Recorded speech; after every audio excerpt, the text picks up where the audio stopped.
All right. Well, hey, everybody. Good morning, good afternoon, good evening, wherever you are joining us from. We are honored to have you here on our Masterclass this Saturday on Notes Due Diligence. As always, Scott Carson, excited to be here today.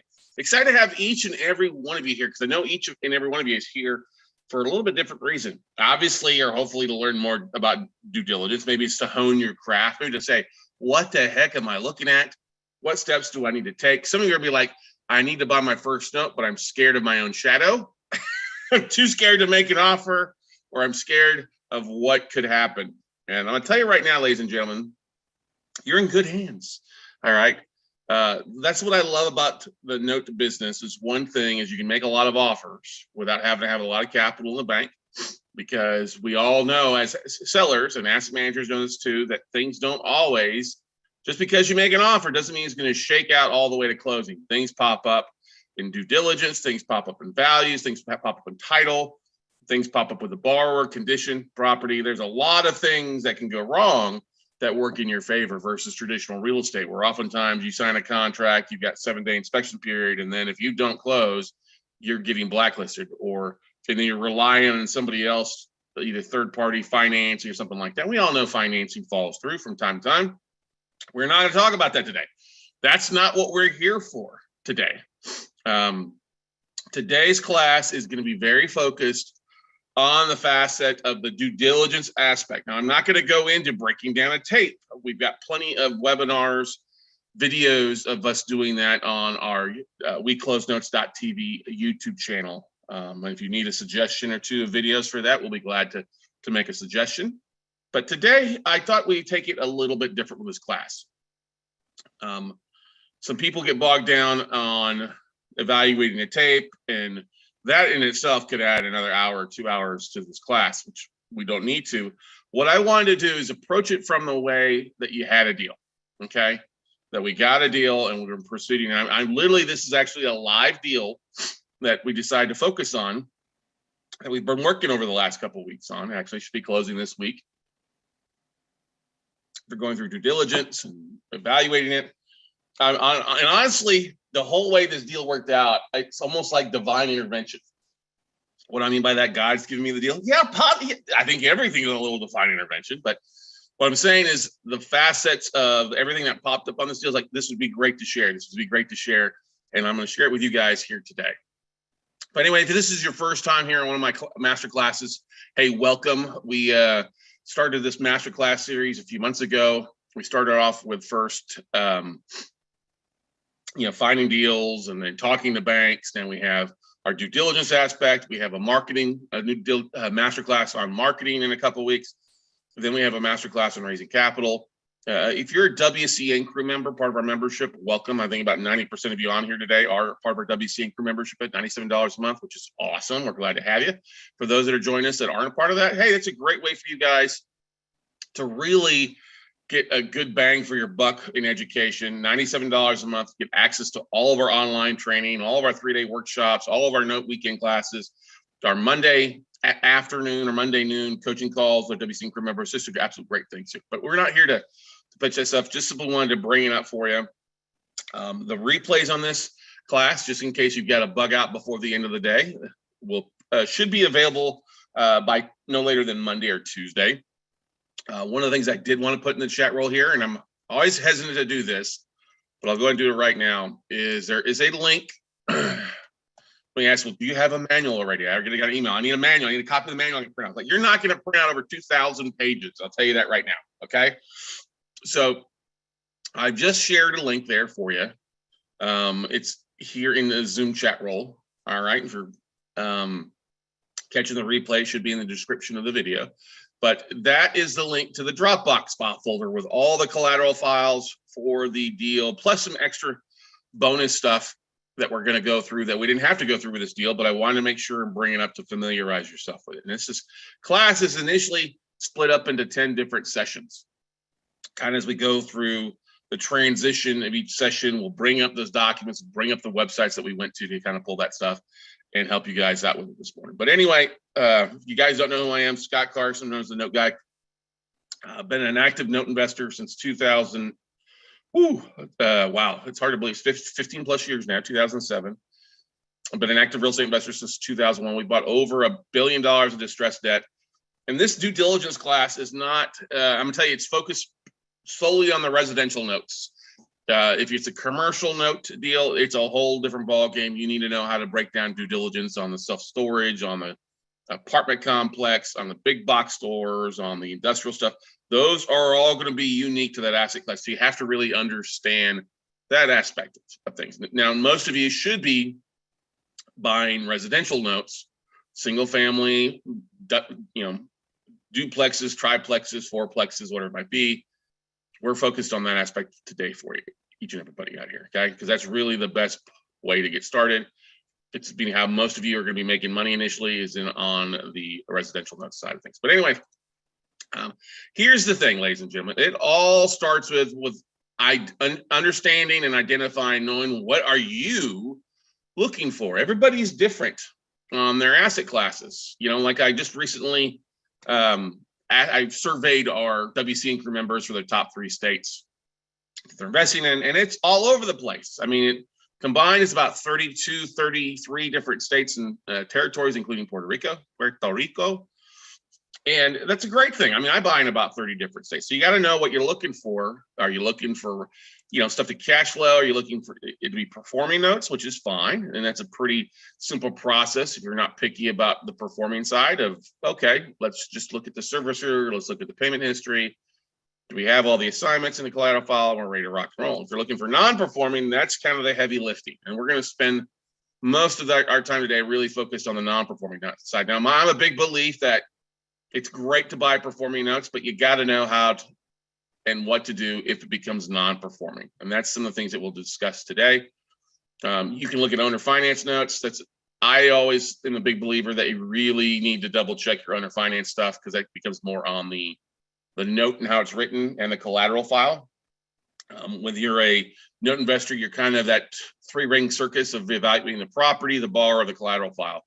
On the owner finance side, he's really heavily in the collateral file. Is it Dodd-Frank compliant? When was it written? How's it set up servicing wise and going from there? Yeah, I know your state laws. We all know that's going to vary state by state. Here in Texas, it's a fast foreclosure state. In New York City, it's a 3-year process, So everywhere in between, you have to know what's going on with your state laws as far as foreclosure, servicing, things like that. We are not going to spend a lot of time on state laws. That is up for you guys to really dive into. What I need to know, talk to your servicing companies, and we've got a variety of them that you can talk to, okay? I know your deal rules. Now, what I mean by deal rules, okay? I didn't know there was rules. Oh my God, where's the rule book on deals? Look, your deal rules is what I mean by this, is what are your parameters? What are things that you want to look at? Not everything. You don't want to slap everything against the wall like spaghetti to see what sticks. And some people do that. They look at everything. I'm like, there's no reason to look at everything. And there's no reason to be looking at Fannie and Freddie Mac stuff. Just kill that stuff. It's not going to be at a discount.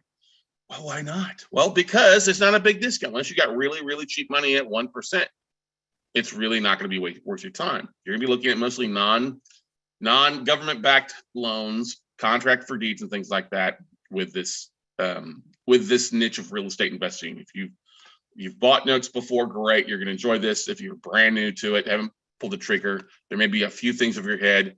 Just don't be afraid to ask questions. Just make sure all I ask is that your question is relevant to the topic that we're talking about.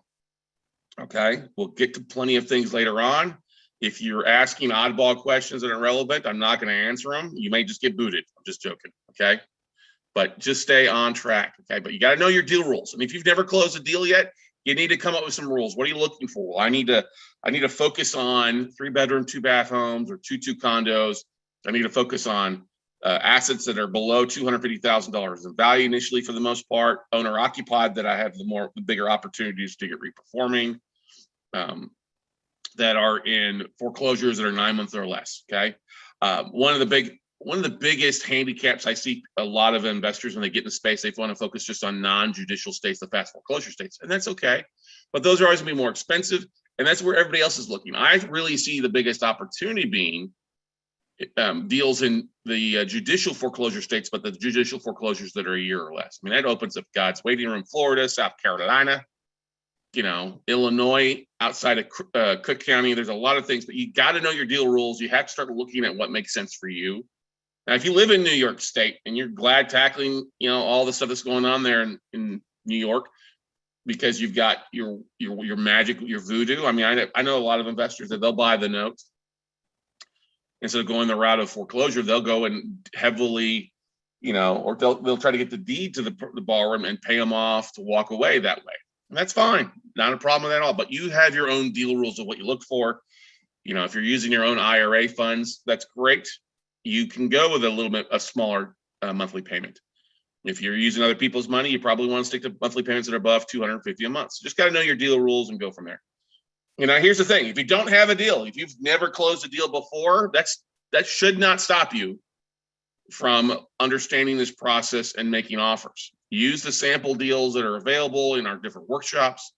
Go to different websites like PaperStack or Note Exchange or other places that are out there and start looking at the deals that they have available. Let me look at the offerings. Not every deal is a deal. Not every offering is a deal. Look at that. Go through the websites we're going to talk about. Leverage the case studies. Talk with people. Do your due diligence. Start breaking it down. But here's the thing, ladies and gentlemen. If you're doing due diligence on an actual live tape that either we've provided or something across, pull the trigger, make a damn offer. There's nothing that's going to stop, especially if it's a tape that we've provided to our WC Anchor members, make an offer. There's nothing that's going to go wrong if you make an offer. What's the worst thing that can come back? And they accept it. Oh my God, they accepted my offer. What do I do now? Well, it's what this class is here for. Oh, they did accept my offer, but they countered. Okay, what do I do next? Well, does the counter make sense to you? So don't be afraid to make offers and get through it. Work through a deal. That's one of the most important things. This is one of the things that I did initially. I had an office, I had 4 walls, the dry erase boards. I would work through hundreds and hundreds of deals until I found something that made sense that we made offers on. The ones that didn't make sense, by working through some more basic, okay, is this going to pre-perform? This is not going to perform, it's not going to perform, let's kill it. Stop wasting our time. This is going to make sense if we flip it. Yes. Makes sense if we get it re-performing. Great. Let's keep it, make an offer, and go from there. It's at some point, ladies and gentlemen, you got to stop being afraid of your own shadow. Going from there. Okay. And that's really the only way that you're going to get better, is by making tons of offers and actually evaluating the offers. One of the biggest fallacies I see also is that investors set up like their formulas, but they don't look at the deal. They just run everything through a formula and they don't look at the deal. And you have to really, and I guess what I mean by you don't look at the deal, you got to understand what's kind of going on. There's a lot of things that you'll see, and that's why I brought this deal up that we're going to be talking about throughout the day, is there'll be things that'll pop up that you're not going to have happen. If it's an estate deal where the borrower's passed away, it's probably not going to perform. Okay, it's more of a deed in lieu or a foreclosure. If it's somebody's got a ton of equity, you're probably going to have somebody who wants to stay in the house, especially if it's a rental property and they're renting both sides of the duplex or something like that. That's somebody who's motivated to stay there. There's some things that you just don't see on a spreadsheet or a tape, as we call it, that will go from there. So it's important for you to understand that and evaluate what's going on. And the balancing act, I guess you could say, or the juggling act between looking at the asset, the borrower, and the collateral, you'll often, if you look at those 3 things, you'll see a story that most people won't see by just looking at the spreadsheet. Okay. Now we will work through a current deal. We will work through a current deal that we're actually in the process of working on. It's a non-performing first lien. All right. I will share all of my due diligence in that link that I just provided there for you to take a look at. So go ahead and open it up. I would ask you not to do a deep dive into the Dropbox file folder and starting to get confused. We're going to go through it one at a time, working through everything. It's kind of the waterfall effect for you to see what we do. Like I said, ask questions on specific documents when we get to them, but don't do it beforehand. It's just rude and it takes us off track. I have shared the Dropbox file with you. There are currently 25 files in it. We'll upload the slides to it afterwards, and then probably a few other things as things pop up. One of the great things about teaching these classes is you often I forgot to add that, because it comes old hat, because we do it so often.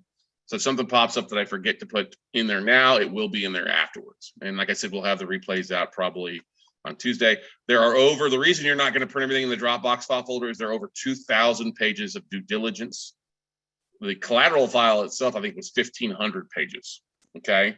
And then there's different reports, stuff like that. So that's great, but you're not going to pull it all. It's okay to review it. And that Dropbox folder will stay available for a little while for you guys out there. Okay. And just so you know, our focus at We Close Notes, and what I focus on primarily, our focus is non-performing first liens that we can, that are preferably occupied, that we can get reperforming. We're buying, like I said, in 30 different states. We like assets that are over 50 grand up to 250 and beyond, depending on the market. But you will develop your own processes. Okay. What you have to look at is what do you want to accomplish? Not I'm going to do what Scott's doing, or I'm just going to wholesale notes. I understand when to wholesale notes. Okay, that's the thing. But here's the thing. Some people are scared. I don't want to buy notes because I don't want to be involved. I don't want to raise capital. Well, at some point, you have to evolve as an investor and realize if you don't start buying for your own portfolio, you're really kind of lacking. That's the way you build long-term wealth, is by buying real estate, especially stuff that can cash flow for you. And that's what I love about this process. Okay. And like I said, practice makes perfect for you to go through everything on your deals. And you know what? You're going to forget things. You're going to miss things from time to time. Just get in the process of going through. And somebody's like, well, Scott, do you have a checklist? Yes, we'll provide our checklist at the very end for you. I'm not going to go through it right now. I'm going to go through my process that we do everything. We will take a little bit short break, probably about halfway through. Now, I'm estimating halfway because I don't know how long we'll go today. We may go till 2, 3. We may be 3 hours in and get the hell out of Dodge. And you guys can go on and get around about your Saturday. But I promise to be here as long as you guys have questions. We go through things. I think we'll be here definitely for several hours. I'm going through some stuff. Okay. One thing here too, and this is a big thing. Some people, when they get into real estate, they try to do everything themselves. Do not be a jack of all trades or jack of all due diligence. That's so important for you to find success long term. You are going to spend some money on due diligence, on marketing costs, on continued marketing things out there. Some due diligence you can do yourself. Some upfront stuff, pulling online values, you can do that stuff. You can check taxes yourself. I get that. But at some point, as you're growing, as Laura Miller says on here, amen, you have to start delegating stuff out. Now, that may be through a VA, a virtual assistant. If you need a VA to help you because you're starting to just get a lot of deals in and you can't do everything, great. Riva Global is one of our vendors, one of our clients that we highly recommend. We've got a vendor on here. We're about to bring him on here just to help him kind of go through things with you of everything you can do and price point and stuff like that. Some due diligence you can do yourself. Others, you really need your vendor team for title, for servicing, for collateral review, for really good third-party evaluation. That's not Zillow or Trulia. You got to understand your vendors, and your vendors are here. Your servicing, your collateral review. There's a lot of great vendors out there to help you out that we'll discuss those. But here's the thing too. Do not just trust what the sellers provide you. This happens all the time, and I've seen people get burned. I've seen students who bought notes from gurus out there that the BPO and the OE was provided, and they wanted to pull their own appraisal or own evaluation, and the seller's like, oh no, it's already in there, it's all good for you. Well, the BPO did not match up with the asset as far as the condition. It was a much rosier condition on paper than it was in real life, and they got burned having to basically do a lot of rehab the property when they didn't expect it to. And that's the thing. You're never going to really know the inside, interior of a property a lot of times. Sometimes you do. On this one asset, we did. And I'll share with you how we went about getting that and some of the ways that we do that. Okay. But always trust but verify. If it's a BPO, hey, go ahead and pull your own. We've seen people selling assets that pull 3 or 4 BPOs until they've got one that doesn't make any sense, but it's higher, and they use that. You also, if you're looking at the title, if it's over 90 days, you're going to want to pull a new title report or title update. Okay. But we'll walk you through the costs and timing of this stuff, and literally how I have the collateral file laid out for you on the Dropbox, how we went about it. I'm going to literally give you the time frame for it from the initial email that came in up to the point where like, okay, let's close this puppy. We're good to go. We're just waiting on an AOM to close on. Okay. We'll talk about upfront and back end due diligence. Some things you do initially, all online, that can be done quite quickly. And then the back end, you're waiting on a vendor to provide a BPO. You're waiting on them to pull a title report. You're waiting on collateral files to be cleaned up.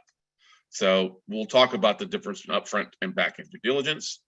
You are in note investing, you're going to have some sunk costs. You're going to make, you're going to pull BPOs on 10 assets, and 5 of them you're going to end up killing because the values come back lower. You're going to pull a title report or O&E report from Baldwin Advisory Group on 20 assets, and you're only going to end up needing 5. Well, because what happened? Guess what? Something happened.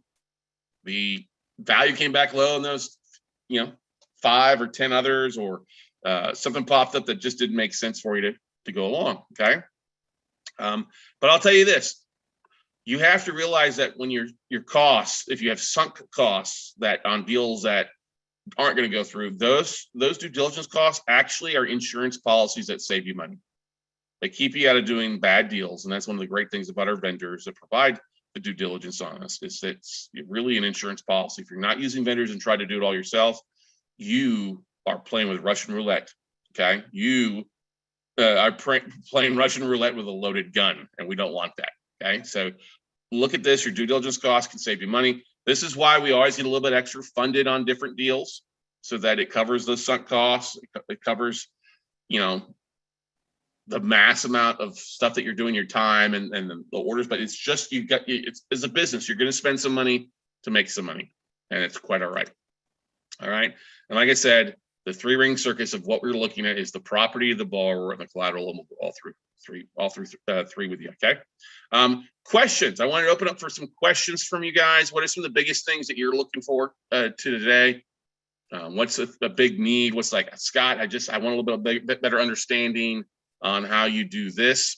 So I want to open up for some questions from you guys real fast.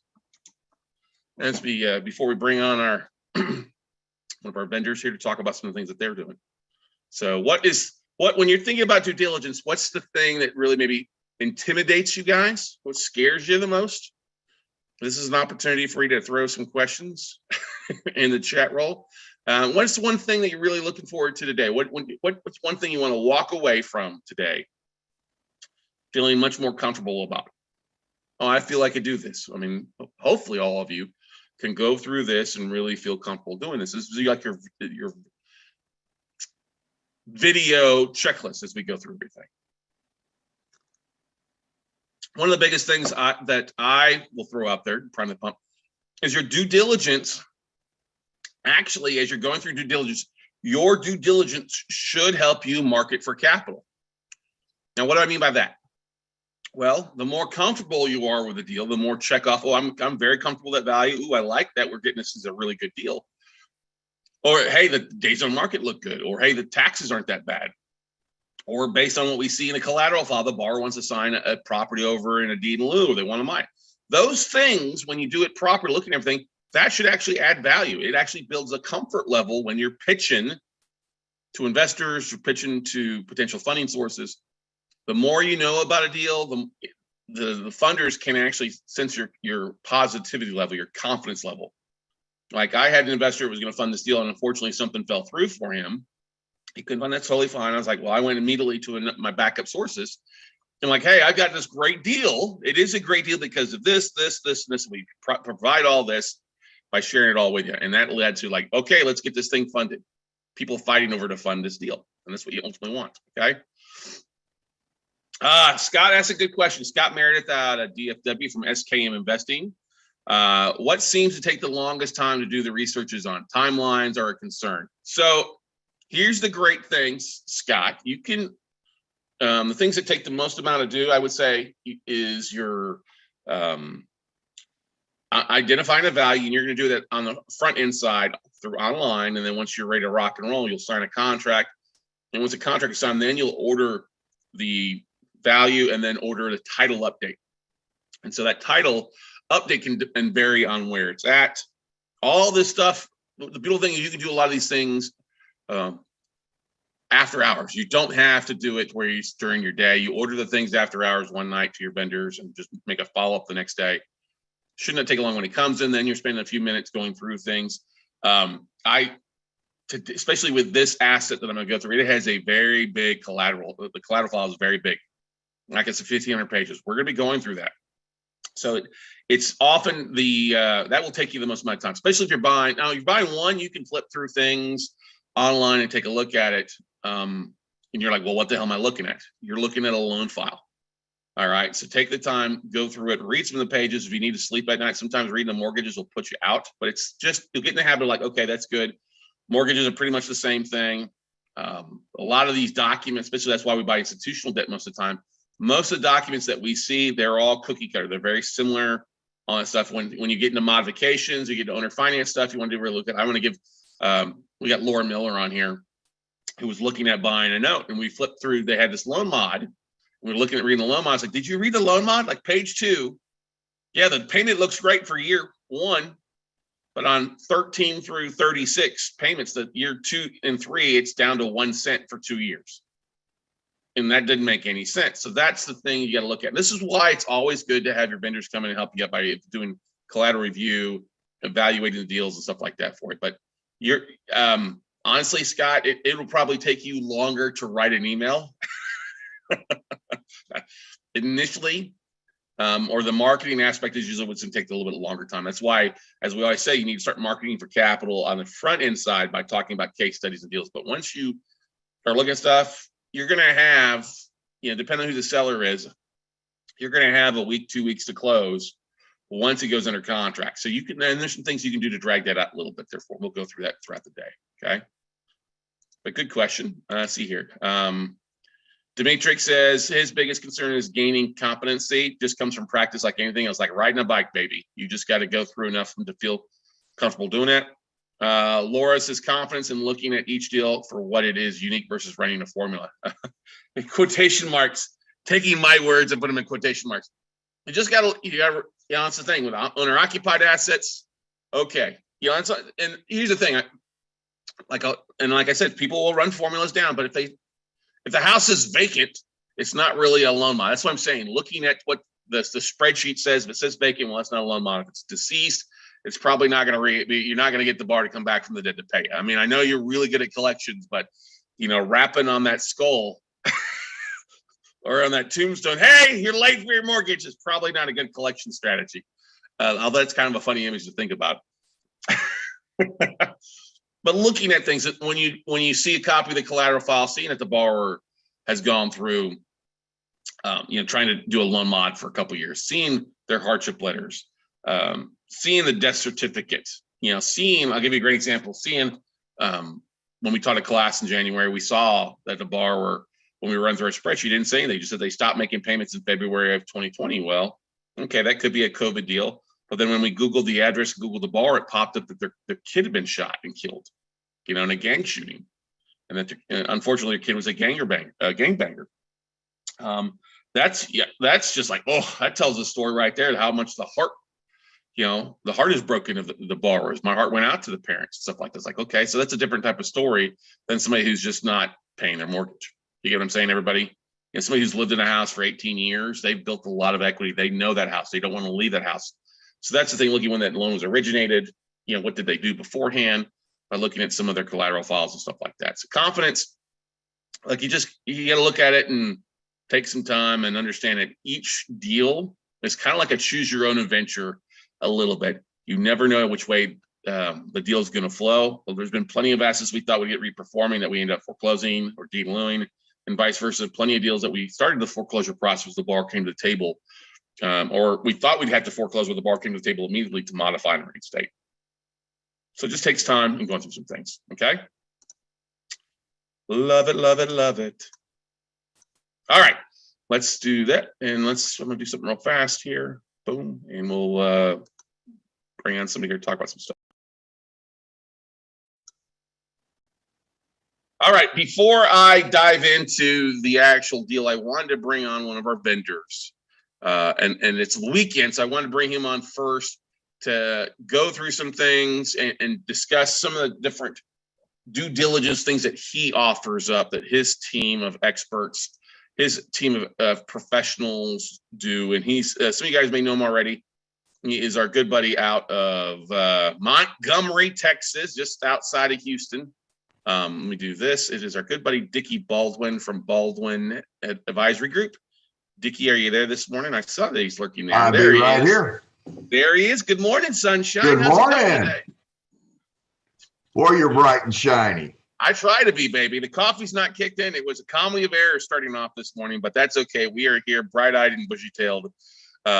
You can call me the bushy-tail boy today.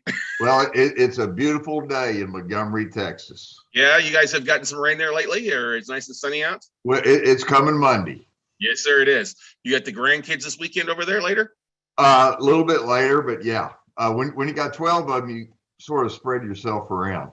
Yeah, you're kind of like, okay, serving number one, serving number two. Because you only want to spend 5 minutes with each one. And then it's time for a nap. I get you there. So if you guys don't know who Dickie Baldwin is, he is the chief bottle washer at Baldwin Advisory Group. Been in the real estate note mortgage industry for 40 years. He got started, well, over 40 years now. He got started when he was like 5 years old. So that's why he's such a young, dapper looking good guy. He has more hair than most people do because he's so good at what he does. You know, that's the beautiful thing about it. Not bald and shiny head that's going to blind us today. But I do have more hair than you, don't I? I don't know. I need a haircut now. It's a little long, and my green screen is kind of hidden a little bit of my fro this morning. But you might have a little bit more hair than me. So, but anyway. Okay. But Dickie, talk a little bit about the evolution of BAG, and then we'll dive into your PowerPoint that you've provided and going through there for everybody. Absolutely. Well, first off, good morning to everybody here. I went into the list of visitors, and fortunately, some of them are in the BAG network, and so I hope this will not be repetitive to them, that they may pick up some more info that they may not know about. Because one thing that I've learned, you learn something new every single day. Amen to that, brother. Amen to that. I do not care how long you've been in the industry. Talking about that, as Scott said, I have been in a very, very long time. Done everything from being a realtor to a loan originator. I did for the use folks that are in the realm of mortgage. I did broker correspondent lending, warehouse lending, put up some mortgage net branch operations across the country, did some title search industry, been in your guys' shoes as an investor. And then I retired in 2018 because I had turned 70 and decided, after seriously about 3 days of conversations with Scott, I developed Baldwin Advisory Group, better known as BAG.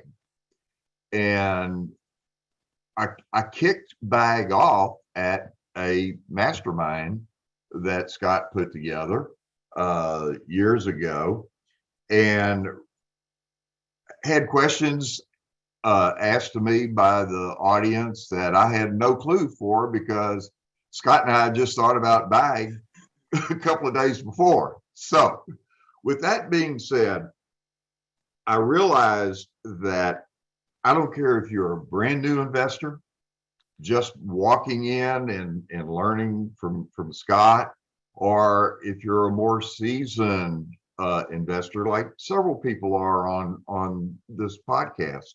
Yeah. You needed a place to go to get something done. Your time is money. And if you're not confident in knowing all the different arenas, then that's why BAG is here. The whole scenario is a typical investor, and I'll call them a small investor, may do 2 or 3 due diligent deals a year. By putting everything together into one bag, it gives the brand new investor the opportunity to be playing with the big boys. And what I mean by that is I went to the vendors that I've worked with throughout the years that really don't like working with a one-off. They want somebody that's doing, and this is everybody's goal, to be doing hundreds and hundreds of deals at a time. Well, by the development of BAG, you, the brand new investor or small investor, are able to take advantage of what I call strength in numbers. Because I've gone to the vendors, I am the actual client with the vendors. So if I get one deal from Scott, one deal from Laura, one deal from Bill, all those mount up to a lot of strength with a vendor. And this is what BAG has done for not only the brand new investors, but the guys that are sending me 50, 60, 70, 80 deals at a time to assist them in their due diligence. So that's the nutshell. Any comments, Scott? No, it's just that you got some fans. Laura Miller says, Dickie, welcome. Hello, Dickie. He's the absolute best. There you go out there. And Thank you, Laura. I think everybody would agree to that there for you. And that's the beautiful thing of when you started this back in 2019 or whenever it was, or 2020. It was the whole point. Like, listen, you've got this. For those that don't know, a Rolodex or a database of contacts, vendors. And like you said, you basically help folks shop like they're able to shop at Walmart, where you're basically Sam's. You know, you're helping them get a little bit of a discount in bulk because you're the one ordering it and the vendors are working with you, and there's no extra added fees or costs above what they would be paying individually. You just basically help them have that access. And actually, I would say speed of completion too, because when you're working with a company that's used to doing a lot of BPOs, a lot of O&Es, and a lot of other things, they've got the systems to get these things delivered versus trying to go out and find it all yourself and go order it from somebody, and it takes 7 days versus 2 days or 3 days out there. And then you also are very good about bird dogging your orders and making sure and following up, making sure things are getting completed, and making sure that we're happy with the vendors that they're doing what they say they're doing too, right, Dickie? Absolutely, because I'm only as good as what the vendors are, and if I put you with a bad vendor, then I'm not helping anybody. Right. And the reason we had Dickie come on first here this morning, because we're going to cover a lot of different things throughout the day, and I wanted to just bring it up because a lot of people are like, hey, I'm going to watch the first 2 hours and I'm going to pick and choose. Well, I wanted to make sure that you had Dickie's website and contact information saved, because most of the time, this is how the conversation goes with Dickie and a lot of investors. Like, well, I think I need to pull this. Who do I need to talk to? Just call BAG. Well, I need to pull this. Who do I need to order this from? Just call Dickie. You know what I mean? Dickie puts you in the right spot. It's your one-stop shop for everybody there for you. And if he doesn't have somebody, he will find somebody for you as well too, and go from there. So, Dickie, I know you got a PowerPoint you wanted to share with everybody to bring up, kind of walk through all the different things that you're doing for due diligence. So feel free to share your screen and bring it up.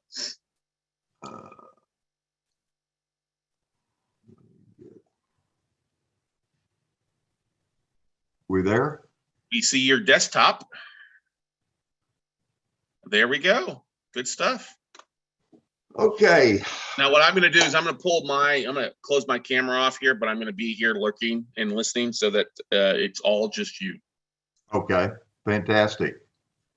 Well, I'm going to start off with the PowerPoint and then we'll go to the website. I put this little PowerPoint together after working with one of my clients, and I'm showing the progressions of what can happen to your advantage by doing the due diligence. So Baldwin Advisory Group goes by BAG, and one BAG for all your real estate services. So what I'd like to do is start off with the first thing, and Scott mentioned this in his earlier presentation about BPOs, valuations, etc. there's different ways that you can go about to find that value. You can do Zillow, you can do Realty Track, you can try and find a local realtor that understands investors, because there's a lot of realtors that just don't like working with the investors. So with that being said, I'm going to show you the first thing, which is a BPO or broker price opinion. What are the advantages of coming to someone like BAG in order to do a BPO or broker price opinion? You can get on the internet, you can try and find a local realtor, and have them go out and take a look at the property and give you a value.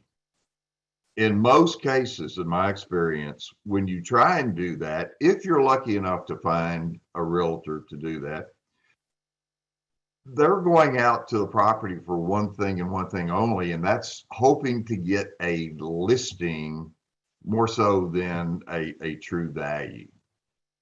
By coming to BAG, I've got third-party vendors that have vetted agents all over the country, and I can do both residential and commercial, but we're talking residential here because commercial can be a different can of worms, you might say. So in the broker price opinion, what they do for you is go out and take a look at the actual property, and they come up with an as-is value, and then if there's any apparent visible exterior damages, then they can adjust, keeping in mind that they are not contractors, but to give you their best guess as to if the painting was done or siding was done, what is the as-is value. Now, before we get into the meat of a BPO, I get calls all the time. Please have the agent go and look in the window and take a picture. That ain't going to happen. Not only for their own. Why won't that happen, Dickie? Why? Hang on a second. Is it because they are scared of this sound? We have had some agents chased off with guns. Yep. So everybody totally understands what an exterior BPO is. And yes, I can do an interior BPO as long as I have a lockbox code or a POC, which is a point of contact. In the note industry, 99.9% are going to be exterior BPOs. So the agent will be taking the pictures from the street. They won't go in the backyard. They won't go on the sides, primarily for their own protection. So with this being said, a BPO is where an agent will go out and take current pictures of the subject, and then through MLS and in some cases other sources, they will find 3 comps, hopefully within the neighborhood, that they can use and make adjustments for. And the things that an investor needs to look at when they do a BPO, and I'm not going to go into great detail because there's a lot of information on this, but the proximity to the subject, you really want to be less than a mile, if at all possible, because there's a lot of times they're just not comparables to the subject. But then they try and find, as I said, comparable sales that are within the neighborhood, and they make these are all the descriptions of the year built, the count of the rooms, etc. And then they will make adjustments for the value off of the comps. They will also get 3 current listings in the neighborhood. And once again, the proximities of the properties, and once again make adjustments. And then that is where they derive a 30-day quick sale, a property as is or repaired. And then there's any comments that the agents may have about the properties. Now, once this is completed, and this is another advantage to using a third-party vendor that has vetted agents, because as you can see, I mean, a lot of forms and formulas that going to the local agent may not have. Once this report is completed, and once again, this is a map, and excuse me, I'm sort of backing up here. Maps of where the subjects are, and then different views. This house happened to be on a corner, so they were able to get some side views, street view. And then here are pictures of all the comps, the 3 sold comps and the 3 current listing comps, to come up with the value.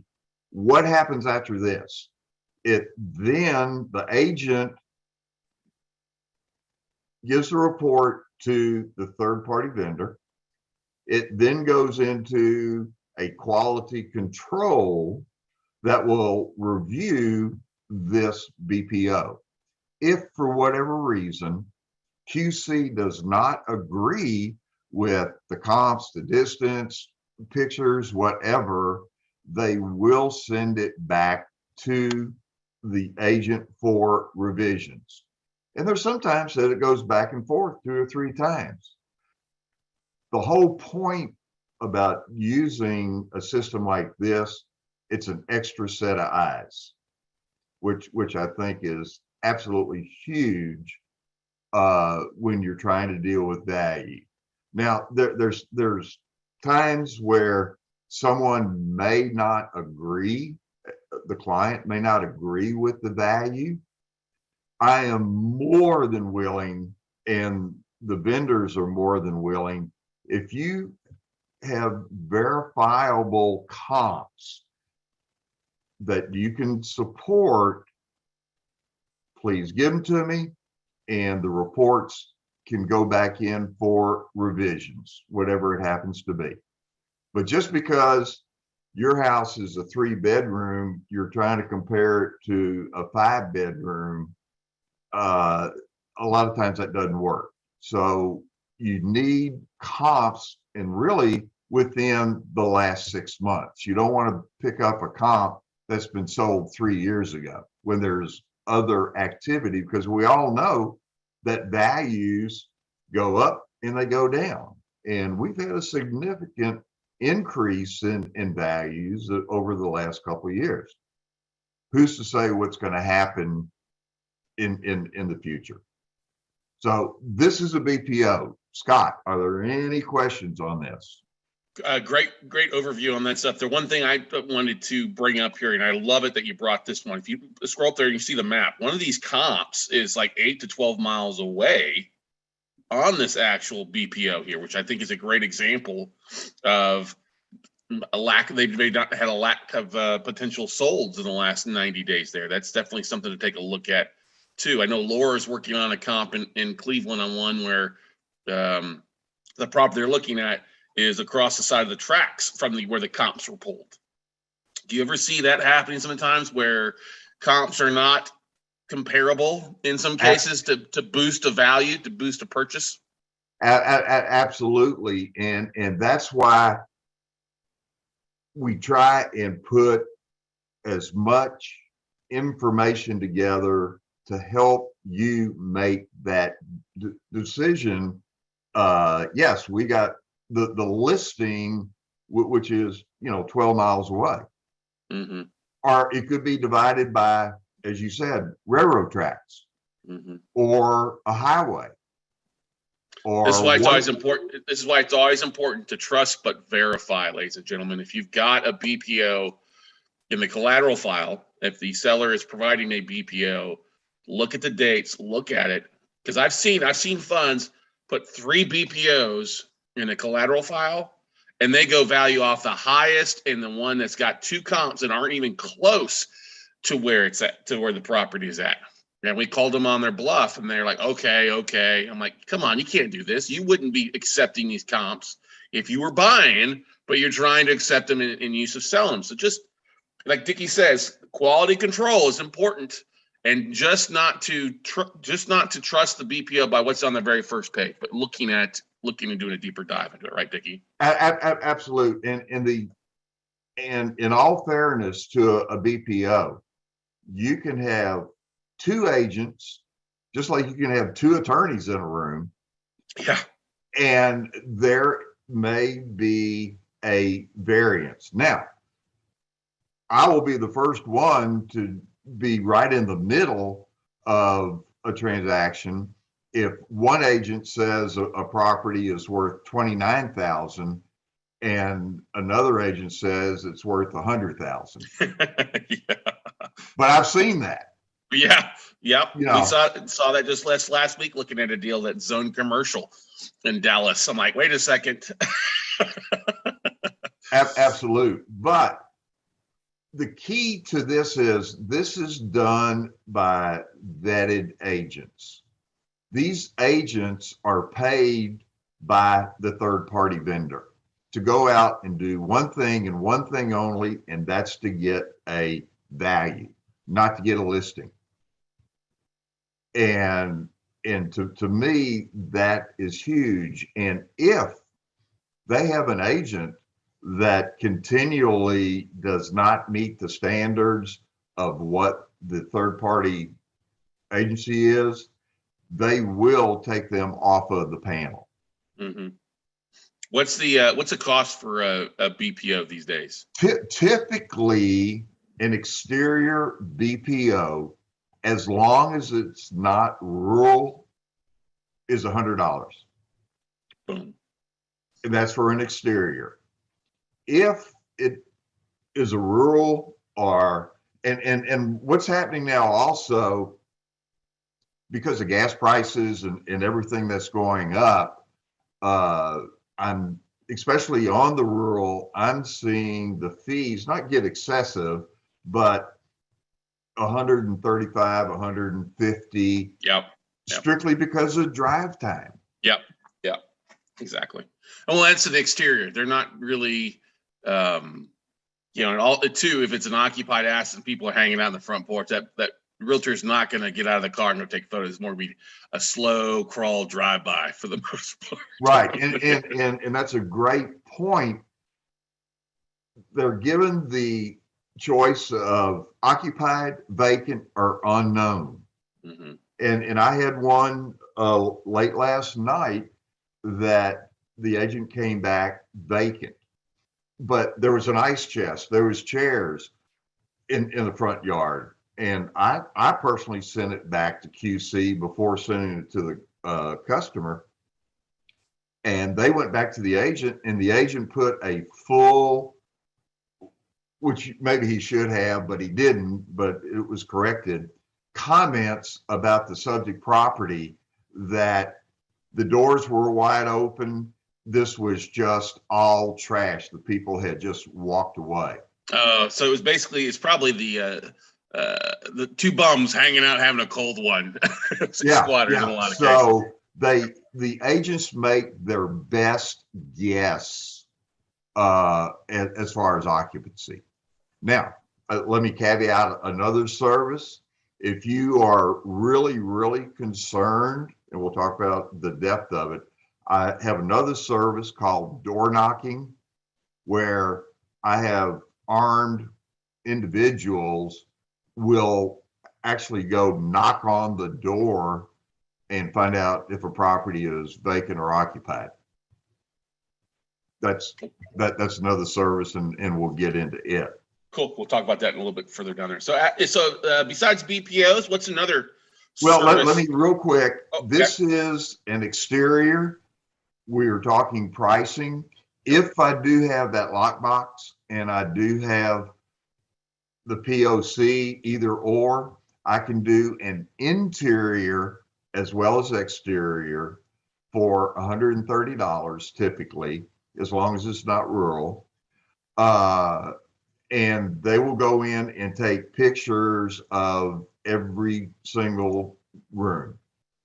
Now, Scott, I think you'll agree that a property may look good on the outside and have a real high value, but the agent hadn't seen the inside. So if ever available, try and do an interior, but in the note industry, in most cases, that's not an option.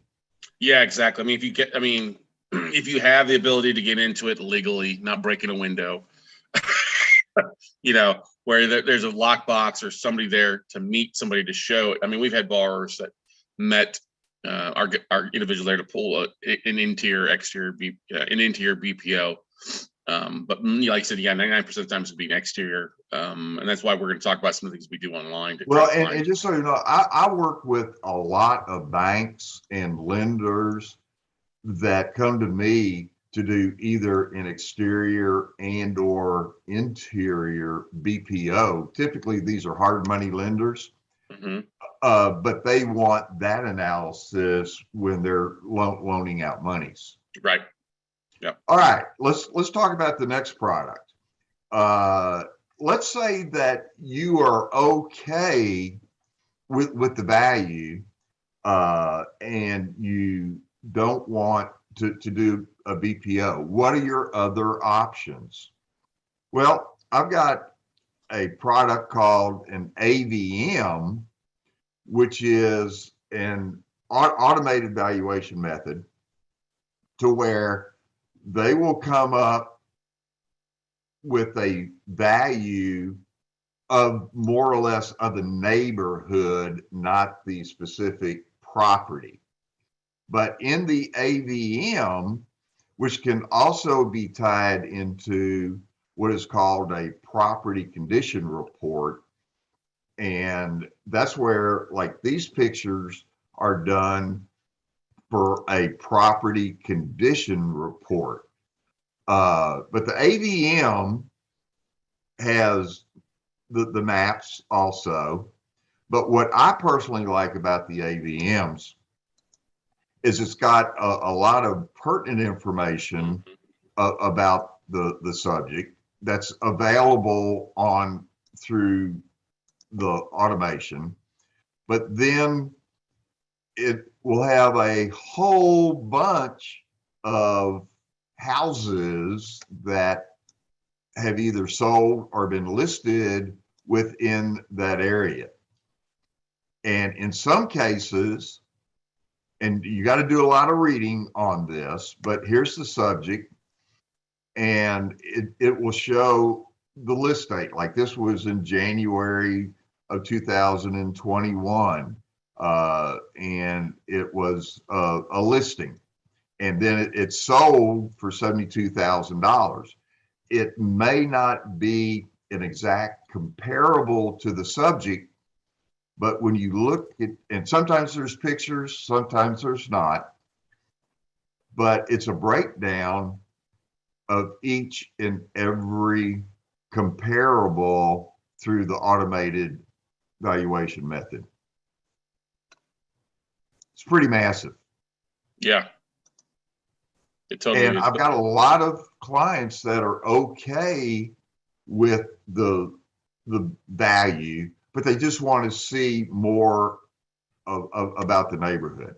Mm-hmm. This report can be tied into, as I said, a property condition report, or they can be separate.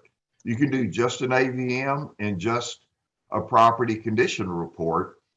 But when you do a property condition report, it has pictures of the subject and then answers these questions. Is the property visible? Does it appear occupied? The location, the property type, does it have a garage? Just very, very basic questions. Now, the cost on a property condition report, and let me get into lots of charts come along with it, but these are the pictures from the property condition report.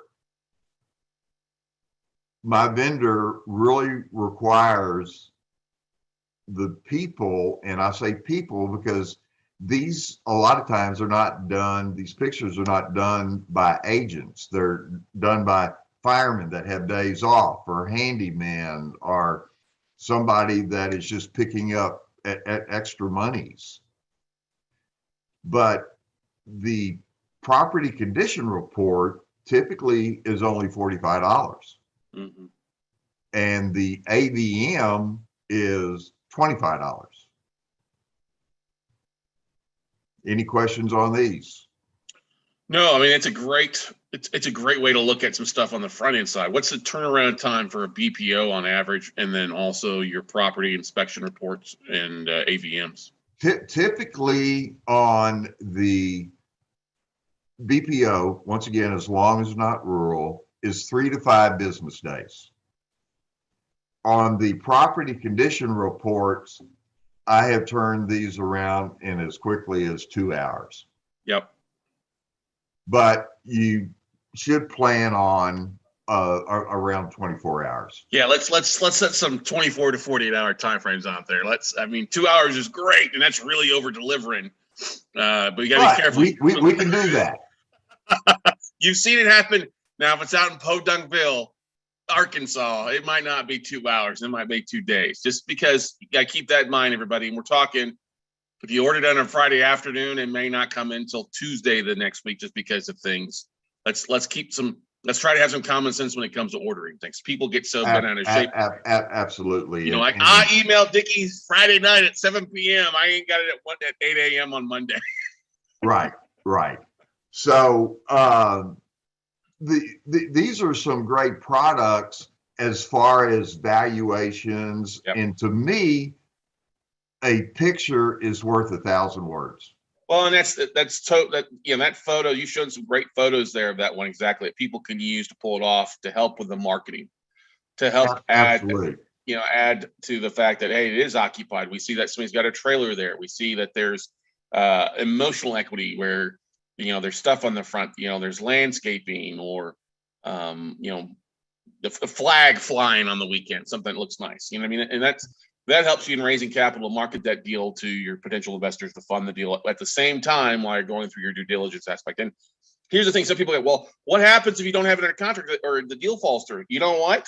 That's a beautiful thing to go back to your investor, say, listen, we were doing our due diligence deep dive, and this asset didn't pass the test because of A, B, or C.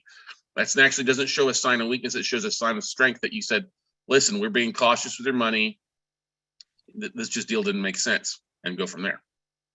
Absolutely. And I might also mention, Scott, I've got a lot of clients that have performing notes that they are receiving monies for like clockwork. Yep. As you very well know, most note investors don't invest in their own backyard. Yep. And so you're not going to get on an airplane and like the client on this one lives in Arizona. These pictures are in Indiana. He's not going to get on an airplane and fly over and take a look at this.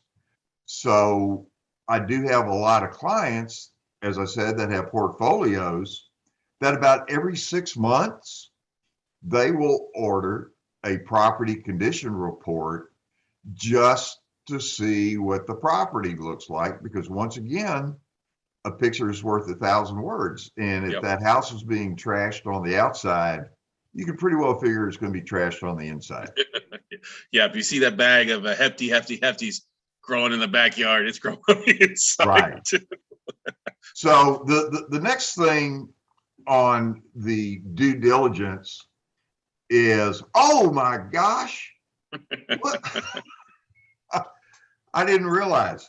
I'm the best BPO valuation service for 2021 and 2020. Two years in a row. That's right. That I was nominated and voted in by Invesco to get a BPO. Made me feel good. You do a great job. So right. we've got an idea of the exterior value of the property, interior value. You can send a property inspection report, or you can do an AVM. Can you do me one thing you didn't mention? The AVMs is a confidence score.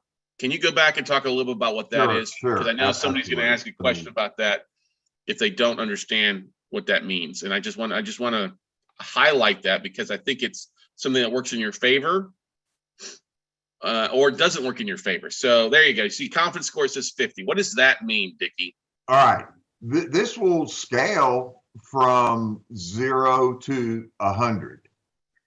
They're saying that this property, through all their automations of the neighborhood, this property is around $55,000. You can feel more and more confident the higher this confidence percentage gets to. Most of them are anywhere between 50 to 100. Very, very seldom do I have anything below 50. But this is saying they're estimating through automation, through all of these different comps that we had, that it's $55,000. And just real quick, what did we have? Well, pretty damn good. It's saying a quick sale is 38.8, and then a 90-day sale, a suggested list would be $55,000. Mm-hmm. And that's the thing. This is going to get your BPO, your AVMs all going to be basically AI, correct? For the most part. It's, and then your BPO is going to have a set of eyes actually looking at it and doing a little deeper dive. Correct, because on an AVM, they do not go out and take pictures. This picture right here is part of the property condition report. This particular client ordered a property condition report in conjunction with an AVM. Mm-hmm. And that's why this picture is in here. Oh, that makes sense, because otherwise it wouldn't usually have a photo. Right. AVM. And keeping in mind, if you want just an AVM, you can do that. If you want just a property condition report, you can do that. Or you can put them all together. Perfect. All right. Next step in due diligence, which I think is absolutely crucial, is, well, here we go. Lots. I hope everybody understands these are there for your benefit. So it takes time to go through, and this is what you're going to be doing. You're going to be analyzing all of these different pages of documents and ordering BPOs from Baldwin Advisory. That's right. All right. You want me to do this? Yeah. That title is one of the most important things we need. Yeah. Title report. A title report. What is a title report? It can be done online, which the vendors that do these have subscriptions to the different counties, county seats, whatever, to gather this information. Are you able to gather some of this online? In some cases, yes, but not to the depth of what the title search vendors can do. So it can be done online, and it can also be done by an abstractor. An abstractor is an individual that does this day in and day out. They physically go to the courthouse and find all recorded, and here's the key word, recorded information. You may be able to get some things online yourself, but once again, in most cases, not to the depth of what a title search can do. Now, you're going to hear a term O&E, owner and encumbrances. That was the term used back in the old days. Now it's more of either a current owner search, a to owner search, or a full search. And a current owner search is basically what it says. It's the information recorded about the current owner. A to owner obviously goes further back into deed history. In a full search, I'm doing 4 full 40 plus year searches for a client right now in, you mentioned Illinois, in Illinois. So the full search is going back to the creation of the property, correct? All the way back to that. Correct. A two owners, the previous two owner, and a two owner search is what you're going to pull most of the time in the note industry. A current owner, okay, but what we always like to do is do a two owner search just to make sure, especially if you're buying contract for deeds, if you're buying a note and the name does not match with the county records as what you're buying on note, you want to definitely take a look to see what happened with that cause. Was there a quick claim? Is there a foreclosure, tax sale, that kind of stuff? Absolutely. Back in the old days, the O&E or current owner search was the norm. But as these loans start selling, as Scott said, or has contract for deed, you want to make sure there's no hiccups. So I personally, if you recommend, and this is what people ask me every single day, is what should I order? If it's a performing note and it hasn't bounced around from company to company to company, I personally feel that a current owner is okay. Yep. What is the cost of this? Typically, I've been able to have a nationwide fixed price, and obviously things are going to be changing because of gas and all that again, but you're looking at $85 for a current owner search nationwide. The reason that I tried to get a fixed price is when it's so difficult if you have like this deal is in Indiana and it's in Vigo County. Well, the way that it's typically done, every state, every county has different pricing. So my vendor agreed if I could come out with a set price. When you're looking at your due diligence, you know that I'm going to be spending about $85 to do a current owner search. And I'm going to be spending about $100 for an exterior BPO, unless there's something about it. The two owner search, I highly, and I totally agree with Scott. The two owner for me is the way to go, because there's most of these notes trading hands to hands, their contract for deeds, etc. This goes further back into deed history, and this product is typically $100. So for $15, you get a lot more information. Now, a lot of times on the two owners, though, also, they will charge for copies, and we'll get into the copies in just a minute.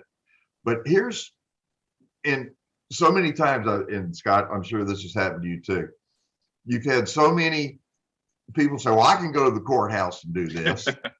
What is your time worth, people? You get it, especially I live in Montgomery. It takes me an hour to get to Houston if I want to go to Harris County. How long does it take to drive there, to go through stacks and stacks and stacks of documents that you may or may not know what you're looking for. You get them copied, you come home, you start looking at them. Oh, wait a minute, I missed something. I got to get back in my car and,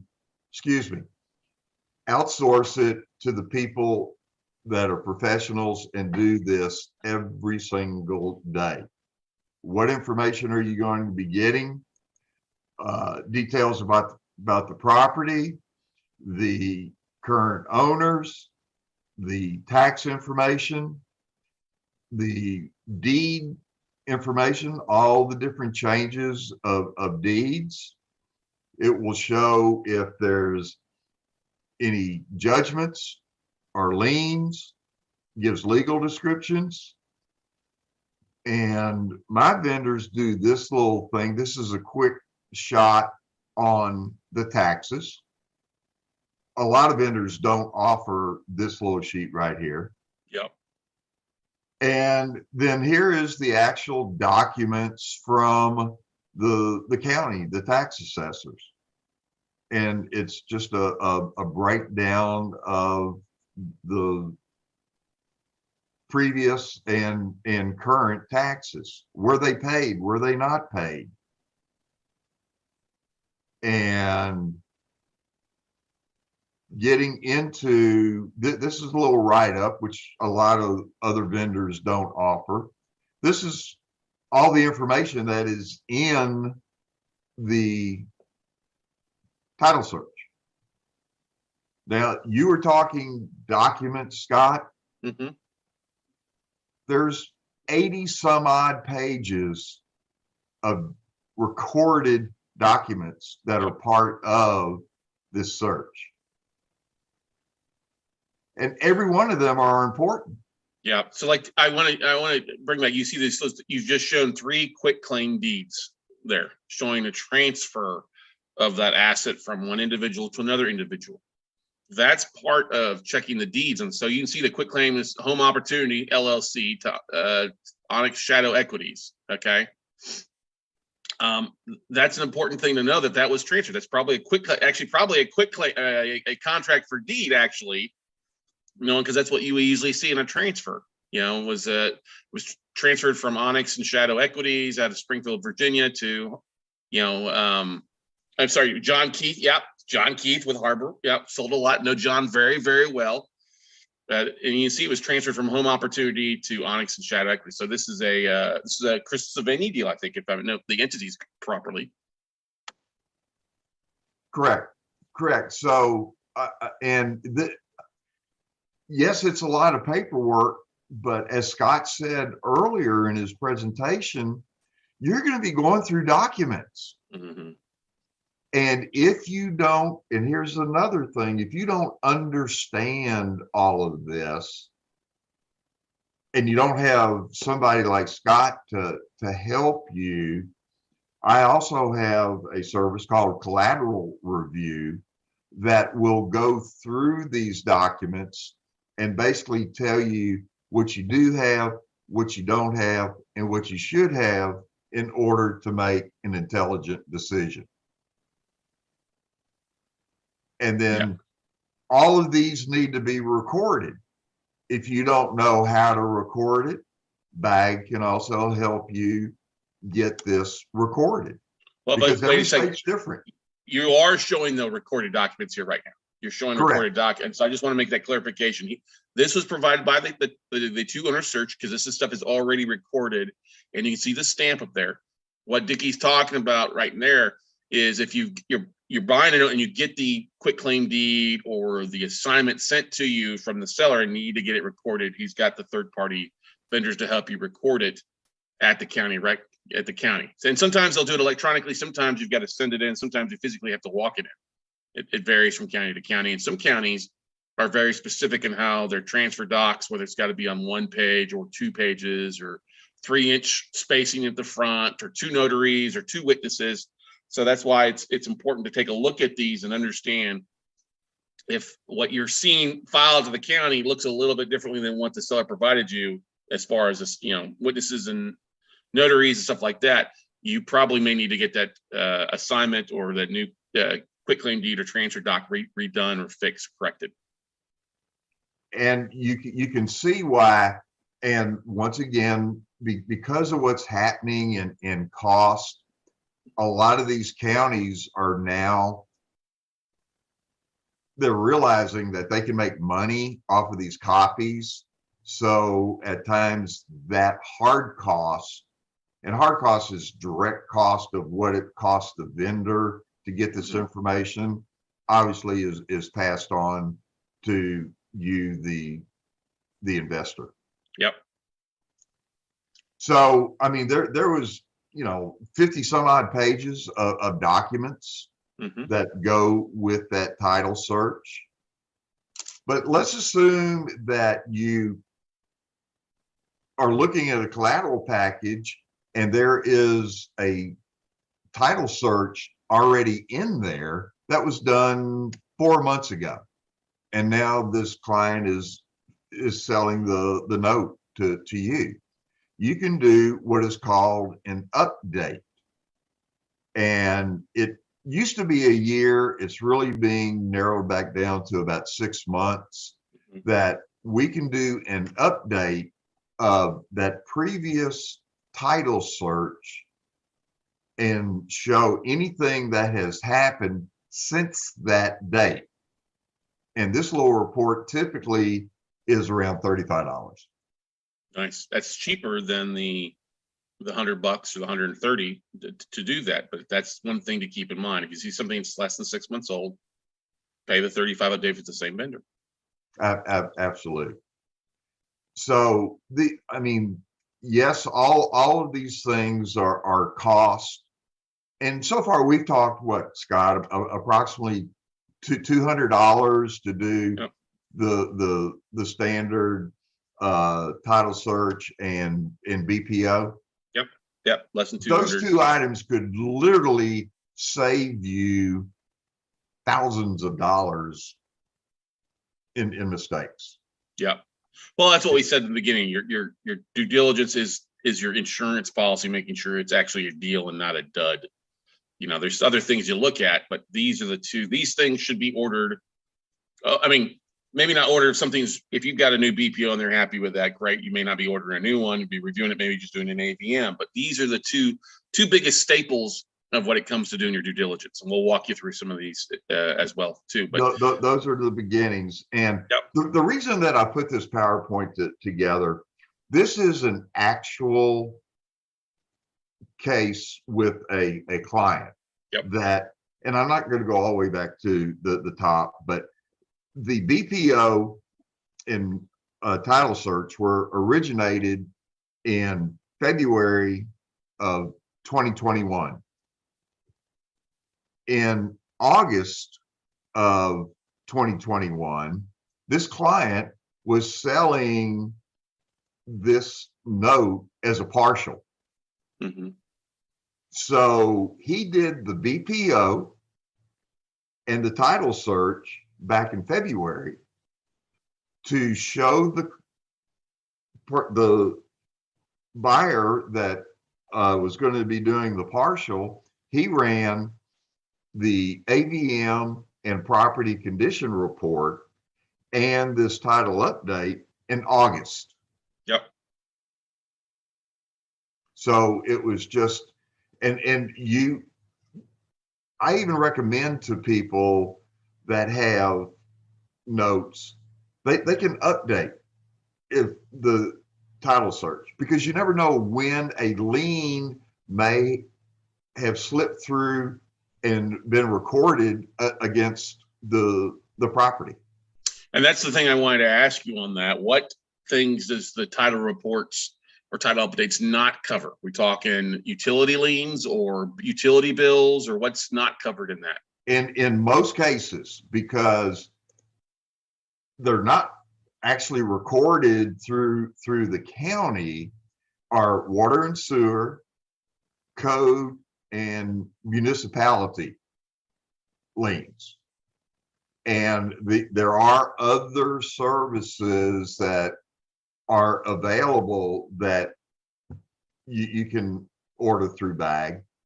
And there's some places where they can put liens against the property. And here's what happens when a property is sold, then that's when the title company, the actual title company will contact the water, the sewer, those districts to make sure that there's no liens.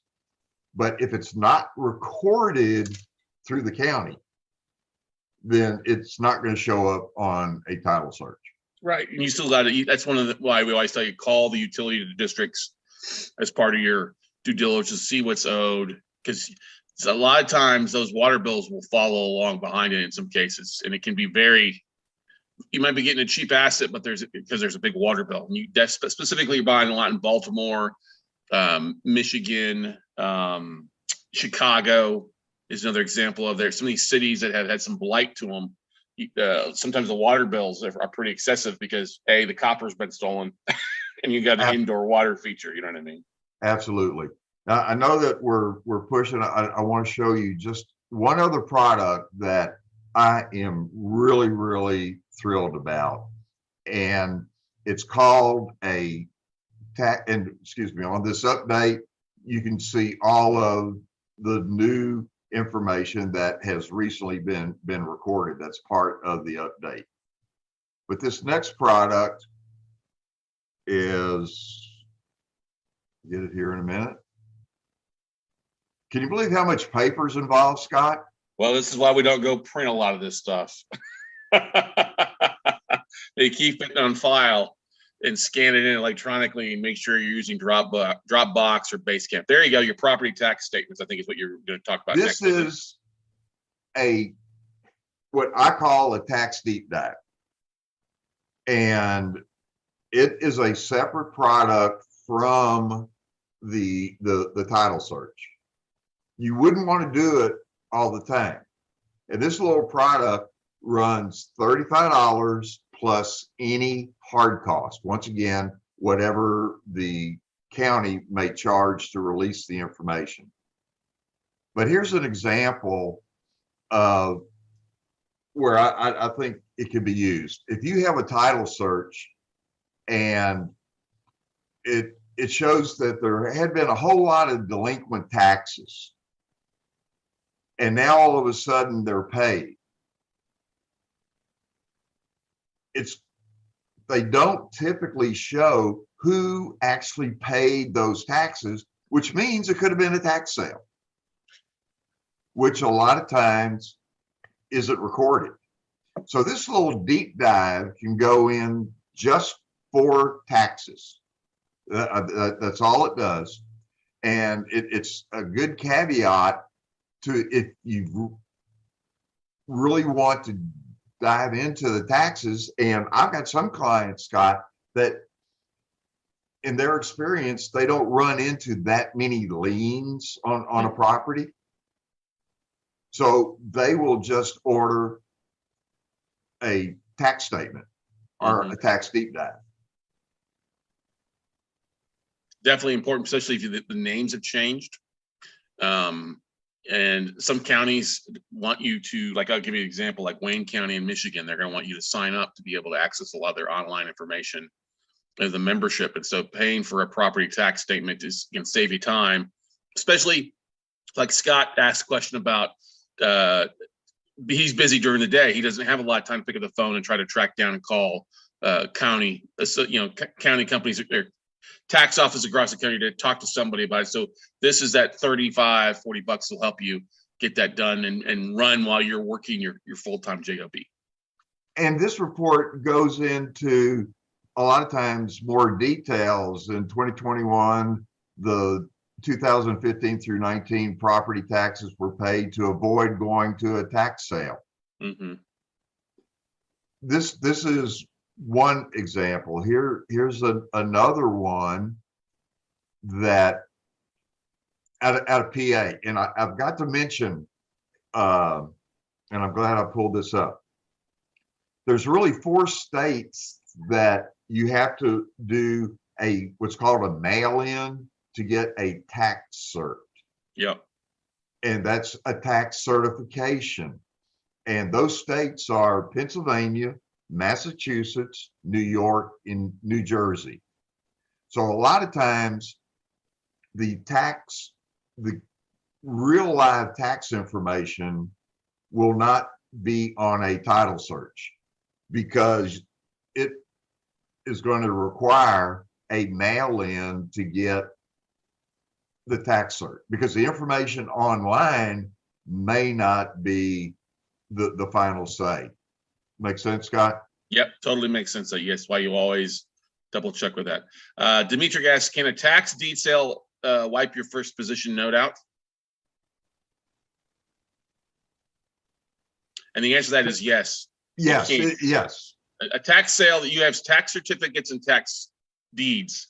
So like a tax deed, yeah, can wipe you out. And you have to know what's going on in each state. Some states will have a redemption period there where you can come back in. And here's what happened. A lot of times the taxes will be sold and you'll have a period of time of 1 year, 2 year, 3 years before the person that bought that tax sale or that tax certificate, like in Florida, where Dimitri's at, its tax certificates are sold, where you'll have like 3 years to come back and pay off the taxes to the person buy it, or they can enforce a tax sale that wipes out your first lien with the enforcement. Now, of course, if at the tax sale, if it gets bid up above what was owed in taxes, that overage goes back to you.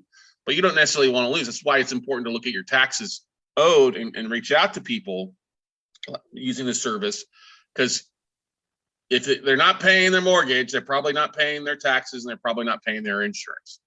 So you don't want to invest in something and then have your investment get wiped out by a tax sale. So yeah, always important. Now we have bought notes, like we've bought notes in South Carolina where it had gone to a tax sale, but there was a 1 year redemption period. So we purchased a note from a fund knowing that it had already gone to tax sale like a month earlier, but we knew we got a big discount because we had to pay $8,000 in taxes. Well, we paid that $8,000 taxes. It reinstated everything, and we were fine to go. So you have to know what's going on state by state, redemption period wise, and stuff like that. And each state's a little bit different. And the caveat, like on this particular property in PA, look at all these liens.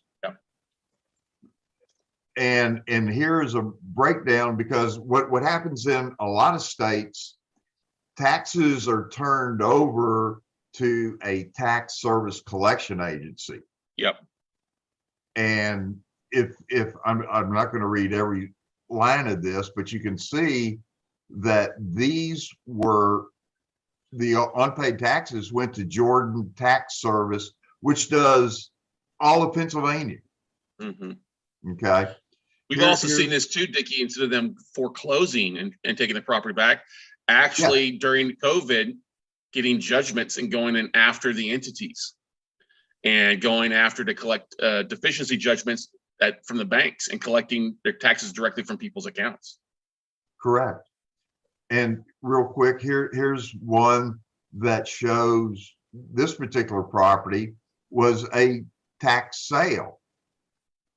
And this one gives the last day to redeem. And so this is, can you understand why I call this a tax deep dive? Yeah. That May 2nd, May 2nd date is coming up fast down there at the bottom. Yeah, yeah. And sometimes if it's available, they will put who actually bought the delinquent taxes. Yeah. So Scott, one last thing, if I could. Yeah, you're good. I would like to show you the BAG website. Yep. And just quickly go through other things once you may already have the asset. Baldwin Advisory Group, www.baldwinadvisorygroup.com. There's my phone number. There's my email. And Scott likes this. Even though I got a brand new website built, Scott likes this one better. But what this is a breakdown of the different services that are offered by BAG. We've discussed the BPO and the title search. And for people that are coming to the website, they can go and read more about what a BPO is. And although there is an order form on the website, I personally, and Laura and the folks that deal with me on this call know that I like to have an email telling me what you want, and that way we can start a chain on that particular property. But this is real simple to fill in. You give me the information, the subject property, is it an exterior or interior? I also do full appraisals. I do a lot of full appraisals for my lenders. Hit submit, and then that immediately comes to me. So each one of the different services has an order form. Here's something that I want everybody, please, on this call, if you have not already completed, go to REO and Notes.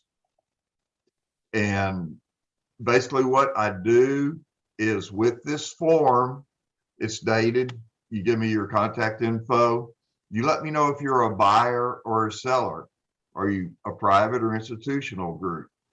If you want notes, you check off performing, non-performing, contract for deed, residential, commercial, bulk, individual.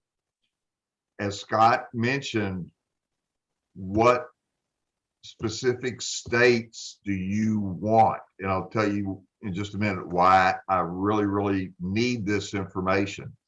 Any comments you want to put in? If you're an REO buyer, you can check off what you're looking for. Any comments? Hit submit. This comes to me. Why do I have this form?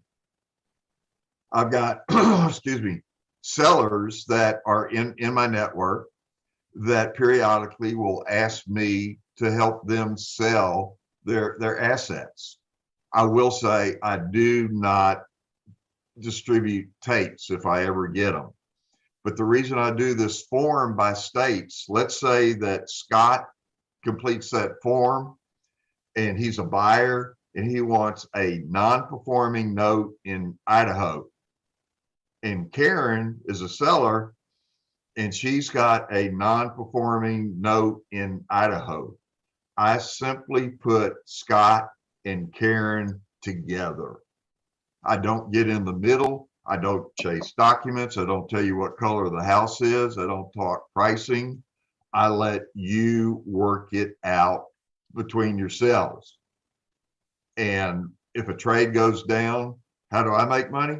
I collect a point on the selling side. So it's a win-win for everybody. Yep. Any comments, Scott, on that? No, that's good. That's good stuff there. Question for you on this. We mentioned something a little bit earlier on your collateral review. When somebody actually gets the copy of the collateral file, what's the price point for collateral review and turnaround time on that, Dickie? Typically, it's what is called the quick view is around $35. Okay. For the underwrite, it can go up to approximately 150. And by underwrite, that's where they're looking at the collateral file and making sure the assignments are there, the deeds are there, the allonges. They're basically making sure you have everything in there that you need to be able to foreclose or what you really need in buying that note. Correct, Dickie? And they're basically reading every single word of that collateral package. Mm-hmm.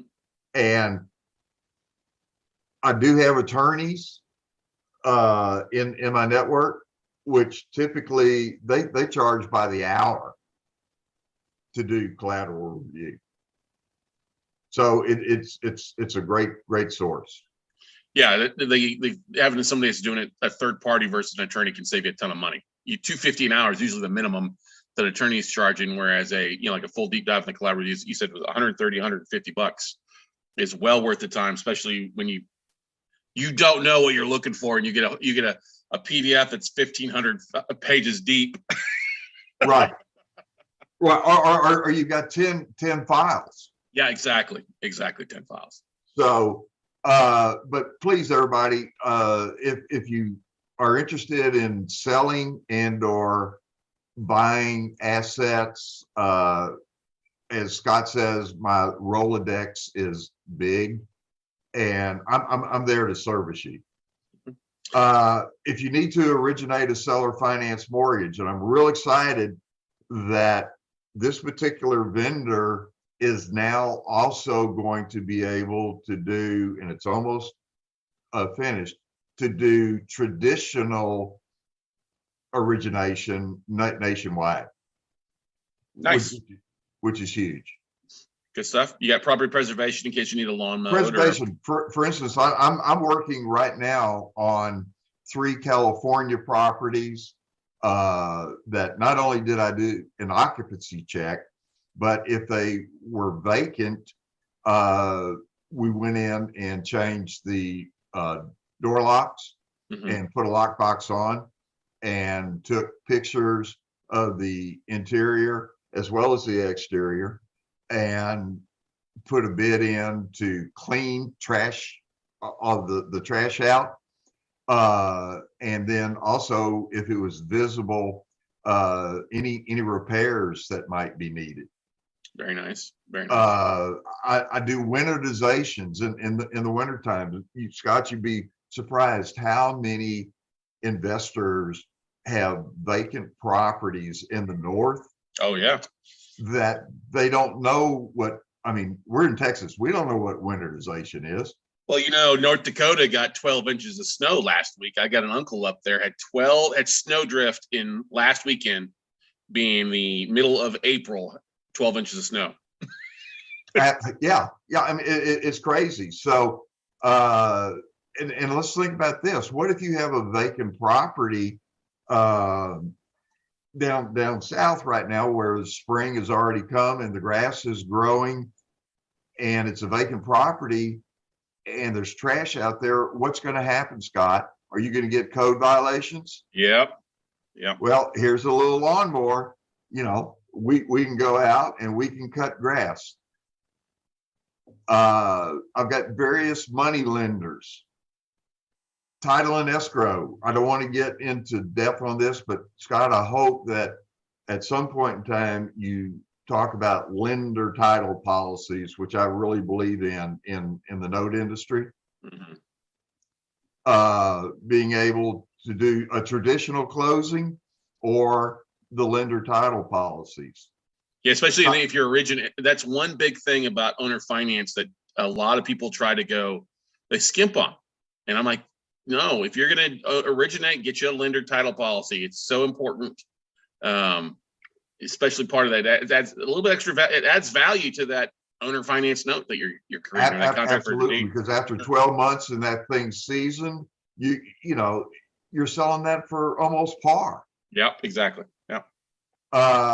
You run into a situation that you need title curative. In other words, there's hair that needs to be cleaned up from reading the collateral review or the title.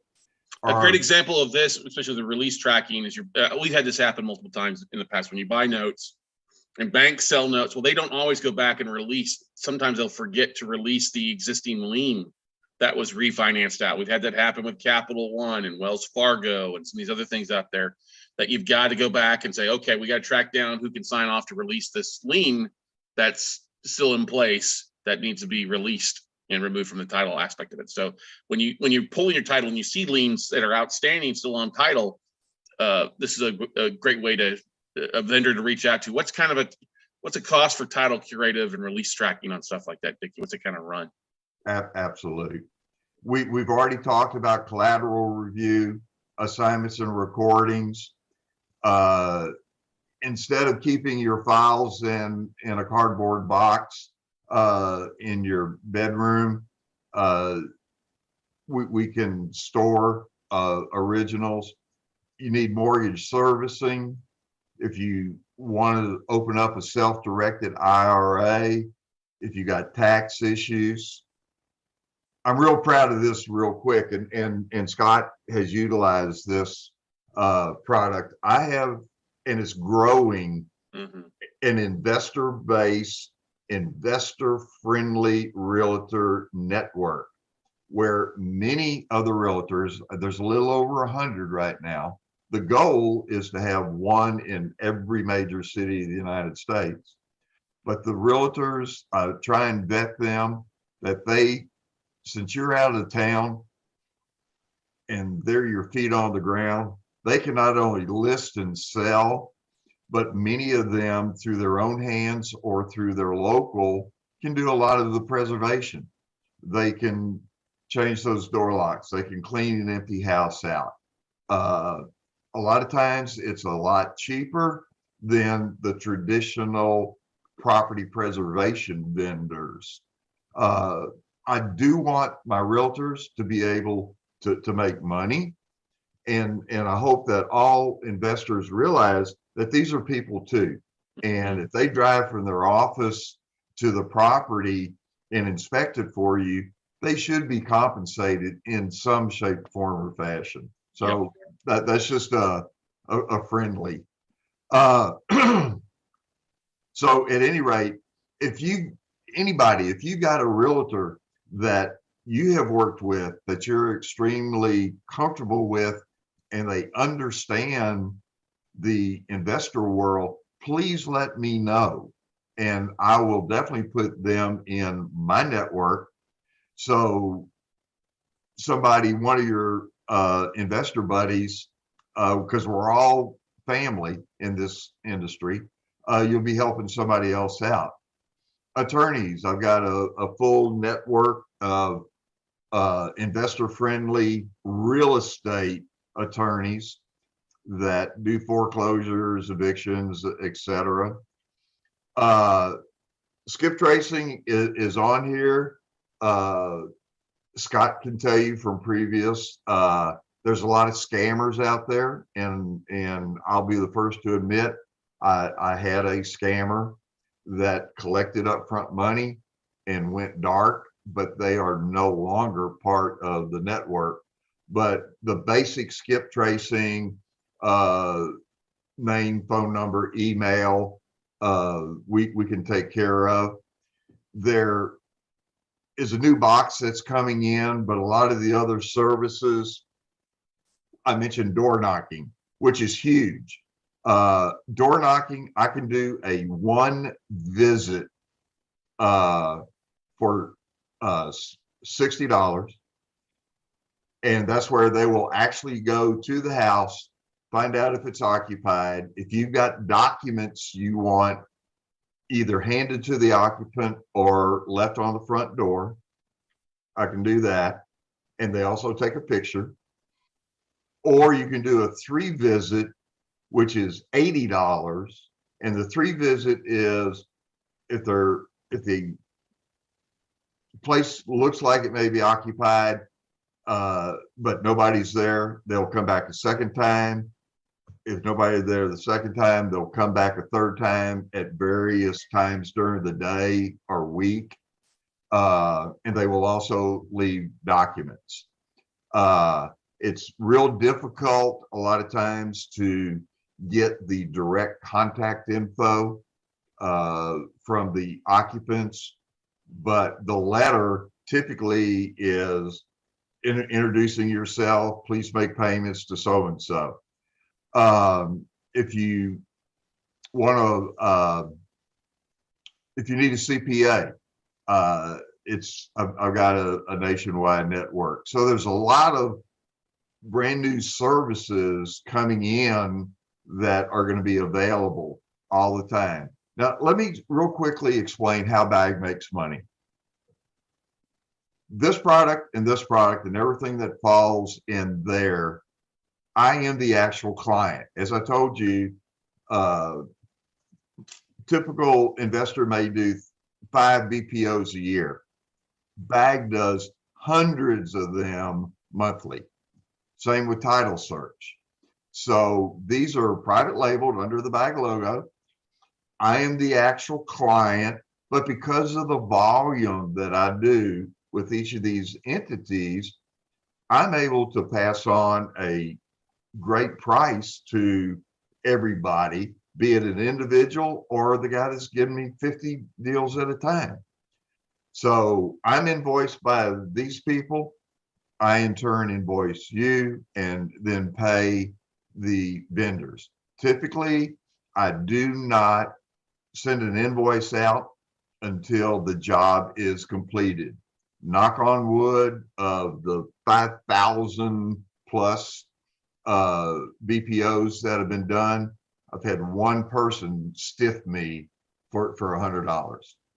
So I'm here to help you. So I feel real good about that. All of these other services that are listed, if you need any one of these services, I directly introduce you to whoever that vendor is. I've got so many vendors and so many products. Unfortunately, I don't get into the details about each and every one of the services. That's why I put you directly with whoever that vendor is to discuss their pricing, their turn times, etc. When it's all said and done, you pay the vendor, not me. And full transparency, I do have referral agreements with my vendors. Yep. But because of the volume that I do with these, I do several hundred referrals monthly. They don't raise their price to pay Dickie. Yep. So guys, that's pretty much what BAG is all about. Got a question here, Dickie. Do you have a price sheet where you could provide to us so we could throw it in there so everybody has a bit of an idea? Because we covered a lot of information there. You have a price sheet that we could upload the file, the manual and everything for everybody to have there as well, so they know what to go back at? And you know, keeping in mind, I do have the set prices like we talked about on the BPOs and title searches, keeping in mind that there's always instances, but I will never proceed if the price is higher than what I'm telling you, because an abstractor could be charging copies. But as we could see in the title report, well, how many copies are there going to be? We don't know. Well, how much are they going to be? Well, every county and state is different. Some of them charge $1 a copy. Some of them charge 50 cents a copy. Yeah. So, but yes, I can give prices, but keeping in mind, if it exceeds that, I will not proceed, and I'll get your permission to move forward. Two questions here for you. First, we'll start with David's question. David asked the question: does the collateral review underwrite result in an opinion on whether this would be a good investment, or the end result of that is? No, they're not going to give you an opinion. It is up to you to decide with what you see. They're simply going to show you what is, if everything is there, or if there are any deficiencies as far as missing documents. You know, like I'll get one of these back and it'll say that, hey, there's all the assignments are there from A to Z to transfer, but there's like a launch missing. Well, in that case, I'm okay going and closing because I know I can get a launch created very quickly and pretty inexpensively. But there's an assignment missing, which I'll share. I'm this one deal that we're working on. We're waiting on assignments. We're not going to close until the assignment is cured. Okay. So that's what that means. You have to make the decision on if it's a deal or no deal. But that's why you have the collateral review, to identify if there is any missing holes that would stop you from foreclosure, to transfer the docs, to transfer the asset correctly. Right, Dickie? That's it. Another question from somebody asked online. I'm sorry, go ahead, Dickie. Well, no, I was just going to support what you're saying, is because you may have more risk tolerance than what that collateral review does, and they don't want to be blamed for making a mistake to tell you to buy or not buy. Yeah, nobody's going to tell you to buy or not buy. That is ultimately up to you on what to offer, and if the numbers make sense for your investment. You have to realize that, everybody out there, you're the final say. Now, question for you here. Somebody asked a question. Do you use have you thought about using TransUnion for skip tracing, getting signed up with them? No, I have not, because I could look into it. The sources that I had, and once again, in all transparency, and Scott got involved with this individual. Yep. Way back when. It wasn't a lot of money. It was a little bit of money for them to pull some information, and they just fell off. They just didn't return the information, and that's okay. It'll happen, vendors. And Dickie was the first one to come and say, "Let's get this fixed. I got somebody else new. Let's test them out." So. And I'm in that period right now. I do have a vendor that I'm signing their contract to where I can go, because of the volume that I'll be doing. They've given me access to where I can go in and put the people's names and things like that. And so we're going to test that out to see how that works. So let me ask a question here. What about PACER reports? Are you able to pull bankruptcy reports? Yes. Yeah. Where's that done on the website? It would fall under the title arena. Cool. Good. And keep in mind, if a bankruptcy obviously is recorded, the front pages will show up in the title search. Mm-hmm. Mm-hmm. I didn't know if you had the plan or was able to log on to pacer.gov to download the reports as far as the plan. Yeah, we can go in through the title service. Honestly, I don't do that many of them, but yes. Okay, good. That's good to know, everybody, because we'll talk a little about that later on as we're going through stuff here today. Dickie, once again, bud, thank you so much for coming on, spending a good hour and a half going through some of the different ways to order this stuff to secure their investment, help answer those questions and identify if they've got a deal or a dud, buddy. Well, I mean, we make a good team, buddy. Yeah, same here, man. Well, hey, you have a great rest of your Saturday. Enjoy the grandkids. Pace yourself. Get your Red Bull. Maybe not. But thanks so much for coming on. You could be going all day, right? Yeah, I know we're going to be going for quite a while. We'll probably go till 3:00 this afternoon, based on everything I've got planned up for. All I'd like to say for the folks that are on here that are using BAG, thank you. I appreciate it. For you that have any questions, please. I mean, do I work a lot of hours? What I tell everybody, Scott, and I told you this, I only work a half a day. If I can't get it done in 12 hours, then I'll start working the next day. So I try and get back with everybody as quickly as possible. I'm here for you. That's all I can say. He is, everybody. So check it out, BaldwinAdvisoryGroup.com. Check it out. Add it to your favorite list. Star that, because you're going to be, Dickie and I talk weekly. If it's not via email, it's definitely on the phone, going through different services and stuff like that. And please reach out through LinkedIn and Facebook. And if we're not already connected, let's get connected. Amen to that. And Dickie, actually, you'll be coming to Austin in a couple months for our mastermind. Looking forward to that. I want to swing from that chandelier again. There we go, baby. Exactly. All right, everybody.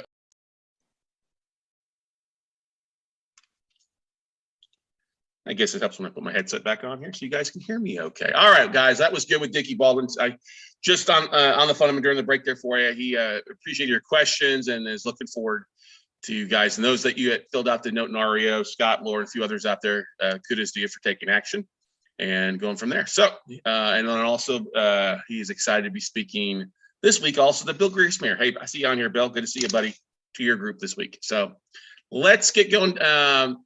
Part of the reason we brought Dickie on is so you kind of feel that I'm not alone. I've got a resource, somebody I can reach out to if I need something when it comes to due diligence. That would be a first spot to kind of go with your things. But here's the thing, ladies and gentlemen, it all starts with a deal, and you don't want to spend money until you actually have a true solid deal in place, not a dud, not a potential deal.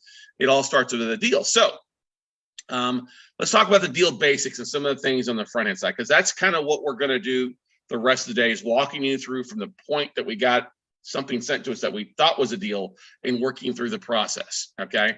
So is it a deal for you or network? Now, what I mean by that, One of the biggest mistakes that we see note investors make is they get in a list of notes.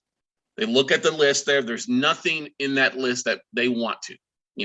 They're nothing. If you're buying in Florida, Texas, and Ohio, there's nothing in Florida, Texas, Ohio, so you disregard it. You have to realize right now, all of you are hopefully part of our Facebook group called Note Nation. If you go to Note Nation, do a search for that on Facebook. For Facebook groups, there's over 1,000 investors as a part of that. You all have a network of people out there, not only to help you with drive-bys or walkthroughs or vendors, but also potential buyers for you. So here's the thing, looking at your assets, seeing what makes sense, what doesn't make sense, expand it beyond just your backyard, just be beyond the one city or one state that you're comfortable with. It's all right to get out there. So look at your deal. Is it state that you're investing in? Is it an asset type that you're investing in? Is the exit strategy going to work for you? If you're predominantly buying owner occupied for performing notes and you don't want to do rehab, you definitely don't want to be buying vacant properties that need rehab in different states out there. Okay. If you only got a few hours a week, you want to do some pretty much clean assets, not stuff that if you've done fix and flips, great, but you may not want to go the longer foreclosure route.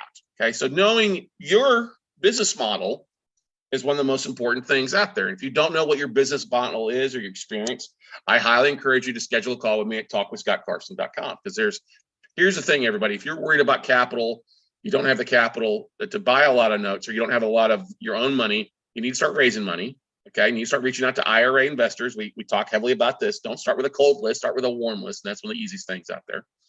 But let's figure up a plan and strategy for you guys out there. You also got to look at the profit margin and the return on investment. Sometimes we look at assets and we look at our bank account and say, oh, there's 10 grand in our account. That's all we're going to buy. So we're going to buy the cheapest asset on here. That's not a good plan, because if that cheap asset needs a lot of rehab and you don't have the rehab costs, stuff like that, that's not a smart investment. You also got to look at your return on investment. Oh, I'm going to buy this note, and it's a non-performing note where the borrowers make 5 payments, and I'm buying it from another note investor. Well, if that note investor you're buying it from has been very active, but they were only able to squeeze 4 payments from the borrower out in the last 12 months, there's no guarantee you're going to be able to squeeze more than 4 payments out the next 12 months. So keep that in mind. Looking at the profit, sometimes people want too much. Some people, as we like to say, are smoking the crack pipe, and there's a lot of people smoking crack pipe. Okay. People that say make an offer on paper stack when they don't really want you to make an offer, they want you to pay 85%. We had that happen this week. We were like, hey, where's our bids off? We made some bids. We want 85%. Well, then why the hell don't you say that versus saying make an offer? So keep that in mind. You're going to go through deals and you're going to eliminate stuff where either the profit margin doesn't make sense or the return on investment doesn't make sense. So here's what I mean by that. If I have to foreclose on an asset, I want it to be in pretty clean shape. I don't mind foreclosing on owner-occupied assets. I don't prefer to do that. I'd rather get them back on track. But if I have to, I don't mind doing that because I know that the property is going to be in pretty decent condition because somebody's been living in it. Okay. I don't want to really buy vacant properties as in northern states for the most part, because you are going to run into that issues with winterization, broken pipes. I don't like to buy in rougher areas because of stuff walking off the property, such as air conditions. And I've had enough to, I'll give you an example. I don't like Chicago. I'll tell you a story up there real fast. We bought Chicago, bought these at great price margins, going to be great ROIs for us. We did not count on the properties being vandalized. One property vandalized 3 times. Okay. Rehabbed it and it was vandalized 3 times. And we had even secured that thing like Fort Knox. One time we had pictures from one of our fellow investors went by to take a look at the property, and he was like, there's this long line of kids sliding down the street on cardboard in the winter. And we realized what they were doing is somebody had stolen the copper and water was running out of the front door onto this long driveway, creating this ice path for kids to slide on. So it's kind of an interesting thing. I can chuckle about it now, but then I was not chuckling about it. So that's the important thing, is make sure your asset, your states match up with what you're okay with doing and what you don't want to do. Look at your time frames too. We joke about New York, New Jersey taking 2 years, unless it's a vacant property and you can have an expedited foreclosure in 6 months, but still New York taking 3 years. Know how much time you really have. And that's where you really want to streamline your process. If you're working a full-time job, you don't have a lot of time to be doing a lot of heavy rehabs across the country. You need to be focused more on the occupied stuff that you can keep people in their houses and go from there. Okay. Do you have the funding? If you don't have the funding for it, that doesn't mean make offers. It just means you have to start marketing now, not do something and wait 3 months to start marketing again, or start marketing when you have a deal. Start using some of the things that we've talked about, things that we'll talk about through today, the photos of the properties, the deals that you're looking through. Start using that to market. That's the only way you're going to get ahead in these days. If you're still scared of your own shadow and you're afraid to market, then do yourself a favor. Get happy with your job, or go sell eBay, or go do something else. You got to realize you got to market in this business. Is just part of what we do. And can you get funding? Is the deal going to be good enough? Is it going to be a true deal, or is it a dud? That's the thing. If you don't have the funding, that's okay. Can you market it? And are you going to have enough time to close on this asset, or to raise capital to be able to close on the asset efficiently? And honestly, if it's a good deal and you market it, you can raise capital in a week or two if you're marketing it out the way that we teach people to. But we're not going to get into the marketing class. We're not getting into the raising funding side. We're just going to talk about the deal. And so I'm going to stop the live stream here. And if you guys are interested in the live stream, you can always go to WCN Masterclass, get signed up. So because we're going to get into information, we're going to talk about a deal. We're going to talk about some sources for you guys or so. So it all starts with the deal, as I like to say. Okay. So here I am, I'm telling you, on a Wednesday afternoon, and I get an email from my hedge fund, one of my hedge fund contacts. Okay. And when you have been a note investor as long as I have, you have relationships. You have people have you on their hot list, just like Dickie was talking about. Hey, go and register the states that you want to buy, and so we have something we can alert you. So here I am sitting, and I get this email in from my buddy Cameron Billitz over at Get Sit USA, formerly Condor Capital, out of California. And this deal comes in. He's like, "Hey, hope all's well. Get looking to sell the above referenced note. I thought you may have some interest. Please see attached and below info for details." And they go, "This is a non-performing note in Houston, Texas. Borrower's deceased, home is vacant, secured, and we have possession of the property." I'm like, "Whoa, that's pretty good. That's 3 vacant, secured, and have possession." Okay, and it's in Houston, Texas. Now, I like occupied assets, but I'm like, okay, what do they want for this thing? Notice there's no price. They did include an inspection report. It's a couple years old, an older BPO, than an old title search from August of last year. Okay. And then so they looked at it. So here it is. It's in Houston, Texas, 1119 Windmark Drive. The unpaid balance is $68,743. They have not paid since 2013. Current interest rate of 7.62%. Current payment amount is $979 a month.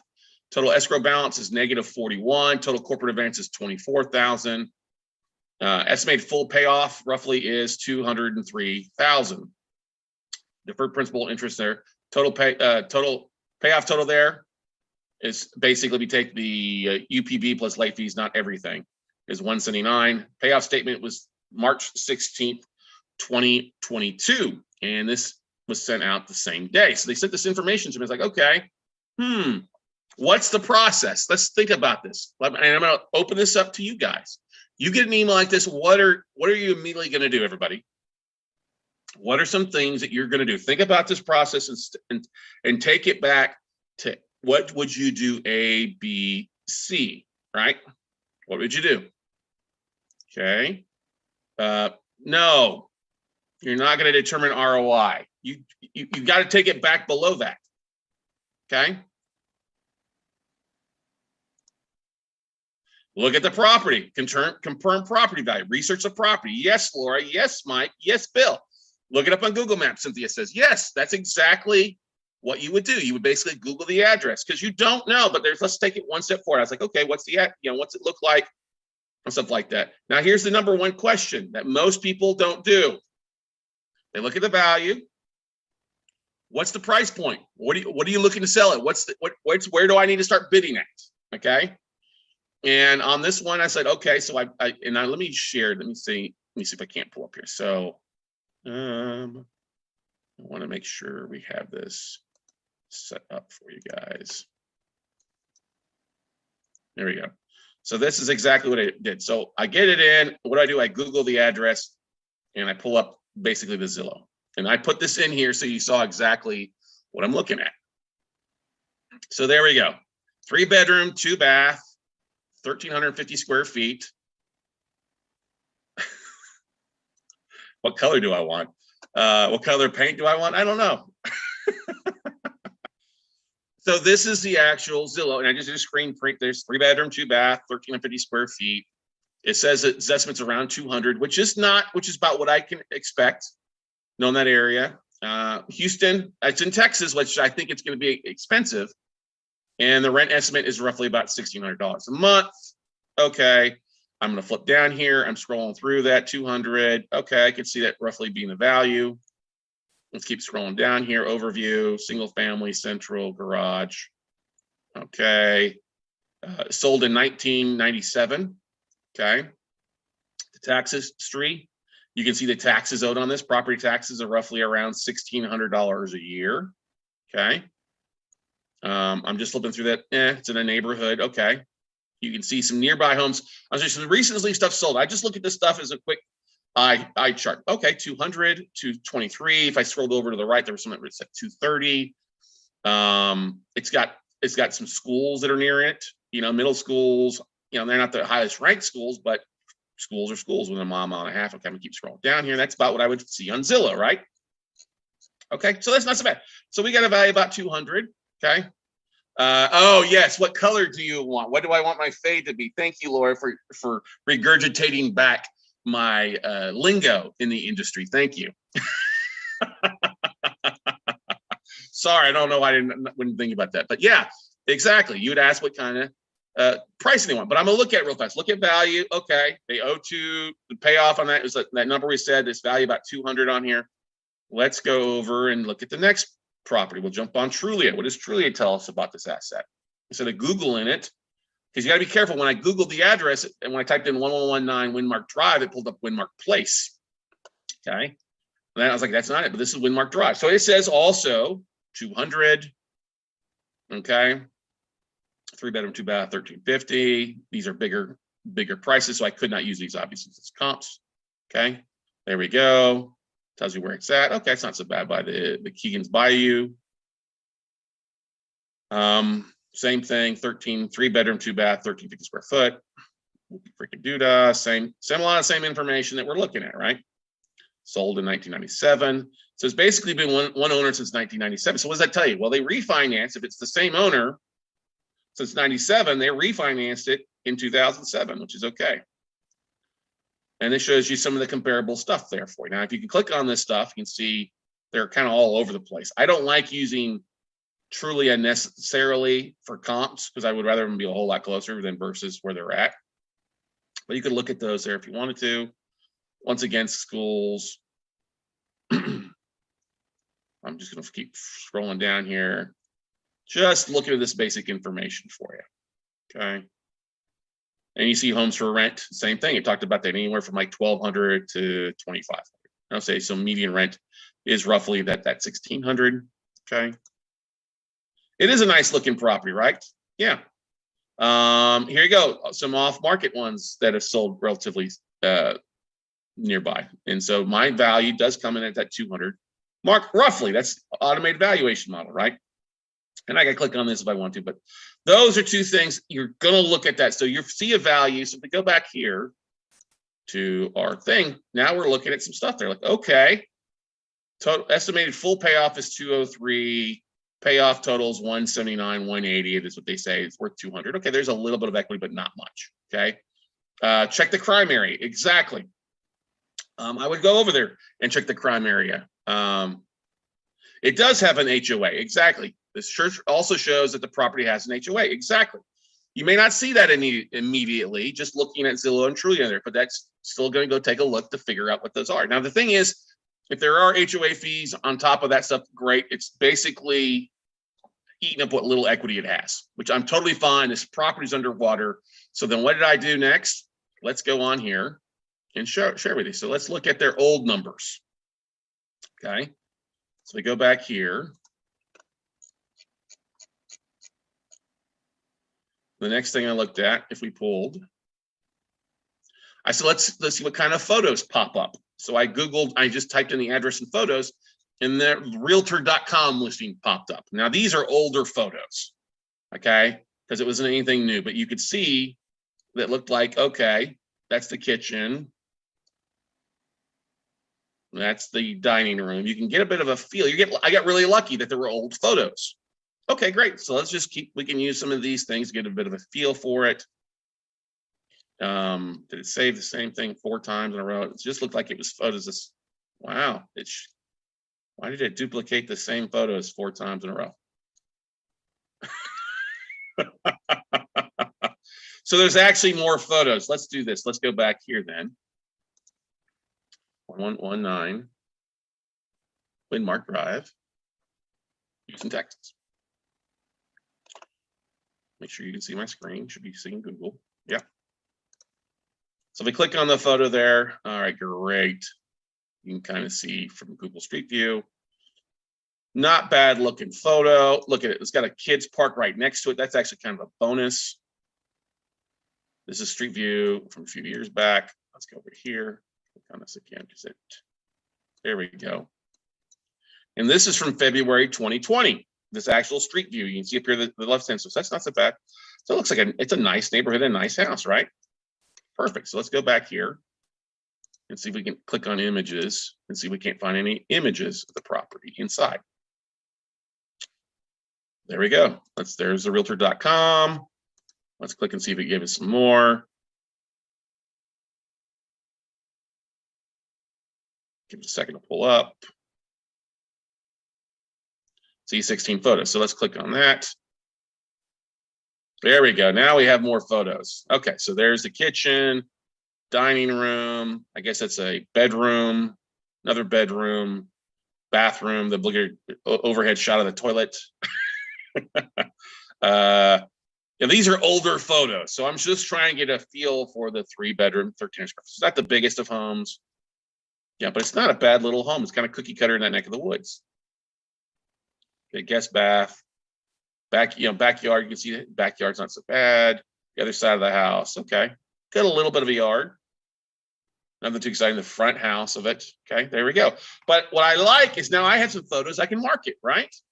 3-bedroom, 2-bath. I can use these, and that's what I'm starting to think. Now, the due diligence aspect of that, same time you're doing your due diligence, you want to be thinking about marketing, right? So you've got some older photos, but that's okay to use the stuff. You've got a nice screen view, and you can see, oh, what do you see there? You see a realtor listing sign. This goes back to when the property was listed and sold back in 97. So while these may not be exactly accurate photos of where things are at, that's okay. It's still something valuable to keep, right? Now, if we go back here, let's take it back one more step. We're going to hit all. All right, we're going to look here. Houston Association Realtors. So that tells me it's been listed at some point. Zillow, Redfin. Got to make sure it's Windmark Drive. This is Windmark Place. Okay. The photos we were showing from was Windmark Drive. Okay. Let's look at that's Windmark Place. We don't want that. So Trulia was giving us issues there. Right. So let's go. We didn't see a Trulia posting there for you. So we'll just type in Trulia. You got to be careful here. Sometimes, see, Windmark Place, that's not what we're looking for. Okay, so let's go to Trulia.com by itself.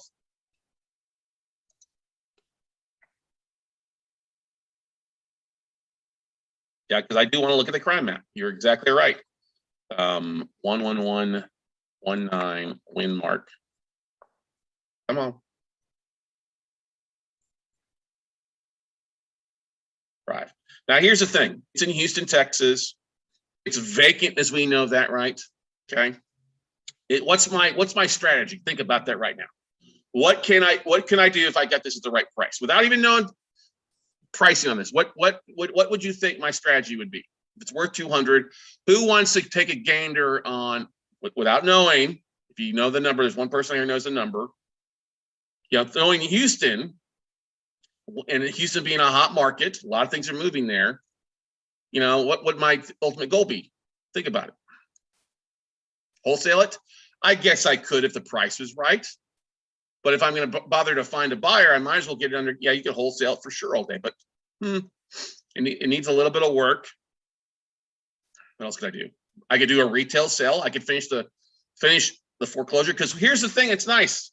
It's in Texas. So if I buy the note and I finish the foreclosure, I could sell it at the auction or sell it as a retail sale. Like RJ says, yeah, would it make sense for me to keep it as a rental? I don't know. All right. Now, like RJ said, the HOA is only $25 a month. That's not that bad. Up there, HOA is $25 monthly. It's $300 a year. Okay. 10 years, there may be $3,000 owed in back taxes. Okay. But what we want to look here, like Wayne said, let's see if we can't find the crime map on here. Sometimes Truly's changed some stuff up on here.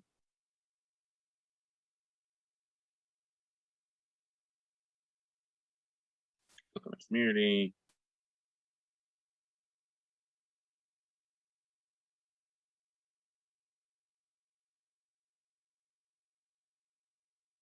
Yeah, see, it's not giving us, it's changed how they're doing it. Truly's changed their stuff, so they're not giving the crime map so much more. Yeah, it's all for, that's what this, no. So it's changed some stuff on there.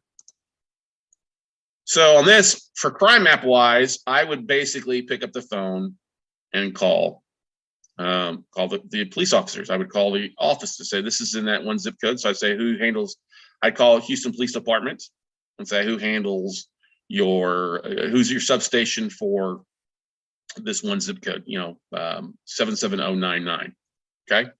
And ask them, what's the crime? Now I did that on the phone. They said, oh, it's not, it's a nice neighborhood.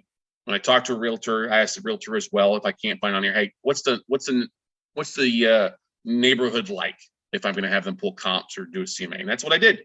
I said, okay, this doesn't look too bad. So then I went back, and what would you, if it was worth 200, what would you guys offer?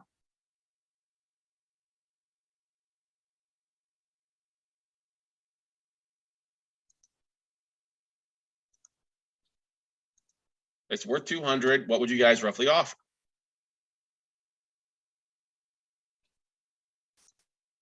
$130, Mike says. Okay, that's 65 cents on the dollar. Not bad. Okay. Now you got to realize, here's another thing too, Mike. They've got condition, they've got interior of that. Mike's the brave one saying 130 here. And by brave, you're the only one starting anything else. What about you rest of you guys? Come on. RJ, you're a realtor. RJ's like, well, I'm pulling some comps. Or Dimitri or Carmela, Crystal, Bill. Come on, folks. David, Laura, Merrill Lee. Come on. Phil, Wayne, what are some prices would you offer? Laura says, I'd offer 100. Okay. 140 if it is vacant. It is vacant. Remember. Okay. Well, Bill says 120. Good.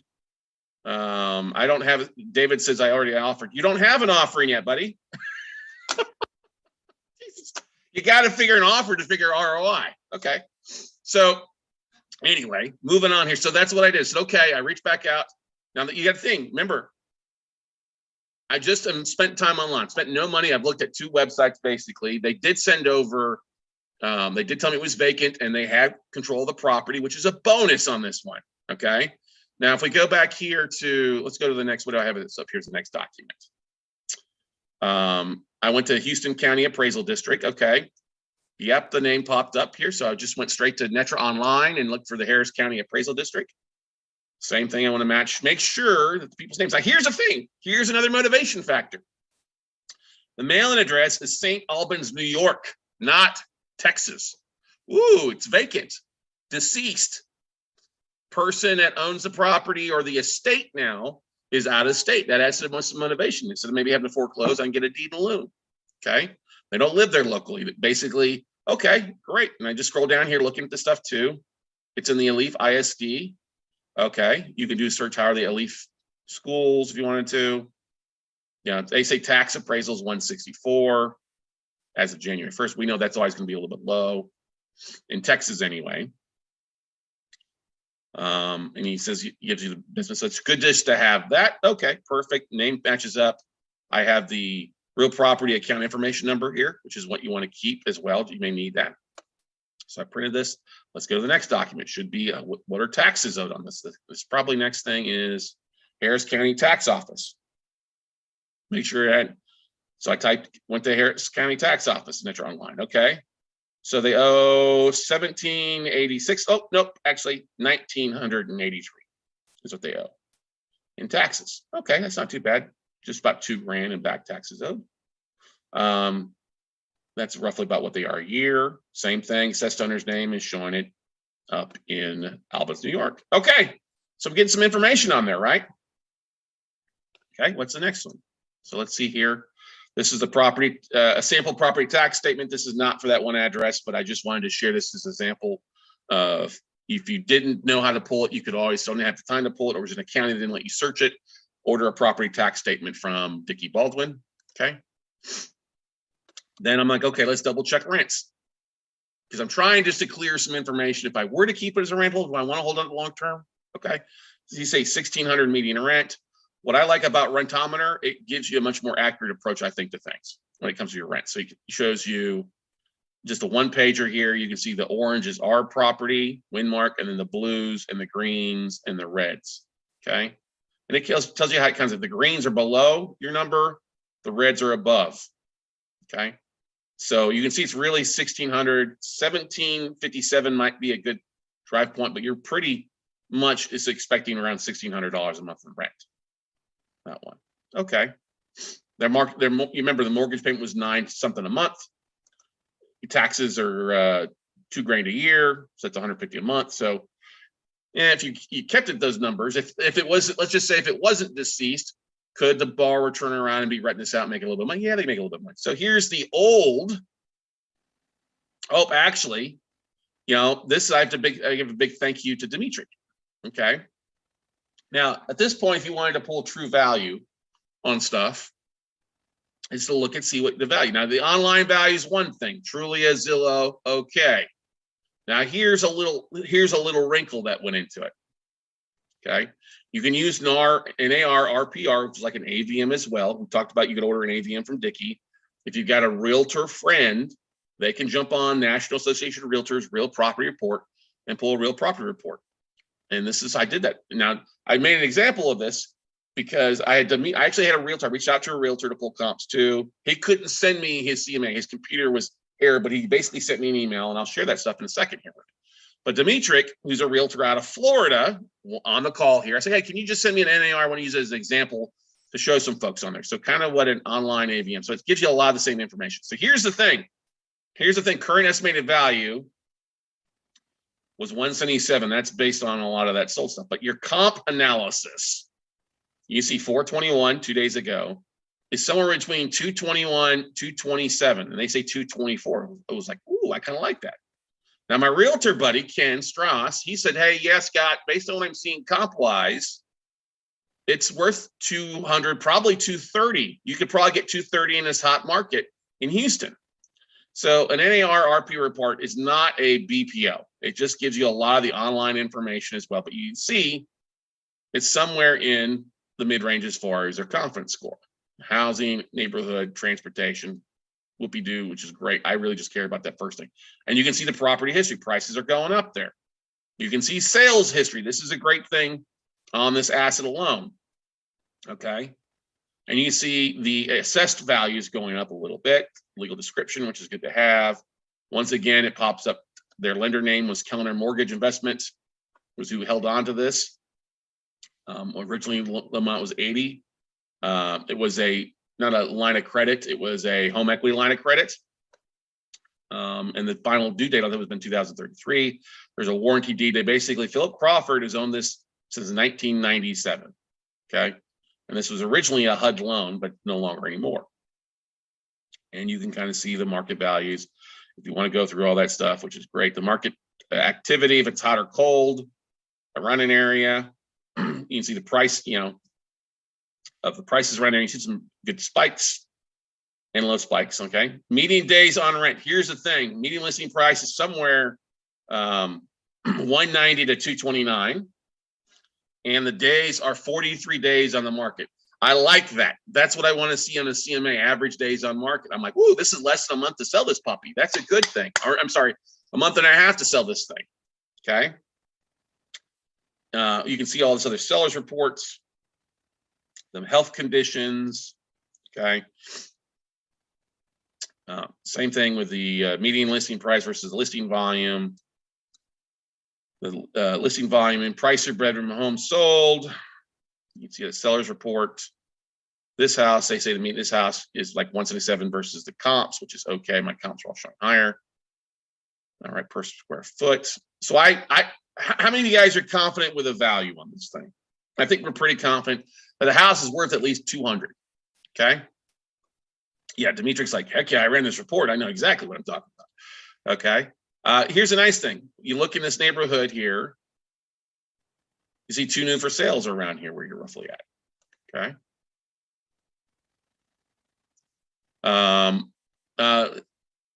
Bill says it's a lower value because it's vacant. Well, you got to realize this, Bill. I would agree that I would value it lower because it's vacant. I would do that. I would agree with you almost 100% if it wasn't in Texas. If it was in a city and a state that had a longer foreclosure process than Texas, we can foreclose on this thing pretty quickly in less than 90 days. You know what I mean?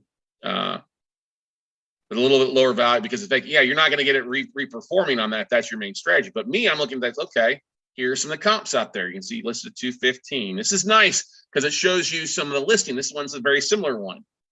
Not too far for 234. This one's just down the street. It's closed. This one sold at 177. Okay. 3-bedroom, 2-bath. Keep going down here. And then it gives you all these other information there for you. Some more of the seller's reports of actives. This literally came from NAR RPR. It's pulling it off the MLS. It's pulling it off of the AVM because the NAR RPR does work with a lot of the MLSs out there. That's why it's nice to have a realtor friend on that. So it pulled to this stuff here. And that's why I wanted Dimitri to pull this because my buddy Ken, who pulled the information, he basically gave me a very truncated 4-sentence paragraph. And then he also, the great thing is I reached back out to the seller on this. And here's the thing. Let me make sure I'm going through this before the way. They showed some into your photos. This one's a much lower house, only a 2.2. Fairpoint Drive. This one's 234, 3-bedroom, 2-bath, 2-car garage. 1,400 square foot, so it's right about the same size. So this is great, these comps, right? Thank you, Dimitri, for pulling it. You can go through it more so. So here's the thing. I reached back out to my guy, Cameron. I said, okay, Cameron, this is worth roughly about 200. Okay. What do you want for it? What do you want your bidding at? And he comes back, we're looking, our initial bidding price starts at 95. I'm like, 95? What? He goes, we're accepting bids starting at 95. I'm like, shit. Okay. Do you, woo. I said, you have access to this property? He's like, yeah, we've got access. We got a lockbox code on it. As we're working through legal on this stuff, I've been talking to the state may be interested in potentially doing a deed in lieu. They first weren't initially, but as I've been talking to them, they think they would be interested in doing that. So when you see that number, they potentially want 195, not 195, 95, and it's worth 200. What do you think? What is your action? Are you motivated to proceed? Or are you not motivated to proceed? Can I get a thumbs up from those that are like, whoa, that's not a bad looking deal, just right there. If I'm at 95, even if I need a full rehab on this thing on the inside, it's not a bad deal. 1,300 square foot house, paint, carpet, okay, as long as it's not the apocalypse inside. All day long and twice on Friday, right, Laura Miller? Cynthia, I'll take it. Yeah, exactly, 95, woo, okay. So I'm like, all right. I said, well, I'm sitting here on a Friday afternoon, and he tells me that. I'm like, shit, pardon my French. Can I put in a contract now? And he's like, well, we're waiting for bids to come. I was like, okay, bids? What? I was like, okay, well, can I get into your access? Can I get the lockbox code? And he goes, yeah, sure. Here's the lockbox code. So I call my buddy Ken, who's a realtor, and I say, okay, Ken, can you go out and take a look at this property for me? Okay. And so he goes, yeah, I'll get to it over the Saturday or Sunday. So I want to pull this up here. So we've been through the AVM. You've seen the NAR. They sent me the old inspection report. So I looked at this. Okay, inspection. I'll just show this up here. So this is an older inspection that they provided to me. Okay, this is a 3-day. This is a walk around inspection. Now it's a little. See, it's July 31st of 2021. So it's not the newest one. All right, but it's not like the last 30 days because a lot of things can happen. So I was like, okay, does subject be secured? Yes. This is a property inspection report. Does the subject appear to be occupied? Yes. Does the subject appear to be habitable? Yes. Single family residence. Okay, good. All right. Is there any incomplete repairs? No, which is good. Are there any notices posted on their front door windows? No. That would be important, especially if there was a tax sale or HOA foreclosure, something like that. How many stories is it? One. Yep. 2-car garage. General garage condition looks like it's good. What is this? General condition subject? Good. I like that. Okay. The HVAC, is it there? Yes, good condition. Okay. Are there obvious external negative conditions? None. Okay. All right. Does the subject have is the pool visible? No. Okay. This is a property inspection report. This is provided by this 3-day walk around inspection. Okay. Remember, Dickie talked about how you could send somebody by property inspection. If you had access, they would go inside and take a look for you. This is a sample one. This is one from 2017. Okay. So they're giving me some great stuff about that. What is the roof condition average, siding average, all this stuff is average based on the photos I can see. Okay. Not in a gated community, good. Neighborhood maintained, good, which is good. Subject age, construction quality, and site size typical of the neighborhood. Yes. Great. So fit right in with everybody else. Are there any boarded up homes or unfinished construction in the neighborhood within a quarter mile? No. That's a positive. We don't want boarded up homes next door like it was in Detroit. Okay. Is the property affected by noise disturbance like it's next to a highway? None. Okay, that's good. Okay. This was provided by the seller. If we go back here, let me go back here. Let me share something with you. Okay, right up here at the top. This coming in? Oh, I did. Oh, you know what? There we go. I had some slides on there. But anyway, there you go. They sent me an old title search. We talked about this beforehand. They sent me an old title search, an old BPO, which I just disregard because it's 2017 BPO. And they did send me, or it's a 2017 BPO, and it's a inspection report, due diligence inspection report. Okay. Oops, what am I doing here? Here we go.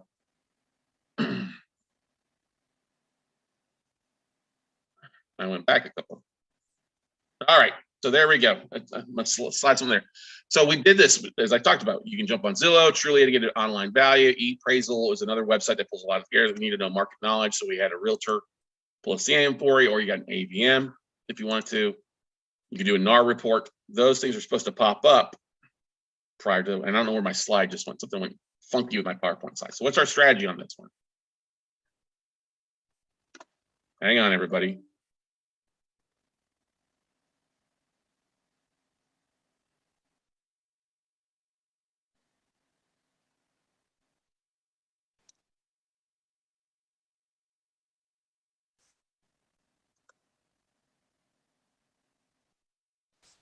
Okay, there we go. All right, let me reshare my screen here. It was acting all funky. So if we think about this, going back here, looking at this so far, based it on it's in a good, decent property in a decent area. That's our strategy. Am I going to be able to reinstate the bar on this? No, they're dead. Okay, can I get a deed in lieu? Potentially, based on what the asset manager has told me. Okay. Provide that everything's clear. There's no other outstanding huge liens behind me. Taxes got to be paid. Let's look at the HOA, pay the HOA fees. That's fine. Do we want to hold or sell the asset? Now, I don't really want to hold a rental property because it's only $1,600 a month is basically market rent on there. If I'm doing my numbers right now at principal and interest, I don't have taxes about another 100, HOA's $30 a month, insurance on that's about the same, about $100 or more. I'm going to be making about $300, $400. Now, for some people that would be great. Others, if I could buy this in the 90s or 100 or 115 and it's worth 200, that's a $75,000, $80,000 profit. Woo! I would take that all day. So that's my thing. Instead of holding on that asset, to sell that asset, and since it's in a fast foreclosure state, for me to wholesale it and make 20 grand, I'm really eliminating 50 grand for myself. This is where the whole raising capital comes in handy. It's such a short state to foreclose in. I might as well just do the deal myself, because if I can get somebody to fund the deal at 115, 120, I don't even care if I have to go splitsies on the profits. If my investor friend of mine is going to fund the deal, we can go splitsies. We'll just have, to protect them, we'll put it in their LLC and draw up an agreement. So it's their LLC buying it, or we create a new LLC. All right. Or I can borrow money at 12% from somebody and give them a 1-year prepayment penalty so they get a full 12% if the deal takes 90 days. So there's a lot of things running through my mind. Now, how much work does it need? This is the, what does it need? Now, the fact that we have that inspection report from earlier last year is a good thing, right? So let's look at potential ROI profits, but I'm already excited about this, okay? I know that they wanted an offering on that. I would come in, I would have probably said, okay, like Mike says, I'll come in somewhere around 120, 130. Well, that's why you always ask, okay? Now, start to finish on this one, by the time we fund it, I would say it takes less than 90 days to get the damn thing sold, or worst case, foreclosed out. Based on everything we've dealt with, everything we've seen so far, less than 90 days. All right. The minute we would fund this, we could actually start kind of jumping the gun a little bit and cleaning it out a little bit. Okay. So let's work through some numbers in a minute here, but I want to first go back here and go and share some more of what we found through some more deal flow. So he said 95. I immediately sent somebody out to go take a look at it, right? After I looked at the inspection report, this looked like it's in good shape. These are photos, but this is still, from the date of this report is not March 2021. March of this date was July, if I remember correctly, right? Yeah, July 31st. So not quite it's 8-9 months ago. Okay, so let's go back here. Now, what I did is when I reached out to Ken, he sent me some photos. He went and pulled some photos up and shared me in his email. Was like, hey, this needs some work. It needs a little TLC. It needs a rehab. And I'm like, rehab? What do you mean it needs a rehab? There are holes in the wall? No. Basically, it needs paint and carpet and a clean out is all it needs. He goes, the cabinets can be saved. And so what I did, he just sent me these photos. He also sent me a walkthrough video. It just needs to be cleaned up. The air conditioner is there. All the appliances are there. It just needs to be cleaned. Okay. All right. It varies, David. Sometimes we get an inspection report if they've taken the property back. If they haven't taken the property back, you're not going to get that. Okay. If it's occupied, you're not going to get that. Okay. This is why you have to take a look at things from the outside. It's still, so when I'm looking at this, I see paint, carpet, cleanup, which is about what I expect to do on every freaking property I take back. So this does not scare me. That's turning the power on. That's basically going through $1,500 probably to clean it out. May not even have to paint it. You may just have to put clean the carpet. But carpet, okay, you get a carpet bid for a 1,300 square foot house is not going to be that bad. I would say I'd probably into this for like 7,500, 10 grand most on a clean out carpet if I had to repaint it really fast. But I don't think I have to do that. But that's it. And then he comes back, yeah, this is actually pretty good, 230. I think it would sell pretty quickly based on the market in less than 30 days. And so, okay, that's not so bad. All right, maybe I can sell some of the junk left in it and offset some of my costs, whatever. But that came from my realtor, and he went over the lockbox code and walked through it, took photos. I was pretty stoked about it. Now let's go back here and pull up the older BPO, because a lot of times your sellers may have an old BPO, and here it is. This is a BPO that they provided me from 2017. Okay, this is an exterior property inspection. Okay. And this is from February 28, 2017. So it's 4 years old. See, it's been vacant since then. So it's not vacant. It's exterior. No. So somebody's living in it at that point. Okay. So same thing. Lot type, 15 square foot. For sale sign, no. Inspection date was March 5th. So somebody's living in it. Occupied. Same thing. Good repairs. This is old. And they gave me these grainy photos. Okay. So I can't really use this so much, but I can, okay, it gives me some photos, make sure I'm in the right spot. So I'm just scrolling through this. Yeah, same stuff.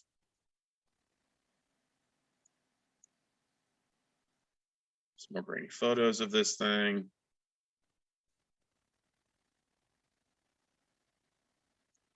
Blank page, there we go. Now they pulled some information off of this. There you go. They pulled the aerial view. It's in a flood zone. 1,000 square This is the original appraisal.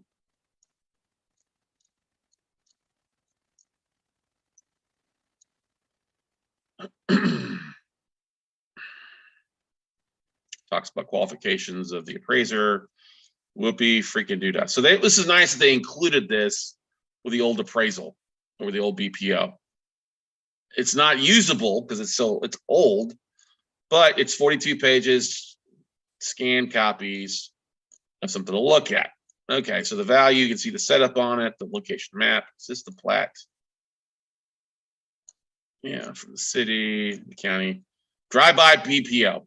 And so this is 2017. They valued at 141. Don't really care about, well, they say this is at 2022 years ago. 140 as his value.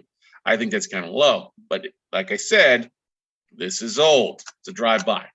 Okay. So we have, now here's the thing we look at. What do we have?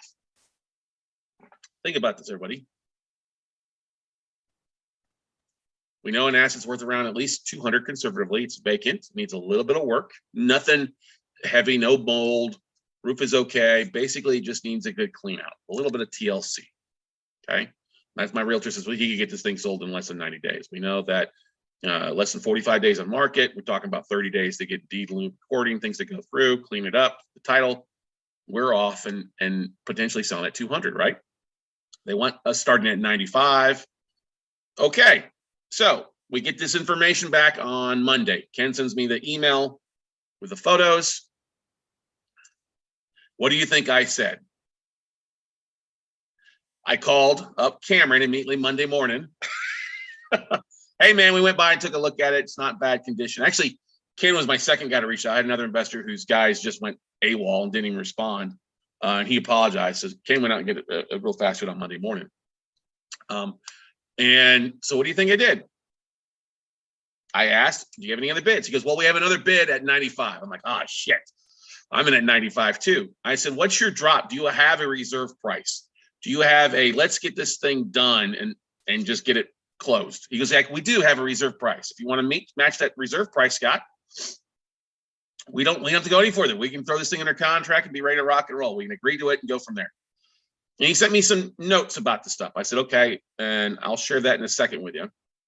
But the notes, I looked at the notes a little bit about where it was, and they're missing an AOM. An AOM is missing in the collateral chain, which is okay. I said, listen, if I come in at 109, nobody else is going to screw around. He's like, yeah. I said, let's do it. 109, let's get under contract. I can close in 2 weeks, provided that the AOM is there, or I can close by the middle of the 15th of April. Remember, this is back in March 24th. I can close in 3 weeks.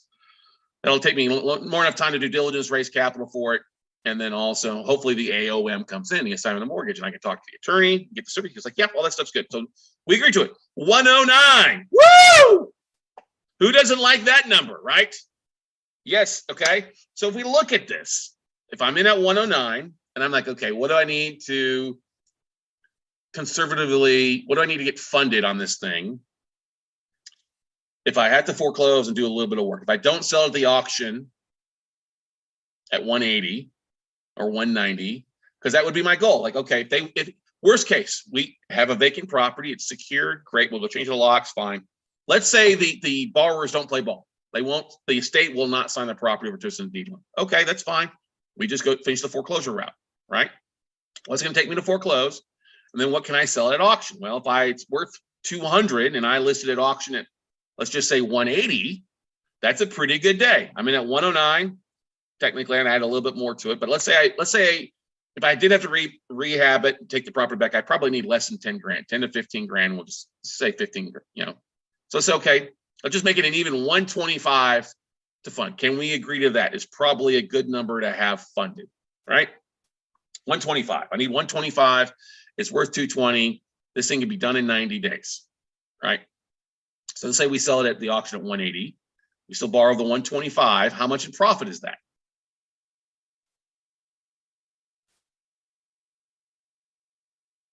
That's $55,000 in profit. Now, that depends on my money costs too, right? Now, if I'm partnering with an investor, a buddy of mine, friend of mine, that we're just going to go splitsies on the deal, we have it funded in their LLC. I'm bringing the deal together.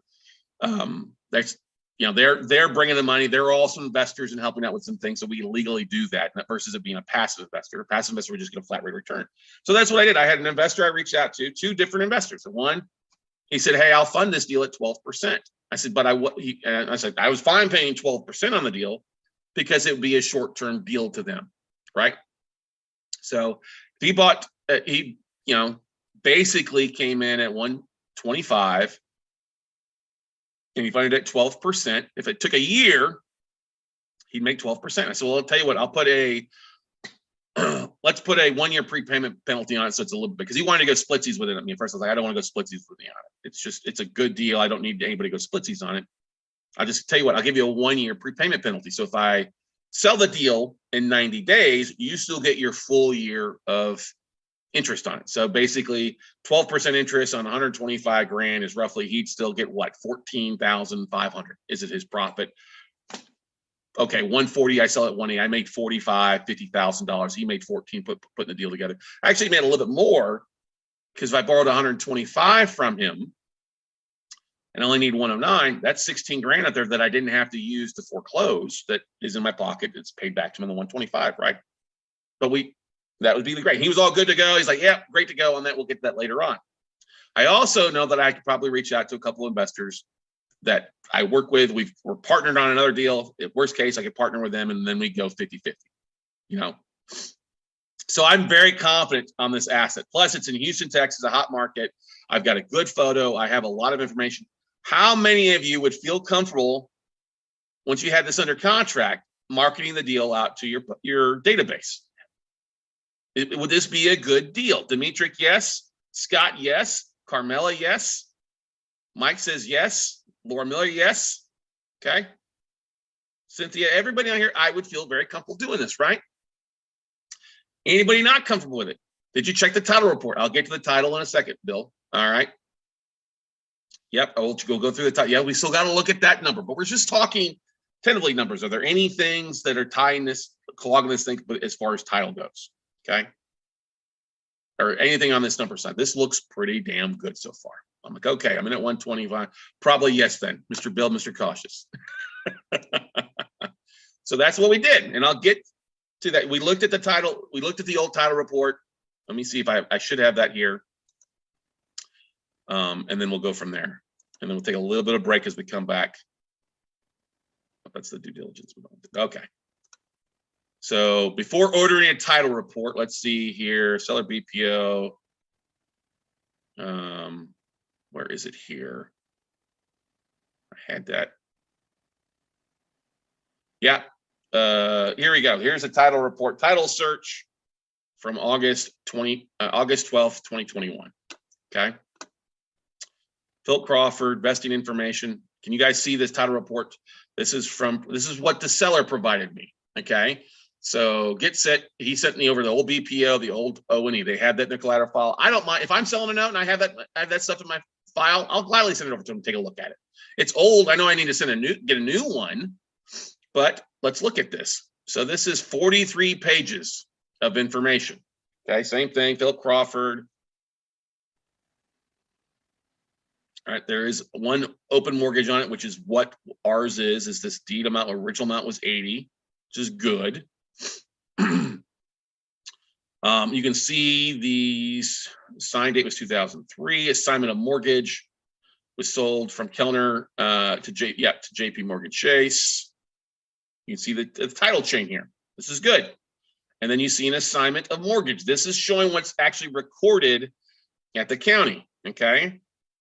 So basically, JP Morgan Chase bought this from HUD back in 2015. All right. Okay. Then this was in 2018. Let's see here. Bank of New York Trust for the city. Yeah, JP Morgan, Bank of New York Mellon. Bank of New York Mellon sold it to Citibank. Okay, in 2018. And then Citibank sold it to US Bank National there in July 2021. So those are assignment of mortgages or the deed of trust, basically from the origination side of this note to the picture when they bought it, back to where we're at, basically witnesses report, which is okay. No active judgments or liens. This is an important thing, as Bill referred to. Now, this is as of 2021, but I'm feeling pretty confident with this. Okay, it's less than 6 months, so no active judgments or liens. When this report was pulled, the guy was already dead. It's already passed away. All right. Property tax assessment, there you go. Total assessed, we know that's going to be short anyway. The homeowners association, which we want to reach out to. Okay, and then we get into things we've already seen, right? We already pulled the HCAD. We've seen this already. We already pulled this new one. So, tax association, see 1,600. Well, ours showed 1,900. Okay, this title report is old, but it's going to give you some stuff in there as well. And once again, this is the warranty deed, copy of the warranty deed from 97, which will probably end up seeing this in the collateral file. All right. But this is at the county. So this is a Texas home equity security instrument. It's a first lien, which is good. All right. Keller Mortgage, which originated it. So we're going through all the title work on this thing. Boom. Yeah. This is original, from a little bit. Okay. That's a copy of the mortgage. It's all recorded. Not so bad.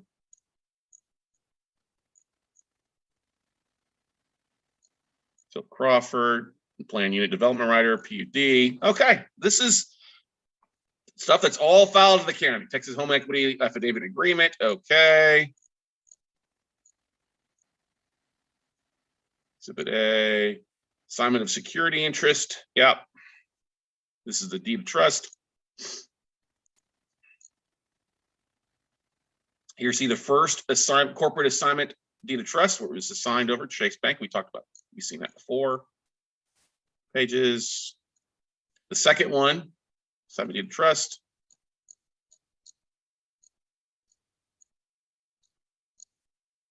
Third assignment. We basically want everything to come up to date where we're at as of today. And that's the last one there, the 3 assignments. We're just missing an assignment from Chase over to the selling entity. That's what's missing right now. It's not recorded. So that's what we're waiting on, is that assignment, because when Gets It purchased this note, they're waiting on the assignment transfer from the sellers to them, which can take a little bit of a while. That's what's missing. But everything else, just on that, looks good. Everything looks pretty clean on that. Woo! So great stuff on that, right? So guess what? I'm good to go now, right? How many on here feels pretty comfortable going to contract?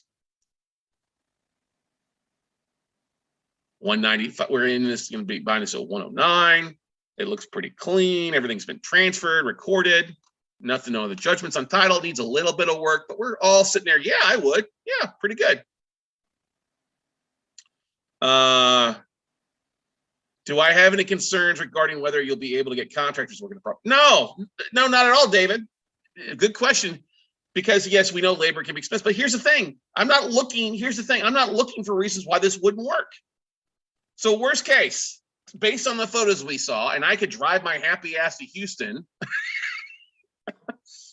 I call up a dumpster to dump stuff, and you know what? I go over there and I clean up the property myself. Now I can knock that out in a weekend. Not that I would do that, but no, all I need to clean. Listen, if they won't play ball with me, I foreclose. If they will play ball with me, guess what? We could sell this house like it is right now with a good clean out and a weekend clean out, turn water power on. Could we not get this done? Laura Miller, could we not clean this out in a weekend? Thinking, yes. Scott says, yeah, absolutely. Okay. I'm not worried about it. If I need, look, there's plenty of companies that are putting carpeting in right now and a cleanup job. Look, Dickie's got people begging for work that we could do. So that's what I would do. I would get Dickie to order a cleanout crew a bid on. I haven't even done that yet. Don't need to yet, because you know what? I either going to get deed loan and then we'll go that route. But that's the point is, I know it's going to be relatively cheap cleanout crew, couple $100. It's going to cost probably more to rent a dumpster and haul that off. But no, I'm still in at a good price. Remember, it's worth 200 or more. I'm in at 109. If I'm funding 125, I'm feeling pretty good. Plus, I've shared the photos with my potential funding source, and they're like, oh, hell, all day long. That 125 number makes sense. Sure does. Okay, so that's what we did then. We said, okay, great. We're good to go on this. Let's go to contract. And so I'm set up already with an entity. With one entity, I said, oh, we have another one we need to set up with the entity we're going to use on old one. So we said, it took a couple days to get the entity, but they're like, okay, you're good. Nope, we're locking the bid with you, Scott. 109. Nobody's going to go around you. You've won it. Okay. Now, Mike asks if the property was in the north and vacant for a while, might have frozen pipes. Word of warning. I totally agree. If it was in the north, and we have looked at those, there have been some assets that we haven't looked at them. You'd want to make sure that it is preservation. You've seen the tape across the top of the toilet. You see that the water's turned off. You want to look for broken pipes or mold. Totally agree to that, Mike. If it's in the north, I would definitely do it. But that's the thing. I am not looking at vacant properties in the north. This was in Houston in the south. I looked at a couple in Florida. This is in my wheelhouse to make sense for me. Alabama, Mississippi. Okay. Not going to see a lot of cold weather there. That's really bad long term. So then we're going to go to contract. So what I want to do right now is let's do this. Let's take a little break, just get up, stretch. And now we're going to dive into, get a look at a contract. If you've never looked at a contract, the contract needs to have some due diligence on that's going to protect you afterwards too. So let's take a quick little 5-minute break. Let you get up, stretch, hit the bio, and be right back. Okay. And we'll go into we'll make an offer and we'll go from there. All right. So we are pretty happy with our upfront due diligence, right? We were very lucky. We had an inspection report from a year ago, old title report from 6 months ago, their old BPO, their old appraisal. This is pretty good. Now, that's the reason I shared that stuff with you. It's great, but I'm still going to order my own due diligence package anyway. We've done some of our online due diligence, but it hasn't cost anything us except some time. And our realtor going out there now. If Ken had gone out there and it had been a dump, I still would have paid Ken $50 to $100 for his time. Ken's a student. I would have made sure and taken care of him, sent him some money, but he came back in and he was really excited about the deal. I was like, okay, Ken, yeah. He was like, we could get this thing sold pretty quickly because he could get out there and take a look at it so fast for me. So that's one of the great things about it. Now, if Ken wouldn't have made it, I could have called Dickie because Dickie's wife's a realtor in Houston. She could have done the same thing for me. So we're feeling pretty good about the deal. Let's get this thing under contract because we don't want to lose this.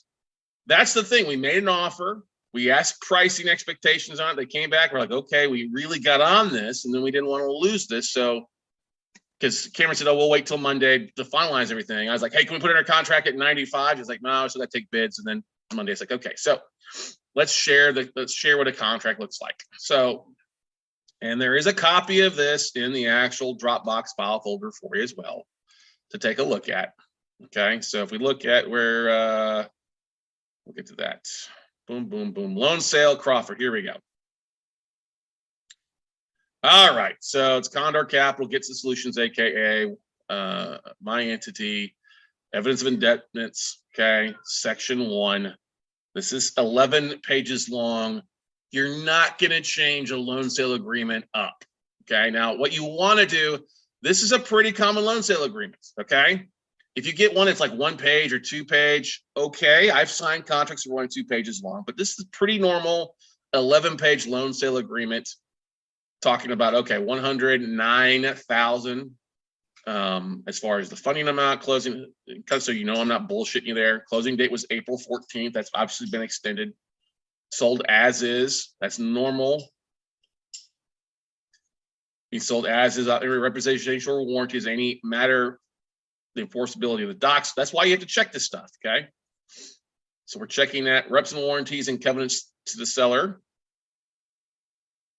Covenants and warrants to purchase except as disclosed on Exhibit B. They follow with respect to each loan.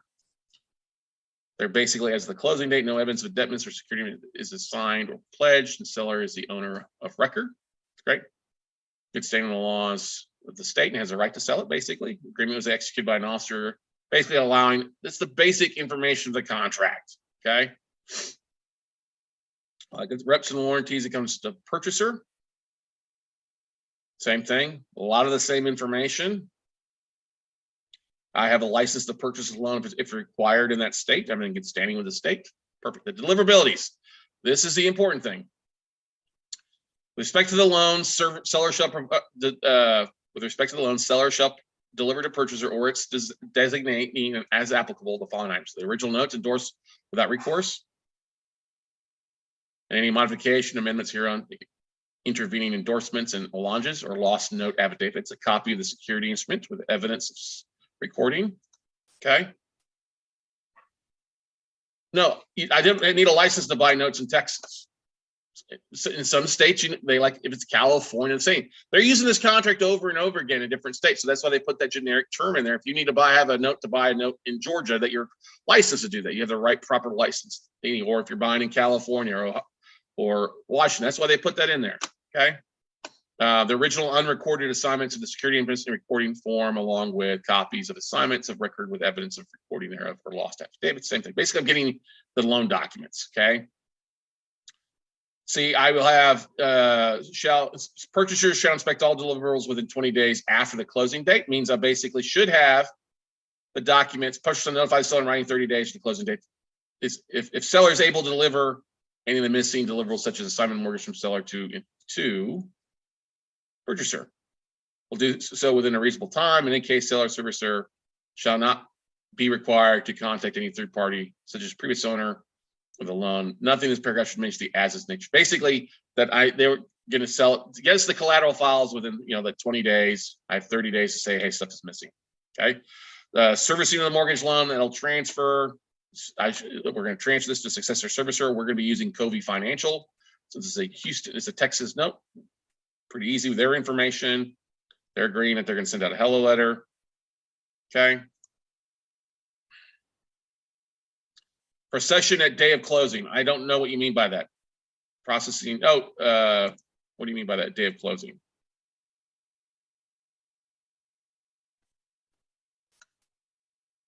Possession. Yes. Yeah, I take possession of this note. Any payments, if it was a performing note or non-payment, the day I fund means the day the wire arrives, that day, I'm basically, I'm not going to take possession of the actual physical files. They're in California. I'm in Texas. Okay. So they're going to ship that stuff to me within basically 20 days, 20 to 30 days, if not sooner. They're usually really fast about getting this out to me. Okay. If I don't have something within 30 days, there are some things I have. So it's of the essence.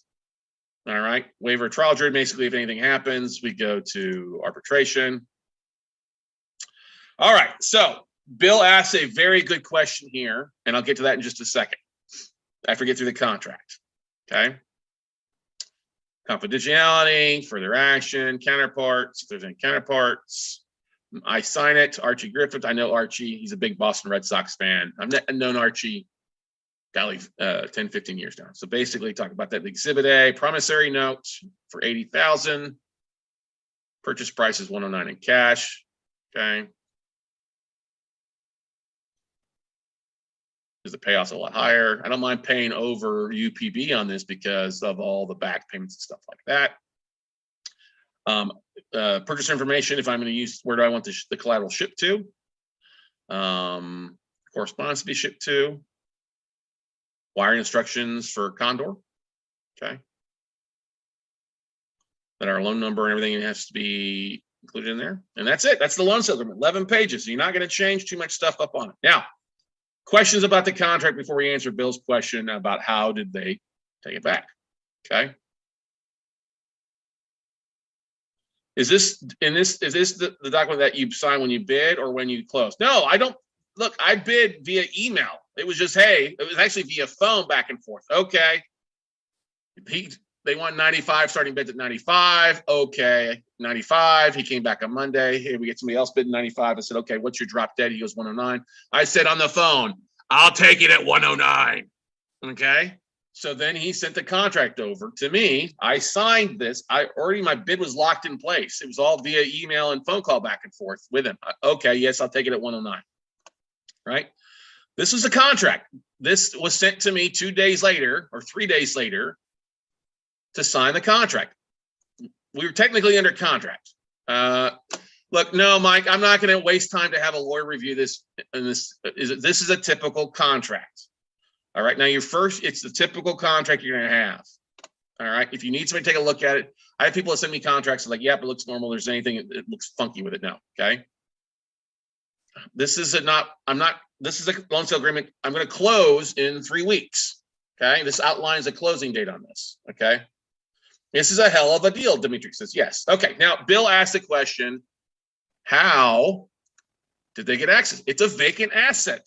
Here's the thing, as a note investor, when an asset is vacant that you're the lender on, you have the right to secure the property. Oh my gosh. You have the right to secure your property. HUD, Fannie Mae, if a property is listed for short sale and it's vacant, they go in and change the locks all the time. So that's exactly what happened. When you have a note that's vacant, borrowers moved out, nobody's living in it, you need to secure your investment and go from there. Okay.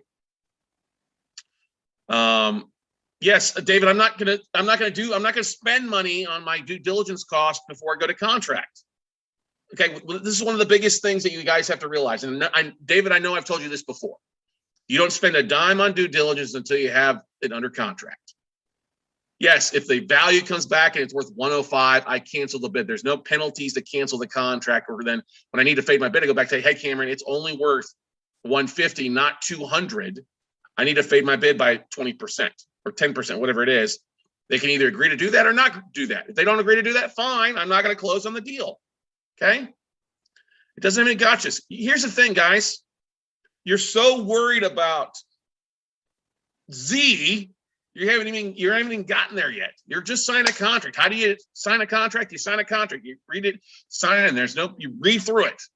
There are no gotchas in this. You got to read through it to understand it. And this is a normal contract from a fund. Okay. I have to pay 109 to close. Yes. David, quit reading the contract and listen to me. Yes, I have to pay 109 within such and such days to close by April 15th. Okay. If I don't fund, I'm not getting the deal. I'm not wiring in funds. If something comes back and says that it's not there, I can agree to disagree with them at that point. There's no money, no earnest money sent. If during my due diligence, it doesn't come back in value, I don't close. Okay. Now I'm comfortable with the value on this. I'm comfortable based on the online value and that stuff there for it. But if I didn't have that number, I would, okay, 109. If I thought it was worth 160, if it was worth 160, that would probably been the lowest value that the property would be. If I came back and the value was at 160, that would be the lowest I would probably go. But I know the value is above that. I've had the interior looked at. Okay. Here's another thing. If you can't get interior review, I'm going to put insurance on it. So I can't see inside. So that's the thing about insurance. It's based on a value of 200. If I come in and suddenly it's trashed out, the upstairs has satanic worship or whatever, blood, guts, guess what? I file an insurance claim to get my investment back on that stuff if something happens. If flames fire up, if the hurricane rolls in through, if I have insurance on the property, it protects me in case of interior condition. Look, I make an offer, no money's exchanged chance. If I can't get funding, if the value comes back, those are all things to cancel. You guys, you have to understand that. Okay, you're not going to pay 109 if it comes back, it's only worth 100. If it comes back, it's only worth 150. That's not the numbers that you're agreeing to. Your numbers, okay, I think it's worth about this. I'll go with that 109. It's worth this. And here's the thing too, Bill. This comes up to Bill here. Cameron, when I talk, he sent me over a one page with like documents, which we're going to get to in just a second here. All right. About showing some conversation and we look at the servicing notes. We had to look at all this stuff here still. We're not even halfway through it yet. Just, you're also worried about something. Oh my God, look, you're in real estate. You got to put stuff, you know how many times we put stuff under contract and to cancel because values didn't come in or taxes were a lot more or the property was in horrible condition compared to what we saw online. That's part of the note business. They know that's going to happen. Okay. Now he wanted me to go look at it first before we put it under contract to understand that the condition. That's great. Fine. But a lot of times I make offers, I make bids, and then if the condition comes back and the roof is missing, that's a verifiable reason to cancel or reduce or fade your bid straight out. Okay. All right. So we go under contract. Yay. Feeling pretty good here on the contract wise, everybody, right? Maybe not David, but that's David. But everybody else besides David is feeling pretty good, comfortable wise in the contract. Yep. Laura's good on that. The numbers look good. The payoff on that, here's the thing. If the payoff doesn't come back with what they told us it would be, that's another reason to cancel. Okay. And here's the thing, guys, you don't need to be reading all the contracts right now while we're teaching this stuff. If you want to go back and read all that stuff later on, okay? Yeah, Dimitri's like, I'm sitting at 55K profit, baby. That's not a bad day. Approximately. Okay. Let's move on to the next step of this, okay? I know that I've already gone through this with you guys, but I just want to go through this. My PowerPoint, you get excited as we're going through this stuff, right? Okay. So putting a contract is pretty simple. The bidding and the approval process, do we have some bidding options? Yes, we have some bidding options. That's the thing is I like to ask the seller, these are some basic things afterwards. Do we have some bidding options? What I mean by options, do I have to bid? If this was a singular asset, great. Is it a pool asset? Trying to bid on a whole pool assets of them? So I always like to ask, how many people are looking at this deal? Did he just blast it out everywhere and he's got hundreds of offers? Like, I'll give you an example. Crosby Capital out of New York sends me a tape of stuff to look at. I'm like, okay, great. I'm ready to make a bid. Oh, can you get bids in by 10 days? I'm like, what's 10 days? Well, that's when we're requiring bids from all our buyers. I'm like, I don't want to be in an auction with everybody. Can I not just give you a bid right now and you accept it and take it and go from there? And that's the question asked. How many people are looking at this deal? Cameron's like, oh, we sent it out about 20 people. You and one other guy, they want to respond back. I'm like, that's fine. That means pretty good. What you dropped bid, I ain't got to worry about it getting bid up. Now there's another one in Miami or Miramar, Florida. They're like, we've got it out. We're not going to accept bids yet. Your bid number that you want to give us is pretty good. But we're going to wait. Can you wait till the middle of the month and we finalize because we have other bids going out? Like, okay, I'll wait. All right. So it's just talking, asking. Okay. Do we have to give the highest and best, or can we counter and accept? If they accept our bid, great. Can we counter it back during due diligence? Of course, it's normal. It's what happens in a business. I was just comfortable with the values because I had a realtor pull a CMA for me. I looked at the property. He was able to get into it. It was really nice being able to see it. So I was very comfortable with that. Okay. How long do we have to close? He asked, when do you want to close? I said, well, can we close in 3 weeks? He's like, yeah. Great. Can we close in a month? Yeah. Even though I agreed to the 14th or the 15th, we're still haven't closed because there's a document missing on their side. We are back under contract. Okay. We're totally good on this deal. They're not going anywhere. We're bid. The money's sitting in escrow and a checking account waiting to get wired in. So we are beyond 3 weeks. We're still basically at the 4th week now, which is fine. Do we have funding available? You always, always, always want to have a backup. And here's what happened. My buddy was going to fund this deal, and he was going to fund it out of his IRA. He had a property that was set to close on the 4th of April. Well, guess what happened? It didn't close. It still hasn't closed. So for me to close by the 15th, when he told me he was delayed by a week, I immediately started reaching out to other funding sources, people, other partners, other people that I trust. Okay. And I called him. I said, listen, man, I know he was really upset. He's like, man, I really want to do this deal with you, but unfortunately, my deal's not going to close because he's going to have a deal close at 240 into his IRA. He would be like, I'd fund that 125 all day long for you, but I've just not, closing's been delayed because it was a Section 8 deal. I was like, that's fine. So I reached out to a couple people. But the beautiful thing is I already pretty much had all the due diligence done. I knew my values. I knew my stuff I could provide to them. I'm under contract, so I'm not afraid of somebody going around me to steal the deal. I'm signed up and protecting myself with that. And so we had a backup funder comes in, yep, we'll fund it and go splitsies on there. And I have time to market the deal because I was smart about this. I've marketed the deals beforehand so that when I had a deal where funding fell through, I could go back at my backup B or C investors. Now, if you don't have that, that's fine. But this is also why you need to be marketing out to databases. This is why you need to be marketing out to IRA investors and other investors, other true investors who understand real estate and pull the deal. If you try to explain this to somebody who doesn't know notes or doesn't understand real estate or foreclosures, because this is technically an REO deal for the most part, they're not going to fund in a timely fashion. You want to talk with a warm market. We got plenty of people. I mean, how many of you guys in here would fund this deal if you had the 125? Everybody would fund this deal. That's a stupid question, but part of it is you would feel comfortable funding this deal. Why? Because you see the numbers, you see the value. Okay. All right. Bill says something. Oh yeah, exactly. Just look, you guys can go through the collateral files and all that stuff. It's in a Dropbox file for you later, not right now while we're going through this stuff. Okay. But yeah, we have plenty of time to market this deal And we felt, and so that's why we looked at the loan sale agreement. So that's why I wanted to make sure and go back to that, because the slides were important for you. All right. So we go to contract, and what do I do now? When the minute you sign a contract, guess what? Then you order due diligence that's going to cost you, which is what I ordered, a broker price opinion.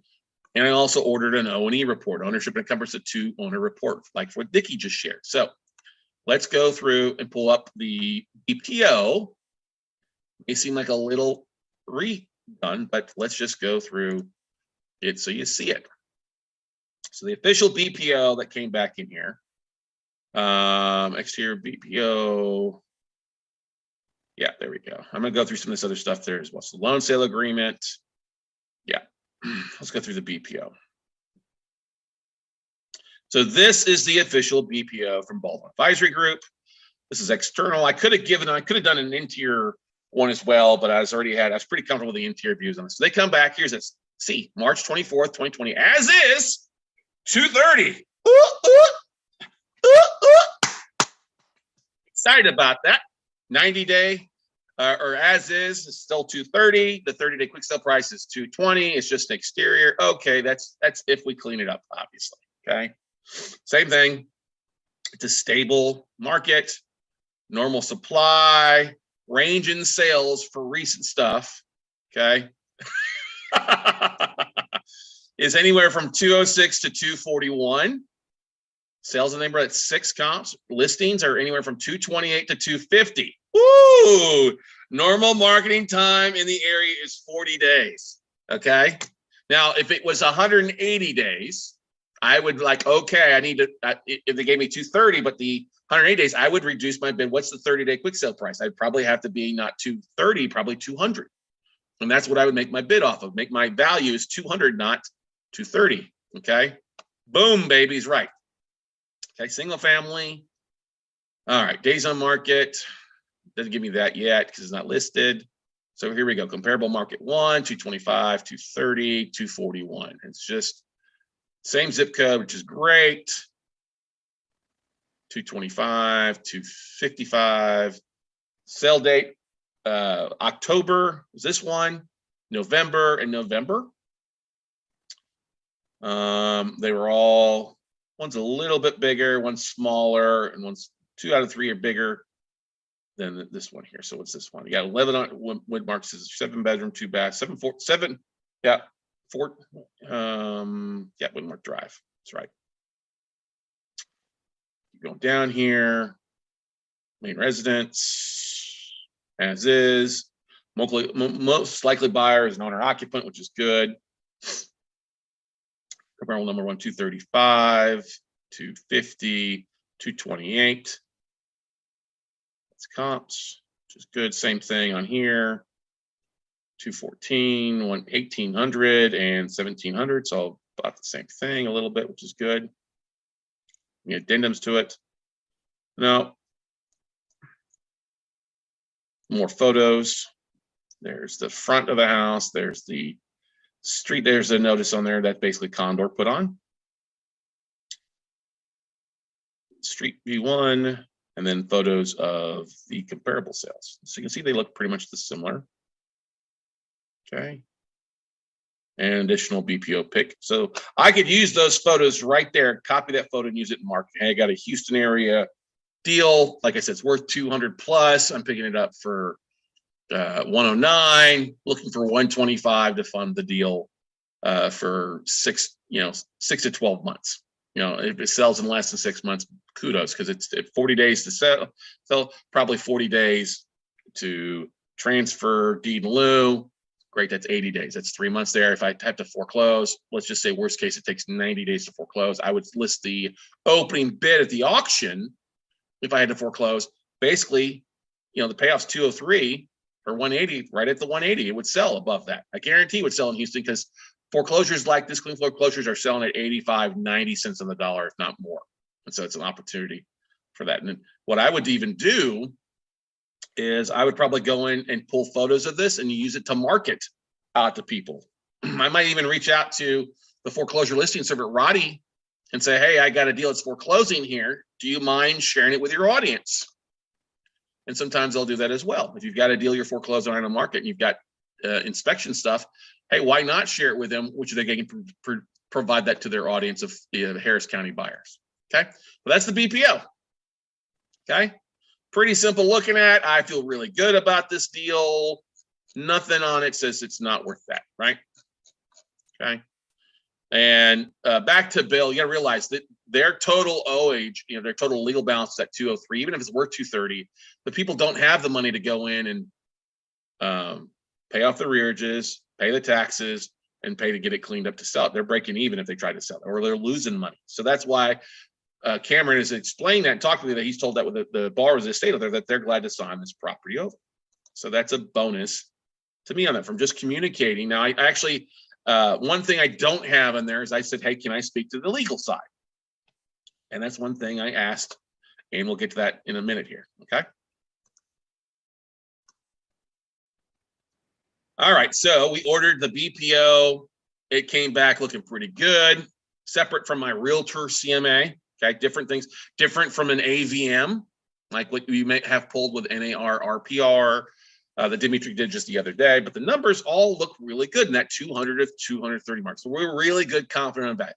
Let's look at when we pulled the title update. Now, we've already looked at the old title. Remember, that was provided in the initial email, which is okay. It was great. It looked pretty clean. So we're really feeling pretty good. So let's share. Let me go ahead and share it here so you can kind of see what that looked like. Now, we ordered it from, let me go pull it here, to owner search. We don't need to really go back further to when the property was created because everything looked good and clean.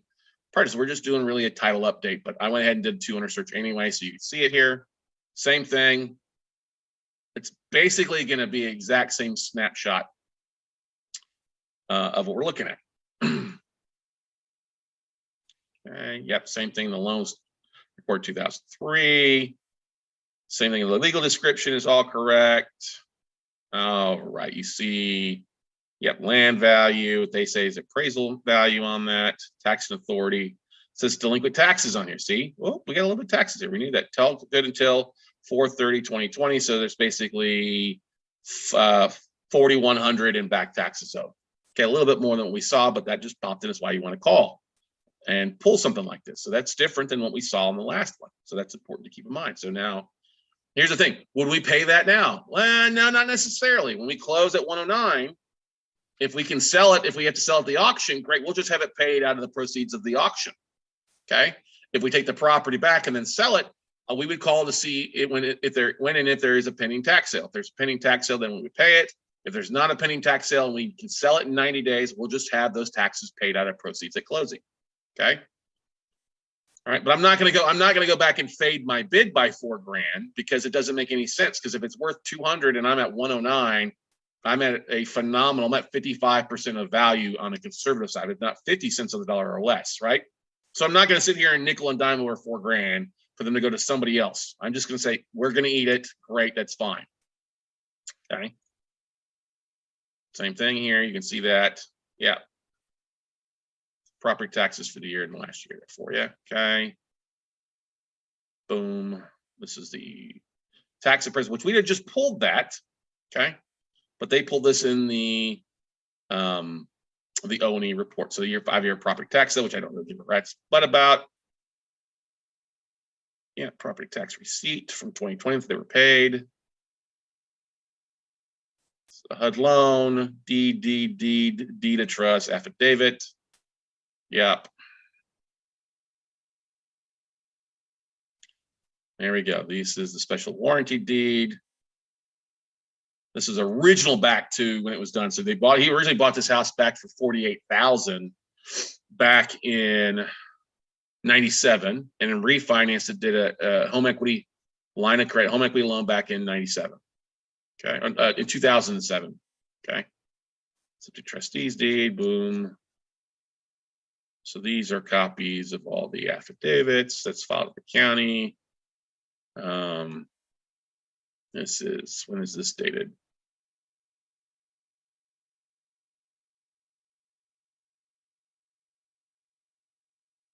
General warranty deed or vendor's lien. Okay, yeah. Yeah, for the mortgage, the original mortgage before it was refinanced. All right. So this is going back and showing you the previous loan, the new loan that was refinanced out. Okay, we already looked at that stuff before. Now what's great is it shows this loan. Now this has the original loan. When we were sent the previous title report, didn't have that. It doesn't matter because we're not buying the one before the one that was refinanced out. So this has extra mortgage on it. Don't be concerned. You got to look at the dates on that. So you had the original mortgage and the property was bought back in '97. He refinanced it and took out the loan that we're technically buying in later date. Okay. So this is 2003. Yeah, so he refinanced in 2003. Now, Mr. Crawford has passed on, obviously. Okay. Let's take the home agreement where he signed off on that. Great. And that's official. This is all, that's all been filed at the county. Right now, here's the thing that you want to also ask for. Since I did say he was dead, you do want to ask for, do you have a certificate, a death certificate? Okay. And we do want to have that just for the heck of it. And this was provided, the death certificate. Okay. Confidentially notice, it tells us who's handling this. This is from 2017, Aquin. It gives me the representatives who are handling it for the borrower, which is fine. Paul Crawford, personal representative, son of the deceased. Okay. All right, there's a death certificate. Okay, from New York State. Okay, so that's a good thing. We got that. All right. Passed on. He was cremated at Cobb's Funeral Home. Okay, City of New York, which is good. What else do we have? Oh, I also like to jump on and let's look at the white pages, see if we can find some contact information. Even though the seller's got their contact information, is going to provide it to me, I still jumped on white pages and looked for Philip Crawford. He's in his 50s, and I got some phone numbers for him. 281, which is Houston area numbers, along with sisters and brothers and stuff like that, and mom. So that's on whitepages.com, which is pretty easy to just skip trace. I'm going to share another a little bit more advanced skip trace later on, but we already have this stuff in place. If you didn't have that, where there was no right party contact, then you would definitely want to take a look at that. Okay. So that's going through the O&E report. It looks the same. We're looking pretty. All right. So a couple of things. This is going to be a little bit of deep dive here into servicing and legal notes. Now, we wrapped on the last session. I was talking about the title looked clear. If title was not clear, let's say there was judgments or they took out a second mortgage or something like that shown on the property, I couldn't accept a deed in lieu at that point. I would have to go then and be able to foreclose. And that's where speaking with the attorney on this falls in with the legal notes aside. So servicing legal notes. So I got the sheet. Cameron sent me over basically the wording, and I said, hey, can I speak to the attorney handling this? He's like, no problem.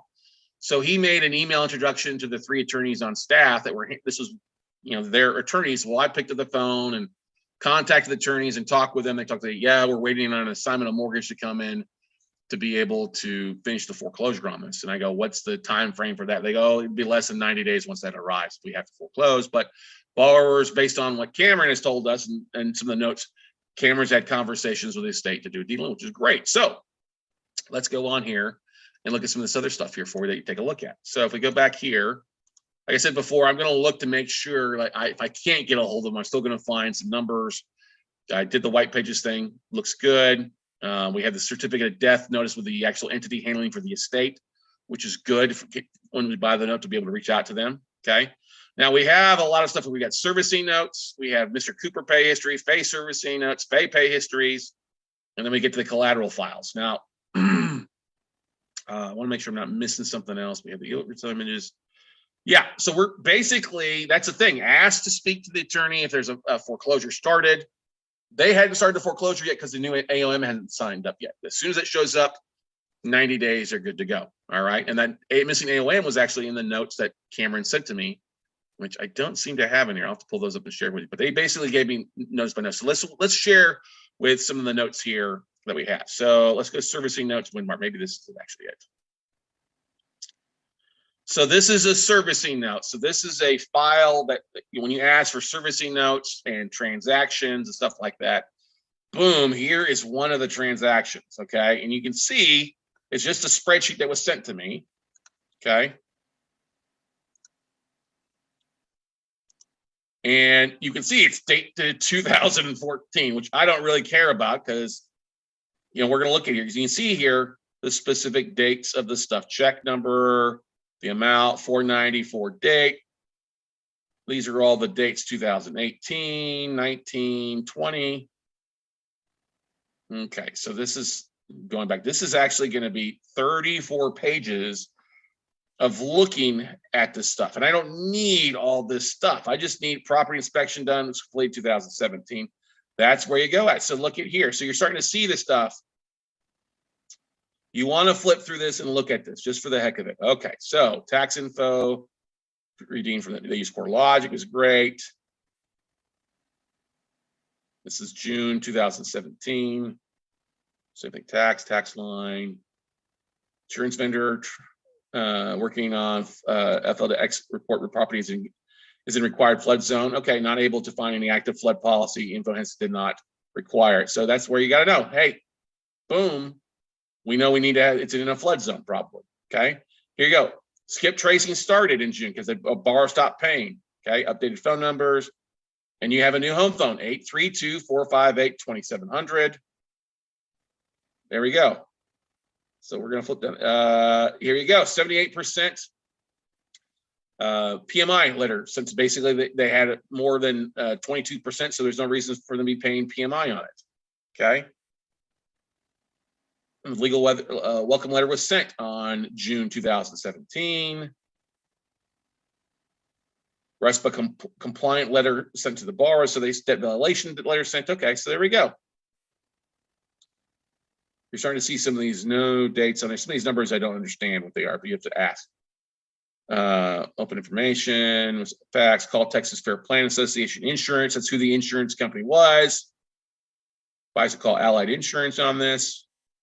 So you can see some notes on these insurance company, okay? You see you received insurance there. Let's just keep going. Mail stated that he is still Crawford. His mortgage was with BV not Aquin. And there's the old phone number, okay, which is still the new one. Talk to the other party. Mail stated that he's still Crawford. Okay, that's fine. Let's say talk to him. All right, so he's still going through this.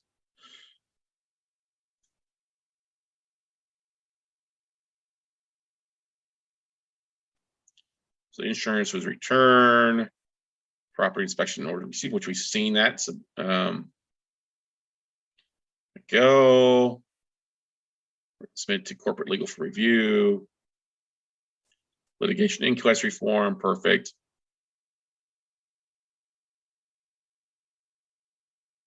Insurance letter was returned. The outside counsel started here to this as they're going through this. Same thing. They're just going through this comments. This is September. So you're going to have month to month of this stuff kind of showing up. So you want to kind of scan this because you'll find the phone numbers, you'll find the comments.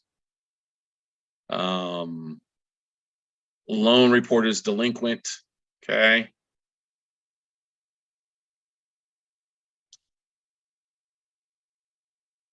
See, Maria Crawford, third party name, third party relationship, ex-wife. Verified estate of Philip Crawford. Okay, so there you see. Talk to the part. Ms. Crawford called in to give information on the account. However, caller is unauthorized user to provide information. That's fine. Closure alternatives. Okay. Able to provide account information. Property inspection reported. So basically, you can see received death certificate, which is not updated an account also. Hence raised successor in interest required. I don't know what that means. And so what you're seeing is you're literally looking, and you see the third party, Clark and Associates. This is correspondence regarding this loan will be sent to the attorney. So this is the person who's handling the estate, which we've already seen. Okay. And And there we go, borrower called, customer authenticated in LVR, call 28145. Meaning Veranda provided on the, okay, on the email, the message. Exactly. Yeah, if it needs restatement and payoff numbers by showing in litigation, able to speak about account. State's account is in litigation, but his company is working on the probate for the estate. States he doesn't have the contact info for our counsel. And there's the email, was originally Mr. Cooper. Payoff information, trying to get a payoff. They didn't have the money to do a payoff on this. Then you see, okay, here's what you would need to pay for a payoff quote of $2,200. They obviously did send that in. And we have the same things in 2018. So we're just going to keep scrolling forward here. Taxes due.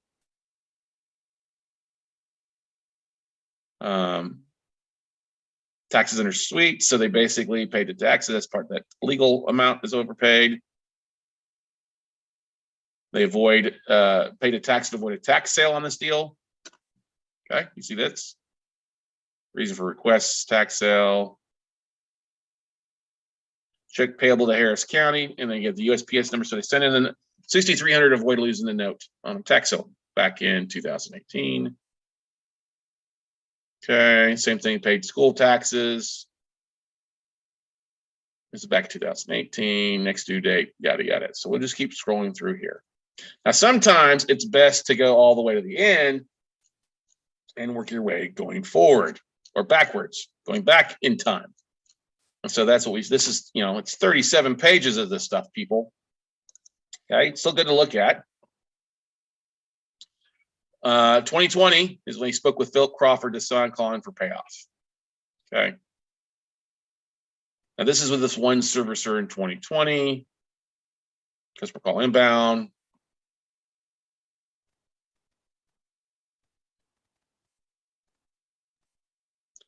So they're going through the probate process. As third party indicated, so Philip Crawford, Earl Jones, verified name, verified estate of Phil. There you go. So that's 2020. That's still 2 years old, but you get what I'm saying is looking at, you can see when you can get like servicing notes like that, that's pretty good. So let's go back here. Let's go to Mr. Cooper, pay history on this stuff. So you can like a look at pay history. This is not as long, it's only 12 pages, but you can see some of the payments made. This is going to be a little difficult for some of you because you're like, what the hell am I looking at? So you can see 9/14/20. This is Mr. Cooper. You can see the principal amount was 68. Payee, let's see here. This just basically kind of shows the amount. Corporate advanced adjusted where they were paying. You can see 15,711.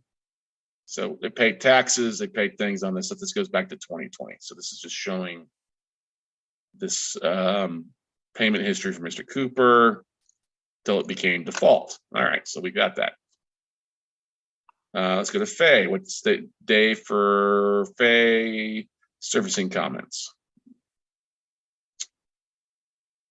All right, so this is after Mr. Cooper. So let me blow this up a little bit. All right, it's a different servicing company. Mortgage or death on October 2020. We know that already. Called primary number to look at potential at 718-314. Did not know the borrower. Hung up. No contact on attempt. Now this was a spreadsheet that I printed like this. I can go back and download the spreadsheet simply, but I wanted to put it in here for you guys to see this. So you can see same thing. In 2020, the servicing was changed. File referred to the attorney back here in 2020. That's going through some of the notes. So that's just the servicing notes there from Faye. We go down to Faye pay histories. So you know what you're looking at. There's just more of the stuff that you just saw there. So this is February 13th, 2021. So it was basically transferred from Mr. Cooper to Faye servicing. And so you can see basically everything you need to do here as far as preservation, disbursement.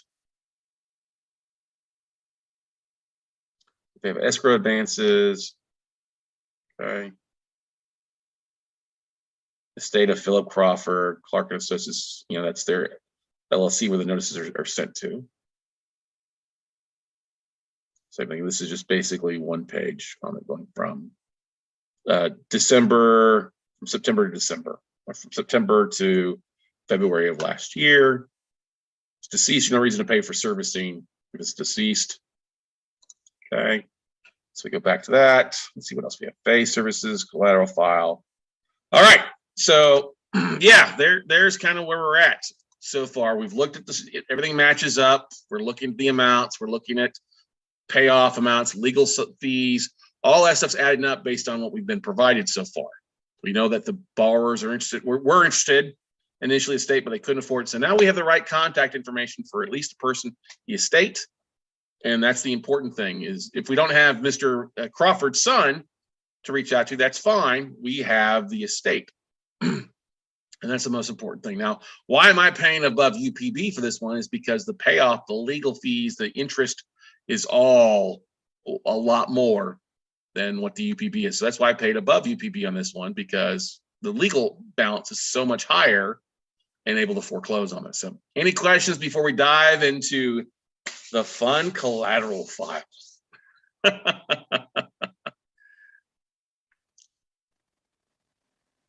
All right, moving on. All right, part 7 here is going to probably be a boring Nancy. I'll tell you that one. Boring time frame because it's the collateral file review, but it is one of those still the most important things. Now, here's the thing. I feel pretty comfortable so far based on just what's been pulled on title, what's been pulled on the previous title report, with the filings and the deeds and transfer stuff like that. I feel pretty good. So I'm not going to feel so bad of going through this stuff with him. Like, okay, I feel pretty good. We've got the story is being told and matching up with what we've been told with what we've seen in the servicing notes and legal telling us. So let's go into the collateral file. And this is the thing. I decided we're not going to print this thing because this thing, the total collateral file sent over by the servicer with every note and all this other stuff is 1,700 pages long. Okay. It's taking a while for it to download. Okay. All right. One page of 1,745. Okay. So what you see here is right off the bat, first page. This is May 2015. You see, this is a hardship letter, actually. The borrower's already fallen behind, right? You see, my husband has dementia. You can see the dementia, and then recently had to come for him. This is temporary. I don't know, but you have Maria Crawford and a phone number for Maria, and it says the account number. So she sent in a hardship letter along with the servicing document. So this is back in the state. He died. This is 2015. When was this letter written? This is a hardship letter saying that husband died from dementia. Deceased. All right, that's fine. So home phone number, seller work numbers. Can't read the email address, but that's probably anyway. But this is what you're looking at. So you see the hardship letter that was sent in on this thing back in 2015. Yeah, but that she couldn't pay the mortgage. Reason for that. So you just keep scrolling through this stuff. We're going to be scrolling for a while, ladies and gentlemen. So there's Aquin loan servicing, borrower's information, state of Phil Crawford. Now, one of the things you want to look at too is, see, that was from Aquin, who's the master servicer. Oftentimes, if there's scans of emails, you'll see email addresses, obviously. Winston, who's dealing with this person over at Aquin, okay? Trying to avoid a foreclosure. So we're just going to keep scrolling through this stuff because we're probably going to see the same thing on it. And he'd been behind for a while, it looks like, 2014. Fax numbers and statements. And once again, you see fax cover sheet. Maria Crawford Parkinson.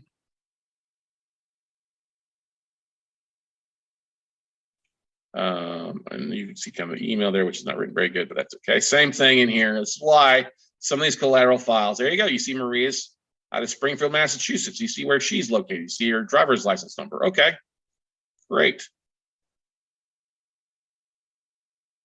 You see Phil Crawford. You see the employer back. This is back in 2003. Phil Crawford's an electrician. Talk about child support to Maria. You're gonna get a lot of information. This is we see a FICO Equifax credit report, which is really necessary to look at. We're not gonna waste our time looking at credit reports most of the time, but a lot of second lien holders will look at credit reports to see if they're current or behind. But this is just pulled. This was pulled obviously to think about the loan modification or working with the estate to help them avoid it. So we're just going to scroll through this because it's not worth. If you've looked at a credit report, you don't have to look at that. Okay. If you have not looked at your own credit report, I would highly recommend that you do it. Okay. And you see what's involved in showing up their credit. We're just going to keep scrolling past this stuff because this is part of why these collateral files can be pretty big, but it's not a bad thing. This may, this is all March 19, 2015. Maria Parkinson, that is actually her name, out of Baldwin, New York. Her information.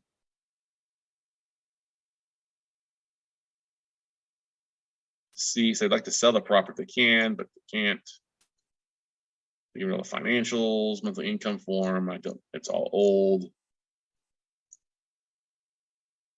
4506 taxes. Phillips tax returns. This is the demand letter from GMAC Mortgage that went out back.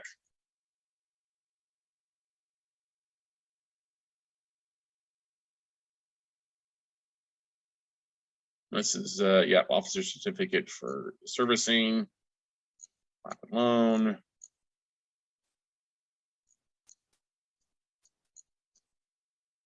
There we go. Now, one of the things that might come in handy in some states, they want to know if you want to see in a collateral file, is if there is a survey. And this is a copy of a survey here, which can come in handy if you needed it. So make sure you look at your collateral files if you take the property back to sell, because they'll ask, is there a survey? And oftentimes it may be a scanned copy or maybe a physical copy. It's good to have. It may come in handy when selling the asset off if you're selling conventionally. So that could save you, $300, $400. So this is a copy of the original loan back in 2003, or the loan that we're buying. We'll scroll through that. See, we're only 60 pages through. All right, but we have already found information though. We found Maria's, found her address, found her email address that was on there. All right, we found a lot of information in this collateral file. A lot of this stuff's going to be repeat stuff. So this is a copy of the loan, which we've already seen, and then you have to scan through it like this. Same thing, we've already seen that from the title report. Already on there, but this is the fact that it's scanned. We know this is in a collateral file, which is okay. All right, home equity line of credit, we've already seen that.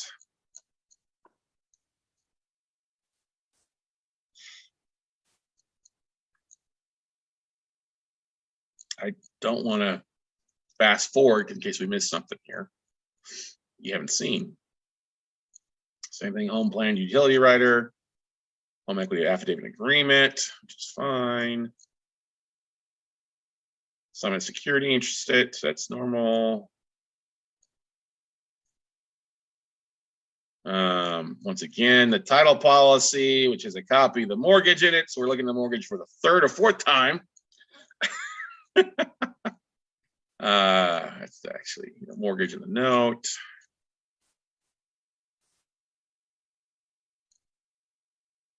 Same thing. We just looked at that a minute ago. It's another scanned copy of it.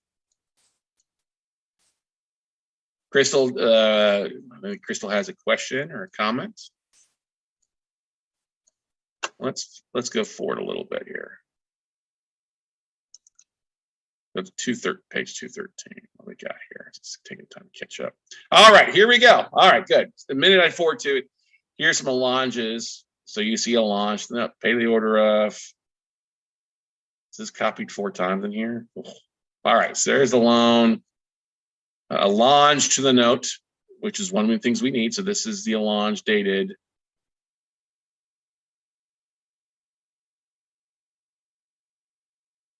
Mellon, Lon. So you see it's a different, no, so this is 2003. So there's a couple copies of the launches, which is great. The transfers. There's the lien question here. Okay.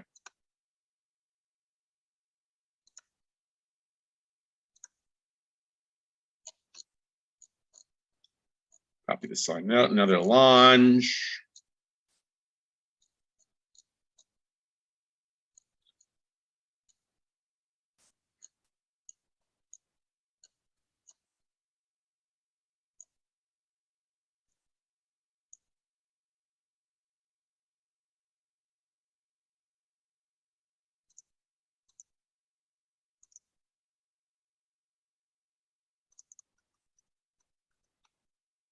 All right, so this is the, all right, this is the realtor, or this is the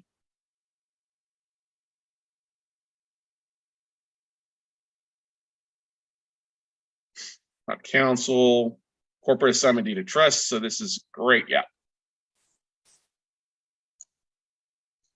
We've already seen these. We've already seen these assignment of security interest. It's already been filed back in the records. Scanned, and this will happen. Here's the original title policy. Great. I'm not really worried about the original title policy. That's going to be 100 pages.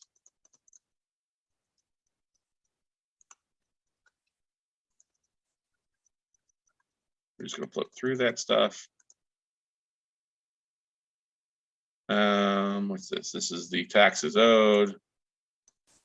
Look at property taxes back when it was due.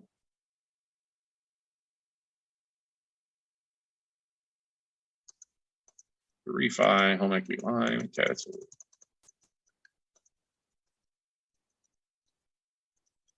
yeah, I'm flipping through a lot of stuff because it's stuff we've already seen.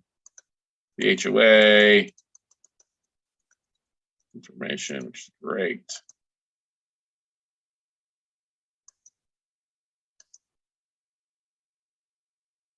Bayou Place Homeowners Association didn't have that information already. There you go. Copy the HOA information. Present then. This is post-closing, same thing. This is kind of boring. You still got to do it. Now, 1,700 pages, everything pretty much is in there, but you still got to take a look at it. All right, so this is foreclosure information report. This is going back into, this is the taxes are paid, corporate assignment due to trust by Ocwen. Once again, we've seen those for 3 or 4 times. So they owed 95 back in 2017.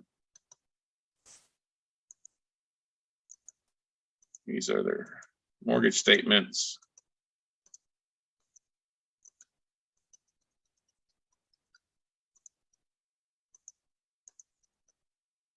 So you got copies of all these mortgage statements in here. We're just going to keep going through them. You don't always get that. Sometimes you do. All every notices, so all the notices that have been filed, you'll have those in the collateral file sometimes. Sometimes you won't. So let's fast forward a little bit here. Page 500.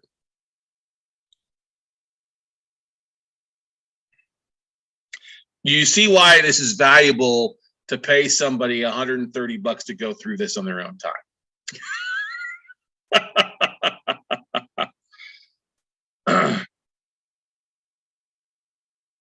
Yes, I should hopefully see that. You're like, yep.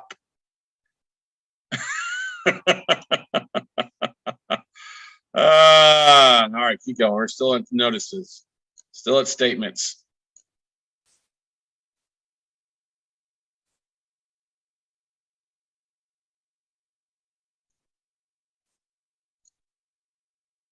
GMAC mortgage before it was sold. Whew. Let's go down some. I'm gonna go down. I'm gonna drop it down 100, 200 pages because it probably just notices now still.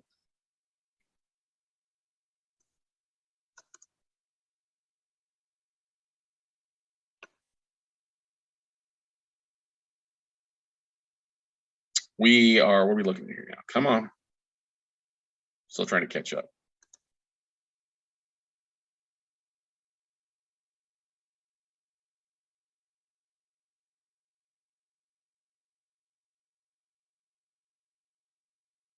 This is like the debt. These are letters, yeah. So these are all the letters sent, which is great. You don't always get that. Yeah. See Altisource and stuff. Bam. All right. So let's go down here because these are still just notices. There's no reason for us to go through all that stuff, but I want you to see this stuff so that you're comfortable understanding it. Okay. All right. So we dropped down to 1,647. Okay. Once again, it's just delinquency notices there. Yes, we don't want to fall asleep. So there you go. All right. I want you to look at that because you see sometimes, yes, it can be varied, but let's go to the last page because sometimes the last page is going to be the gold. What do we have here?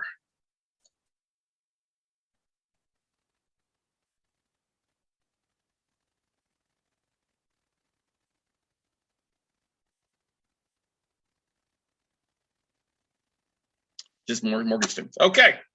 So there you go. 1,700 pages and 1,000 pages of it is roughly every statement, every letter sent from the servicing companies. Don't really need to spend time going on. We need to make sure we see we have the assignments and the allonges. We saw the allonges. The assignments have been filed, except for the one transferring it from to our seller. And then our seller would create an assignment allonge that goes to us once we fund. Okay. Questions about collateral files? Because it's just sometimes it's, but here's the thing. This is a scanned copy. When you get the collateral file, 1,700 pages is pretty tall, right? You still want to flip through it because inside of it, there may be, we've seen deed in lieu signed that are on top that the seller didn't know about in some cases. When the seller of the note didn't know when the homeowner had signed that over to us. Keys, the property, insurance checks. I mean, you see a variety of things in collateral files that just don't show up there. But any questions about that stuff? You can see it's kind of, that's the most boring part of it. But also, you use the information you can find to create kind of a contact list, phone numbers, emails, associates that you can use to give to your servicing company in case they needed to do some borrower outreach for you. Okay. All right, let's move on to the next part. So we asked a question about collateral. How often if you review a collateral file and decide it wasn't complete? Well, by complete, we mean there's the things that we worry about are recorded deeds of trust, assignments of mortgage, and allonges. Those are the things in the original mortgage in there. So those four things are the bare minimum. I don't need all the statements. I don't need all the hello letters. Those are the 4 or 5 things that we need. So every time that mortgage has been sold, I need to make sure there's an assignment in there. I need to make sure there's an allonge. Like I said, if an allonge is missing, that can be replicated pretty easy. But assignment of mortgage, if there's a lost note affidavit where the original note's gone, that's fine. I'll take a lost note affidavit. I'm fine with doing that as long as it's disclosed on the front end. And then I'm going to speak to the attorney to make sure, hey, how are we good? Are we good to foreclose? Having your collateral reviewed, are there missing documents that we need? And talking to the attorney, hey, is there anything holding up the foreclosure process? And as long as that's disclosed, you're okay.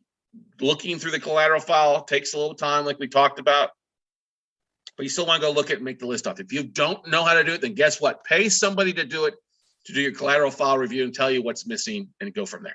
Okay. But honestly, if the little things are missing, it may be an old scanned copy. If the assignments are recorded at the county already, I'm cool with that. I won't even bother looking at the collateral file. I'll just go in there and say, okay, they're already filed at the county. I'm cool with that. But borrower due diligence. Let's talk a little about borrower due diligence on this. And I wanted to share a little bit. Dickie talked a little about skip tracing. Okay. And I wanted to share with you a couple of things that you can do. So you can pay somebody to just pull phone numbers and emails, and that, it's pretty cheap. But there are services out there like TransUnion that you can use, or a vendor with TransUnion to pull a true skip trace on the property and then also on the borrower. Okay, so let me share this with you here. Whoops, we'll get to bankruptcy in a minute. Basically, a couple of the reports we put into the Basecamp folder for you. And I want to get out of these collateral file real fast. Okay, so TransUnion, right? So this is a TLO that we pulled, okay? And this is, we go to this TransUnion, we do this for our files. And you can see it's got a lot of information, subject information, possible employers, best addresses to mail, possible email addresses, best numbers to call for subject, all this stuff on 36 pages. Judgments, bankruptcy records, corporations, business associates, current property. This thing is pretty fancy. Okay, so this is for a different asset. This is not for the Crawfords, because we didn't need to run one of the Crawford because they're deceased and they're ready to work with us. So if they don't play ball, we'll pull one of these. Okay, so this is an address that I pulled last in June of a year ago on an asset that we had. Okay, and we've sold it, but you can see, tells us at that time, this is a Toledo, Ohio asset for a borrower. Okay, Maria Hijazi, possible employers. Okay, when they started, their phone numbers, their addresses, best addresses to mail if we need to mail things out to this. Okay, and the address was 1009 Whale Bridge is what we actually owned. Okay, and then they moved. And then we've also found possible email addresses. Okay, possible numbers to call. Other numbers to call basically the borrowers, or I mean the numbers for their employers. Okay, we also found first degree relatives that they're directly related to, like brothers and sisters, and a phone number for them to track them down. A second degree, cousins and stuff, like third degree relatives. All right, likely associated phone numbers that may be with friends they know, or phone numbers of their family. Okay, lots of phone numbers there. Hey, we're trying to track down this right person. Possible associates with phone theater hall. Okay, family members, and so this would be neighbors listed landlines versus just mobile. Okay. A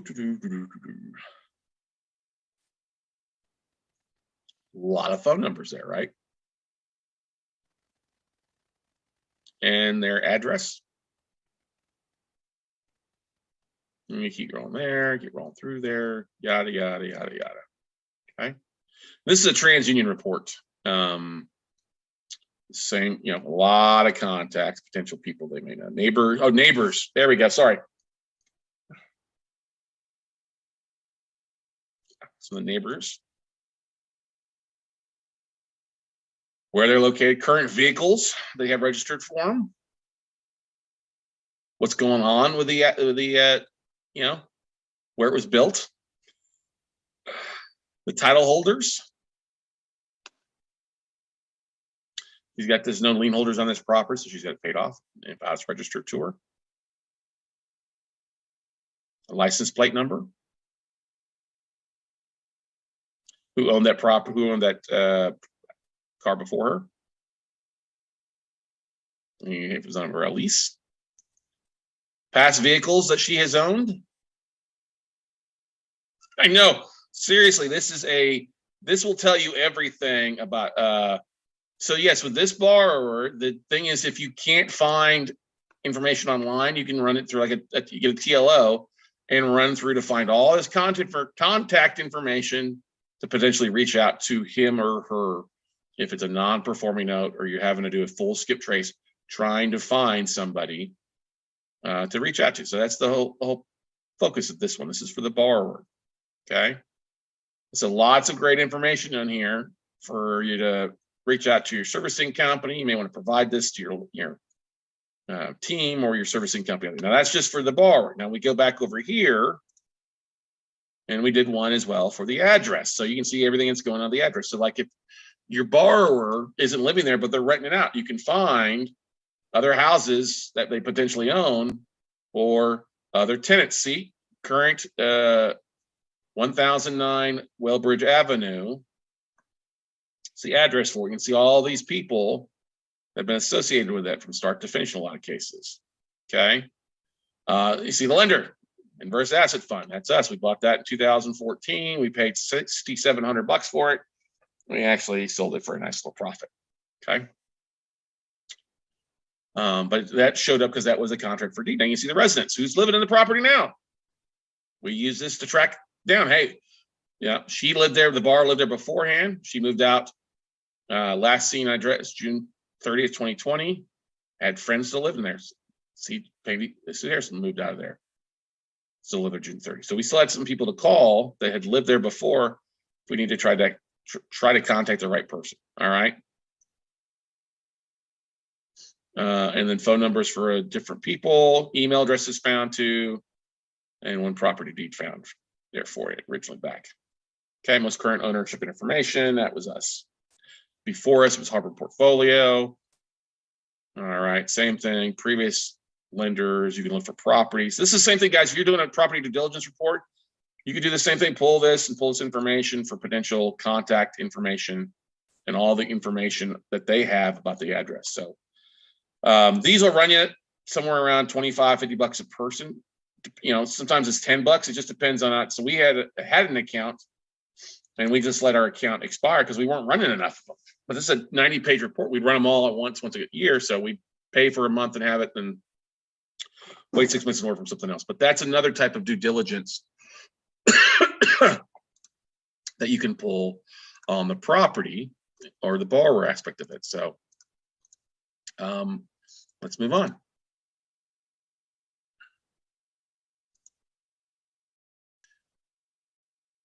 Now, session 9 here on bankruptcy, one of the things that you can do, we always talk around, if you see, when you're looking at a spreadsheet, if you see that it says bankruptcy, you're going to see a lot, either BK Chapter 13 or BK Chapter 7. Now, everybody's going to file a BK Chapter 13.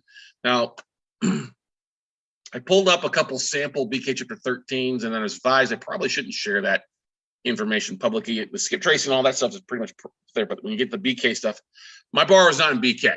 So what I did is, what I shared for you guys in the actual documents, though, is I want you to take a look at this.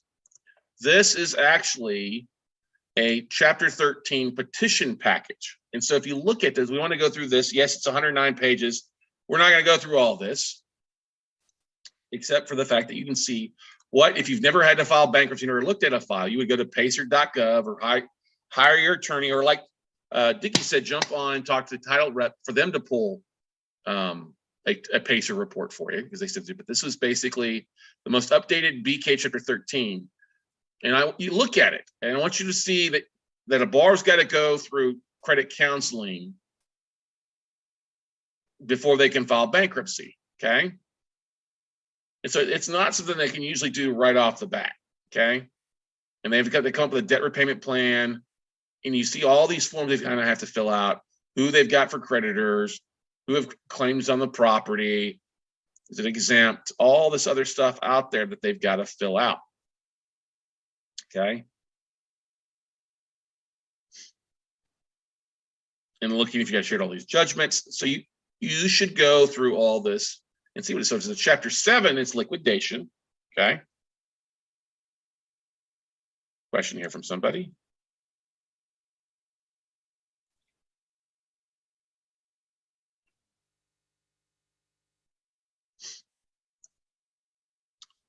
Chapter 7 is a liquidation. Chapter 11 is reorganization.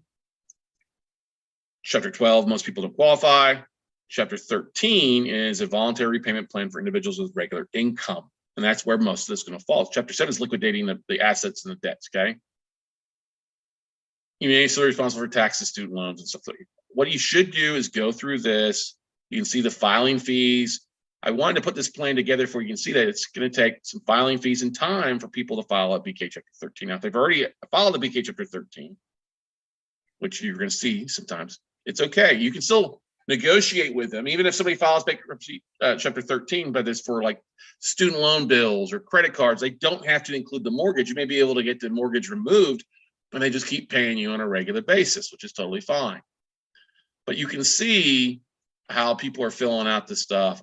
All the stuff that you'll see when they file these things. And so when you go to Pacer, you will download the individual's court cases and their individual payment plan. And you will have your attorney with your servicing company who will be working on your behalf with the court to either get this borrower back on track, some sort of payment plan, to accept it or decline it, and go from there. So I put this in here for you to take a look at it. I'm not going to spend time going through blank documents. You guys can take a look at it and see kind of what goes into it. But you wanted to familiarize yourself with what goes into, what are they filing, what are they saying, and what are they actually providing? Because once they fill this out, this becomes public record for you to take a look at. So you can see it, all the stuff that they're disclosing.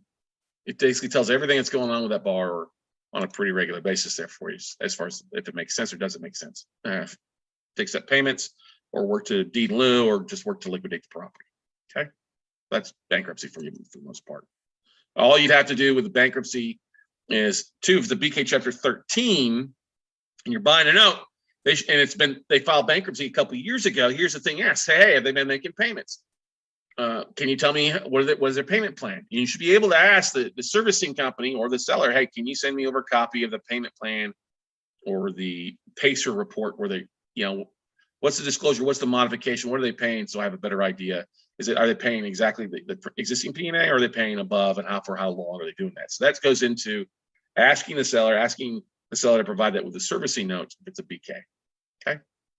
And then you can actually just retain counsel, or you may need to get new counsel to bear. It's like the attorney that was handling this deal that we've been working through here in Houston, they're not taking on new clients. So if I have to foreclose, it's got to be transferred to a new attorney, which will cost me $1,000 or $1,500 in Houston to do that. And that's okay. All right.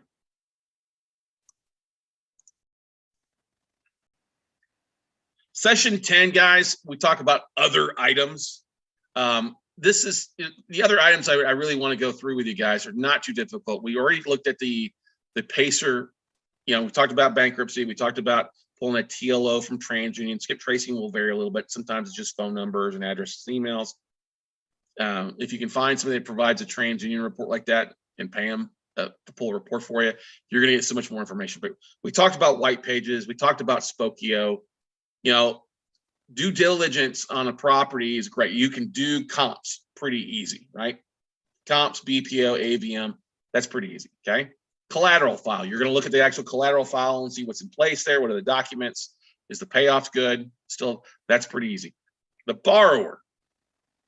We talked about, now if you can pull a report like that, it's great information, but you can also go to social media. If I've found if it's between 35 and 55, they're probably going to be on Facebook or LinkedIn.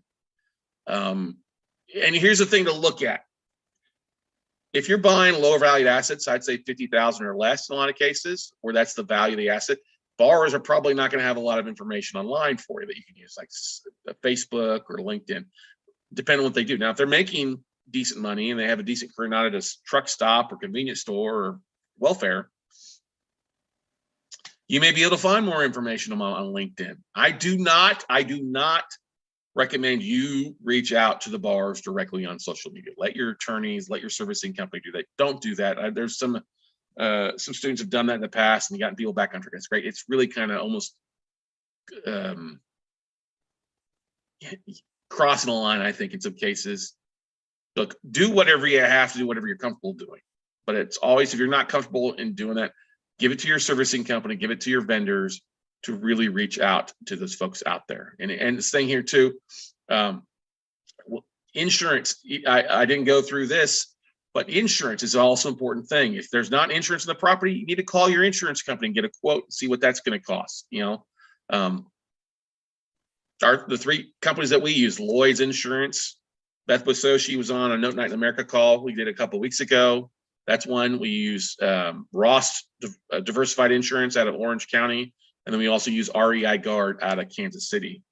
And your bid, your insurance's bid is going to vary on what you want to insure the property for. We usually will say full replacement costs or our payoff amount. Whatever our payoff amount is what we're going to make sure that we get reimbursed for. And at the moment it goes from a forced place insurance where it's the borrower's not providing to you taking the property back, you're going to switch that to an REO policy as well. So make sure you talk about that with your insurance companies. Get a quote ahead of time, especially if you're in Florida. Get a quote. because insurance in Florida is expensive with all the hurricanes, and especially different times of the year. But same thing. I didn't have the quote back yet on the insurance for the Houston, otherwise I would have shared it, but it's a pretty simple form.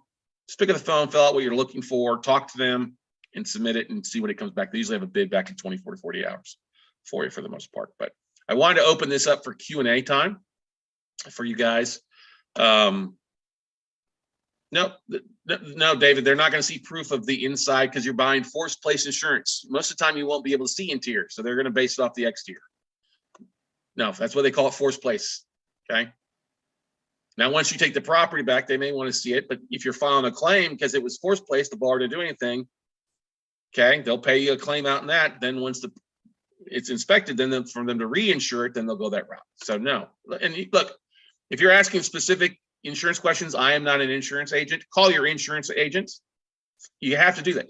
But here's the thing: if you haven't bought an asset yet, go make an offer in an asset before you start worrying about insurance. You need to know these things, but asking all these minuscule questions when you haven't pulled the trigger, get in a habit, making offers. That's the most important thing I could tell you. No, forced place insurance does not usually transfer to the sale of a note. Well,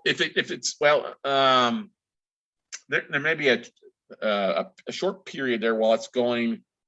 This is why you always want to call and get forced place put on the day of funding, because if there is, usually most people are calling and canceling forced place insurance the day that they sell an asset, in the day or two. So it should not. No, it's not usually going to transfer. You need to get your own insurance on it. Is my bet. Well, not my bet. We've seen that happen. Insurance is canceled. We need to make sure and call and get it taken care of for your investors to be protected that way. Okay. What other questions? What are things we run into in due diligence that would be helpful for you guys? It's besides talking to neighbors, if you're not local, always try to get eyes out of the asset to take a look at it. Here's the thing: we got a lot of stuff here we went through, right? That's a lot of stuff. You're not usually seeing a collateral file with 1,700 pages. You're not. That's a lot of stuff. But I wanted to share with you, kind of, if somebody's deceased, get a certificate of the death certificate. It should be somewhere in the collateral file for you, provided at some point. The most important things you got to have is the note. If there's not enough, the lost note affidavit, deed of trust, the assignment of mortgages, and the allonges. Okay, those are the most important things. Look at that stuff. You're going to do online due diligence ahead of time. Pulling Trulia, Zillow may not cost you. They may cost you to send a realtor out, but if you have a realtor friend, it's worth having to go out and take a look at it. If it is vacant, then they can peek in the windows. If it's not vacant, yeah, you're not going to just take an exterior photos. But that's the thing. If it's occupied, somebody's living in it, everybody, it's going to be probably okay in most cases. Yes, you're still probably going to have to get rid of, clean it out, paint and carpet when you evict somebody. Those are just necessary costs. And it's always good to start putting your vendors together. Hey, what's a dumpster cost in Ohio, or a dumpster cost in Houston? What's a dumpster cost for cleanup stuff? That's what I like about what Dickie talked about at firsthand. There's a lot of those vendors that can give you bids ahead of time without you having to guess and be guessing. So questions, comments, concerns for you guys out there today. One thing, you are not alone. If you're looking at assets, guys, you guys are all together on stuff. And if you want to, feel free, come on, share where you're at, share your LinkedIn profile so others can connect with you in the chat role. But that's roughly about what I have for your masterclass today. We've gone through a lot. You're still going to want to review things on your first deal, but the most important thing I can tell you to do is go make offers and use what you're doing in due diligence to help you market the deal for funding. Yes, you can wholesale, but honestly, ladies and gentlemen, there's plenty of deals out there, especially single family residential deals.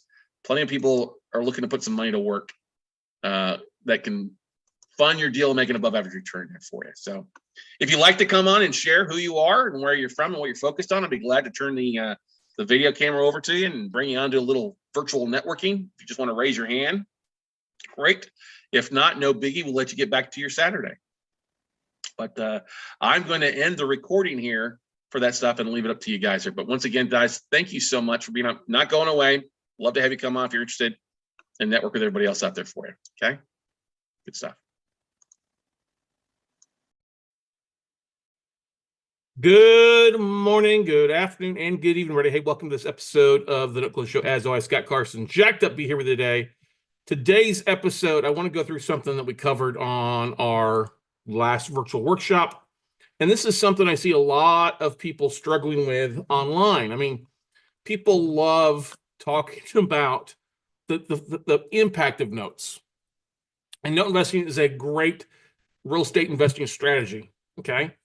But what they don't talk a lot about is actually how do you evaluate a deal from a dud? And I see this in Facebook groups. Oh, people posting a deal and people are like, oh, I don't know if this is a good deal or a bad deal. I'm going to share my note investing checklist for non-performing notes. This is straight out of the manual. As some people do, you can actually download a copy of the manual, put a link in the description for you to be able to get your own copy of this. Now, this is really it's a breathing, living document because things change, cities change. You know, like I don't buy a lot in Florida right now because of things going on with insurance and property values crash and stuff like that. So it's going to change. You know, pricing on some of the stuff has changed over the years. But it's kind of a process of not only what do you look at on the front end side, how do you slice up a spreadsheet, but also what do you look at as far as collateral file and what do you do after you buy the note, kind of that aspect of things. So I encourage you to ask questions. I encourage you to download your own copy of this and make some tweaks to it if you want to. No cost to do that. I think it's best to kind of watch in full and let me know what you think about it. And I don't, there are no dumb questions for those of you guys that are watching live or listening. Even to the replays, feel free to make comments on it. If you think something's missing, let me know. I'm glad to tweak it. But I think when I sat through this, and I've worked with so many one-on-one coaching students to close deals, this is the list we go off of. And obviously we've tweaked it over the years from when we first started doing this back over 10 years ago. It's hard to believe 15 years ago when I first started teaching people. And when I first got started was an old Dean Engel checklist that he provided when he taught note investing back years ago, back in 2008 when he taught for a little while. And then he stopped teaching when he bought, I don't know, 5,000 plus non-performing seconds. Now his checklist, we still have that in the manual. It's like a 21-page engineer's wet dream. Okay. I will not share that. It just doesn't make a lot of sense, especially if you're focused on a lot of second liens. Yeah, you could take a look at it, but my stuff is focused primarily on just the first liens. That's where you see it, whether it's owner finance notes or institutional debt. These are the deals to take a look at and use this as your guideline. Of course, depending on what you're buying, depending on the spreadsheet that you've gotten, some of these columns may be included, some columns may not be included. So that's why we don't have a uniform thing like we can drop a spreadsheet into a program that's going to spit out a yield to, because everything's a little bit different when we look at it. But this is designed to help you take a look at it. Now, of course, you want to still look at these assets on an individual basis, but this is designed to help you slice and dice, get rid of the funk you don't want to look at, and help you identify the more popular deals that will be deals potentially, and help you eliminate a lot of duds. Because that's the biggest thing that's overwhelming to so many investors in the non-performing note space, is when you get a list of 60, 70, 100, 400, 1,000 notes, it can be extremely intimidating when you're looking at the stuff. Where do I begin? What do I do? And that's the approach that I took. When I get something in, what should I go? What should you do to start that process? Okay. And let's pull up the PDF. If you're in our WCN crew, you've got a copy of this already. Where is it here? Man, I've got, when you have way too much stuff open. All right, where is it here? I just had it up a minute ago as I was diving into it. There we go. All right, so this is a PDF copy of it. All right. It could be 10 pages long. Heck, we'll probably create an ebook off of this as well, using AI and some other stuff to help you out along the way if you want to read it and go from there. But anyway, here's our checklist, the WCN NPN note evaluation and due diligence checklist. So the first thing you get when you acquire a tape, when you get a tape in, the number one thing is ask about pricing expectations and when bids are due. All right. Because if you don't know pricing expectations and you don't know when bids are due, they could be due tomorrow, it could be due in a week. That will affect kind of your necessity to make offers. I mean, of course, if pricing is they want full par, then you don't waste your time and we don't have to go through anything, all right? Okay. You also want to make sure it's a complete tape, not a sanitized tape where the addresses are missing. Okay. And also, when we start getting into the filtering, make sure you're doing your due diligence off the actual property address, not the mailing address. I've seen people completely screw up and do stuff off of a mailing address because they didn't realize there's 2 address tabs or 2 different address columns on here talking about the mailing address of the borrower and not the actual address of the note that you're evaluating. So that's one big thing I want to bring up. Okay. So the first thing you're going to do is filter your tape. That's an Excel thing to kind of filter it, and you want to get the state filtered. That makes it the easiest thing right off the bat. Get rid of the states, the cities you don't want to waste time with me. That means I'm getting rid of New York, New Jersey. I'm getting rid of anything in Chicago, Cook County. For me, if I'm buying a non-performing, taking back, I will also get rid of the stuff in Wisconsin, also because the property taxes there are often pretty high. I will also get rid of like Kentucky, but people are different. Some people like Kentucky. Some people like Chicago. Some people like New York, New Jersey. I just don't want to waste my time with them, so I get rid of that, okay? Now, you also want to look at the last payment dates and what's left and making sure that you're looking at non-performing notes that have payment dates that are greater than 90 days. If something's only like 30 days, 60 days, 90 days, it's not going to be a lot of discount, okay? So get rid of anything that's making sure that the last payment day is greater than 90 days. I prefer 180 days mostly, but when you start seeing that's like 5 days, 20 days, it's just not worth really wasting your time on, okay? The next thing that's easier for people to do is get rid of the property types that you don't want. So get rid of your mobile homes, your manufactured homes, land. Completely up to you. If you don't like, you're like, oh, I like land, I like mobile homes, then guess what?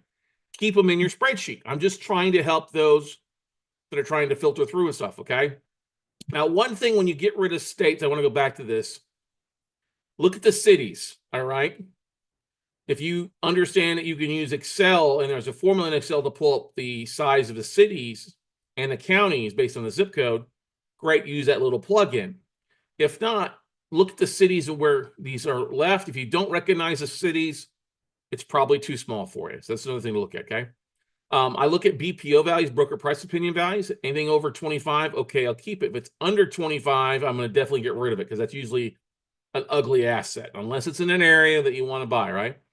Unpaid balance, it's unpaid principal balance. I'll usually get rid of that. That's under 25 as well. I want to make sure we're at $25,000, $50,000 in values that usually across the board, okay? Then you're going to look at your payments. Remove assets with P&I payments under $250 per month. It's hard to make any money in the non-performing space unless you're using your own funds. Like if you're using small balance and you're happy with stuff going to an IRA account of some sort, by all means, keep it there. But for the most part, get rid of the stuff under $250, especially if you're using other people's money. It just doesn't leave a lot of room for cash if you're paying $90 for a non-performing servicing fee and you've got a $250 or less monthly payment. Just not a lot of money there, okay? And then also, if you're looking at 30-year mortgages, I always want to be on the top side of payments. So I prefer to be in the top 15 years of the 30 years. So I usually remove assets with less than 10 years of payments remaining, just because if it's a shorter term, most of it's going to be principal, a lot of principal reduction, not a lot of interest going into it. If you're in the top first 10 years of 30 year, most of my income is going to be interest on a lot of principal. Okay. So especially if you're using other people's money, you want to make sure wherever you're funding at is well below what the UPB is, the principal balance, so that you've got 3 to 5 years of payments before you're forced to sell off that note. Okay. And then you may also want to get rid of, they've got occupancy. You may want to remove vacant assets that have been non-performing for 3 or more years, as they may need extensive repairs. So that's another thing to look at stuff. If it's haven't made a payment in 5 years or 10 years, get rid of it. Okay, so now you're going to look at the next part of getting through that spreadsheet is then looking for undesirable locations. Use batchgeo.com to get rid of rural. Look at Google Earth for negative features like trashed out houses, boarded up windows, vacant houses that are all bashed up next door, and look at those high crime areas as well. Like I said, if you're looking at cities, get rid of cities really with below 10,000, a population below 10,000, unless you understand that area. Like I grew up, many people know I grew up in South Texas, small towns, 10,000 or less. I don't mind buying there because I know that area and I go home pretty often. I'm comfortable with that. But if you're a brand new person, like living in Portland, Maine, or Portland, Ohio, Portland, Oregon, wanting to buy nuts, I wouldn't be buying in Aransas Pass, Texas. Okay. Okay. Let's see here. You may also want to remove from troubled areas or states that have extensive licensing issues or domestic issues that are unfriendly lender or landlord, areas. Like I don't buy in California unless it's going to be a heck of a doozy of a deal and it's a non-owner occupied. If it's an owner occupied in like California, it's difficult. If it's like in Georgia, you might be careful with the licensing, some of that stuff. Keep that in mind, right? Number 4 is check the taxes and borrower's name. This is basically going to the county records and enter online and making sure that the name on the county appraisal district matches up with the name on the spreadsheet, okay? If it doesn't match up, or if it's a contract for a deed where the name will definitely be different, then you may want to highlight and double check the taxes owed and see if there's a tax sale of any sort. If there's been a tax sale, obviously you have to call the treasurer's department and talk to them in the county, but making sure, is there a redemption period if it did go to tax sale, or is there a pending tax sale coming up in the next 6 to 12 months? Okay. So you get an accurate deal on what is going to be owed at the taxes, and you use that amount to reduce your bid. It's important to keep in mind knowing what taxes are owed. Okay. Obviously, once you've done that, that's important to know as part of your due diligence. Is it going to be paid if I buy that note, or the small amount the borrower can, pay it if we are going to work to get them back on track. Now, then you need to know value. A lot of these tapes will have like a appraised value, appraisal date. If it's older than a year, then you still need to pull your own numbers on this. And on the front end side, just use Zillow. It's the easiest thing. Look at Trulia.com, Homes.com, just to get a quick idea. If you're a realtor or have friends with a realtor, you can use RPR.com to get a little bit more accurate of an AVM model, an automated valuation model, see what's kind of floating out there. That's not going to give you an accurate number as far as like if it needs repairs inside or stuff like that, but it's a good front end valuation tool to use. Okay. And like I said, I want my fair market value to be greater than 25. And really, if your goal is to buy notes you can get reperforming, you probably want the balances below 250, really below 300 in a lot of cases. Okay. You start getting above those numbers, it's going to be harder for you to modify. That makes sense in a lot of cases. Okay. If there's no recent sales activities in the area, days in the market exceed 180 days, you probably want to remove the offering or fade your bid down to a quick 30-day quick sale price. Okay. Anything above that 250 is probably going to be, like I said, more of a deed in lieu cash for keys, which is fine, or a foreclosure aspect of it. It's not going to usually be make sense to modify or work to do a trial payment plan with the borrower. Okay. Obviously, look at the fair market rental calculator as well. Sometimes you can Zillow, Craigslist. Rentometer is another great tool to use that's kind of limited as far as the number of free times you can use it, but you can sign up for a membership with it. And it's pretty accurate by putting the beds, baths, and the address to tell you what's around it. Okay. Why do we want the fair market rental rate? So we know if we end up taking the asset back and do have to turn it into rental, what's the possibility? All right. I got a question here from somebody. You're welcome, Cord. No problem. Okay. And this is in the manual. This is in every class that we take. It's always include this for you guys to be able to dive in at our Note Buying for Dummies workshop. Okay. And like I said, if you haven't taken the workshop, you can get signed up for the workshop, get the most recent replays, which we upload those on Thursday or Friday to our WC and crew members so they can watch that and dive into, even those that attended 2 weeks ago and those that didn't make it a week ago. Okay. All right. So then, unless you have your rental market, you put that kind of number in there. If the legal balance or the payoff column is not included, you want to determine, especially if they're far behind. Okay. So one of the simplest things you can do is take the P&I payment and multiply that times the number of months since the last payment as kind of, to get the legal balance, and then add that number to the unpaid balance. You can also throw in a 5% late fee. So take whatever total months payments behind, multiply it times 0.05, and they'll give you some late fees you can add on there to figure a little bit more accurate legal balance. One thing to keep in mind that's not listed on here is your statute of limitations. Okay, so if somebody's over 4 years, over 6 years, you definitely want to check which individual state you're buying stuff in to make sure that statute of limitations for mortgage debt is still, you're still available to pull for the full legal balance. In some states, like I've seen tapes where they haven't been paid in 12 to 15 years. And some of those states only will allow you to go after the last like 6 months or 10 years, stuff like that. So you may have to get rid of some of those late payments if you're going to actually work the homeowner. Usually in that case, I'm not going to waste my time on that.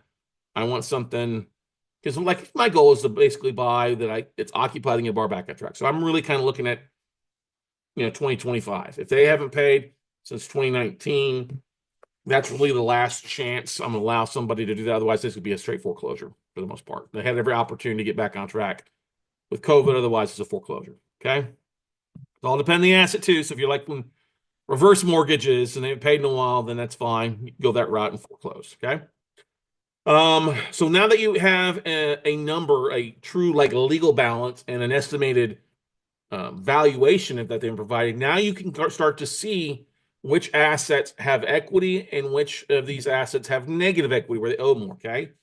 So like I like to resort to tape for equity and negative equity deals. So equity deals would be assets where the legal balance is below the estimated value. Okay.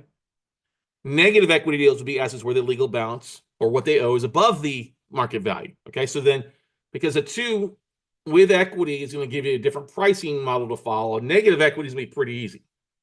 Okay.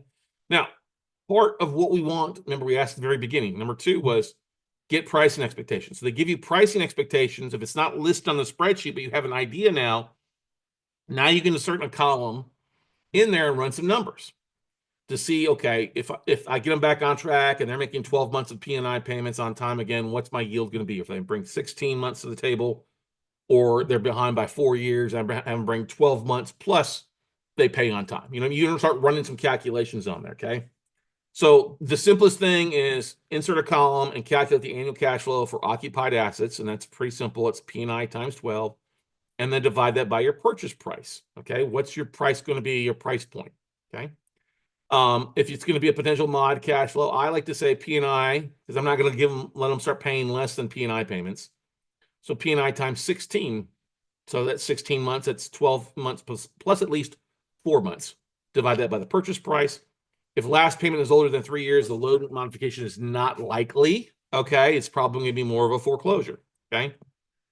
So when you things do, if they do have equity in the deal, equity notes, then I would figure in my offers probably need to be 80% of the legal balance, give or take, around there. Sometimes higher, sometimes less. It just depends on the situation. Well, that's a good guide to kind of go off of. 80% of the legal balance when there's equity. If there's negative equity, where they're upside down, all right, they owe more than the property's worth, then we kind of base it off of a stair-step method like this. So like I said, anything assets below 30,000, you're probably only gonna make an offer like 25% of fair market value. I mean, this is where they owe more than 30. So you're going off the true value of the asset. So about, if anything's below 30,000 below 25% of fair market value, in the 30 range, you're going to figure about 35% of fair market value. In the 40K range, 45. If it's in the 50 range, 55 plus. If it's 50K plus, it's going to be 55% plus. You're going to fade that a little bit. If it's a fast foreclosure state, you may need to bump that up to 65, 70. It's a longer foreclosure state and they haven't started the foreclosure process, then you may want to drop it at 50. Okay. But remember, this is why we asked you to go back and check the taxes out, because if you're going to figure in, okay, it's a good asset, it's a $100,000 asset, I'll offer 65 or 60% of the fair market value minus taxes owed. Okay. So $100,000 assets, you're going to make an offer at 60. Oh, there's 10 grand in back taxes. Okay, I'll make an offer at 60%. It would be 60 minus 10. My offer is 50 because of the back taxes owed. Okay. All right. And then number 10, price the note offering. Put it in there. Like I said, check your taxes, get an APN. If you need to look at the tax lookup or use 411.com, that's a great tool and website to use to check up APN numbers. If you see that there was a bankruptcy filing on this, and it's in the last couple of years, or the bankruptcy filing is more than 5 years, it's less than 5 years old, go to pacer.gov and look for the bankruptcy case. It should be in there. Download the BGA report and start reading through it. What does it allow them to make? Are they making payments? What's their monthly payment they're making? And go from there. Okay. And then once I said, if there's an HOA, look at the back HOA dues. This is kind of important to know. To some states, if a foreclosure will wipe it out, others they won't. It just depends on that stuff, especially for your exit strategy. And like I said, I usually want when I run my numbers, what I'm paying versus like the cash flow coming in, or if I'm paying to foreclose on, I want my profit margin to be roughly minimum hurdle rate, if I'm using my own funds, is going to be 15%, depending on your money costs. So if I can get it reperforming, I probably will need to be at 18 to 20% if I'm using somebody else's money. Okay. If I'm going to end up foreclosing on an asset, I need to make at least probably around a 20% or more profit margin after repairs, after I sell it, to make it sure it's worth my while. Now, I also want to make sure it's worth my while if I have to foreclose and there's equity. If I'm paying 80 cents on the dollar, making sure that that profit margin is going to pay me a 20% profit margin on the straight foreclosure, so that I make sure my investors are taken care of and I put some money in my pocket. The big thing we run into is if it's occupied, a lot of people, I'm going to buy the foreclosure, I'll make money because I'll take the asset back and I'll have all this equity. You're not guaranteed that equity if it sells at the foreclosure auction. You're only entitled to the legal balance. Keep that in mind when you look at that. I know that's a little tricky sometimes, but it's one of the biggest mistakes we see investors make. Okay. Submit your offer, send it in a spreadsheet. Make sure you narrow the spreadsheet down to only the offers you're making. Like if it's a tape of 200 and you only offered on 5, just send in a spreadsheet, attach it. Do not insert it. Attach it as an attachment and see what happens. Okay. If it's offer accepted, great. Then you're going to start doing your paid due diligence. If it's countered, you want to go back and review your numbers and see if it makes sense to counter up or counter down or meet halfway, that kind of stuff. Okay. If it's not accepted, if you're declined, or you only get accepted on like 2 out of your 10, then make yourself a note in your Outlook calendar or Google Calendar, whatever you're using as a calendar. Go ahead and mark it to follow up in 30 days. Go ahead and put it in your actual calendar as a reminder to follow up with the asset manager. Hey, did these assets sell at auction, or did they get sold or not? We find a lot of good deals from following up 30, 60, 90 days. Okay. All right. Because they due diligence fall through, or the more that the sellers are looking at stuff that maybe they didn't accept their initial bids, another 30 days of making payments to servicing attorneys can often make them more motivated to sell those assets off. So that's something like I was looking this morning, I literally have about 150 offers that we're following up with, and some are as old as 6 months. Okay. Following back up with the seller. Hey, are you still motivated to sell? Our offer's still good, or we may even fade our bid a little bit too. Okay. Now that takes you into your due diligence, which is the second part of this spreadsheet besides slicing and dicing. Now this is for first liens. If you're going to ask me about second liens, I don't teach second lien investing. Okay. Not my time. It doesn't mean I don't buy some seconds, but they've got to be behind a first that I'm buying. It's just not worth my time for the amount of money we're going to spend time on. The bigger bang for the buck is always in the first lien. Plus, also easier to raise a lot more capital. So anyway, due diligence aspect. Once your offer is accepted, then that's when you start ordering due diligence. You order your title update, an owning report. It's an ownership encumbrances. I would only go back 2 borrowers. Don't order a full title report where it goes back to when the property was built. If the property's been around for a while, 20, 30 years or 100 years or like that, you only need to go back to the previous 2 owner report. Okay. Because this is why we like diving into institutional debt, because usually if a bank made a loan or a mortgage company made a loan, they're going to make sure that the title was clean prior to them funding that deal. Okay. So that's something to keep in mind. If it's an owner finance note, you definitely may want to go back to when it was originated to make sure there's not any stuff that's not released and stuff like, on there. Okay. Verified market value. This is important. Zillow has been great on the front end. Now we're on the back end.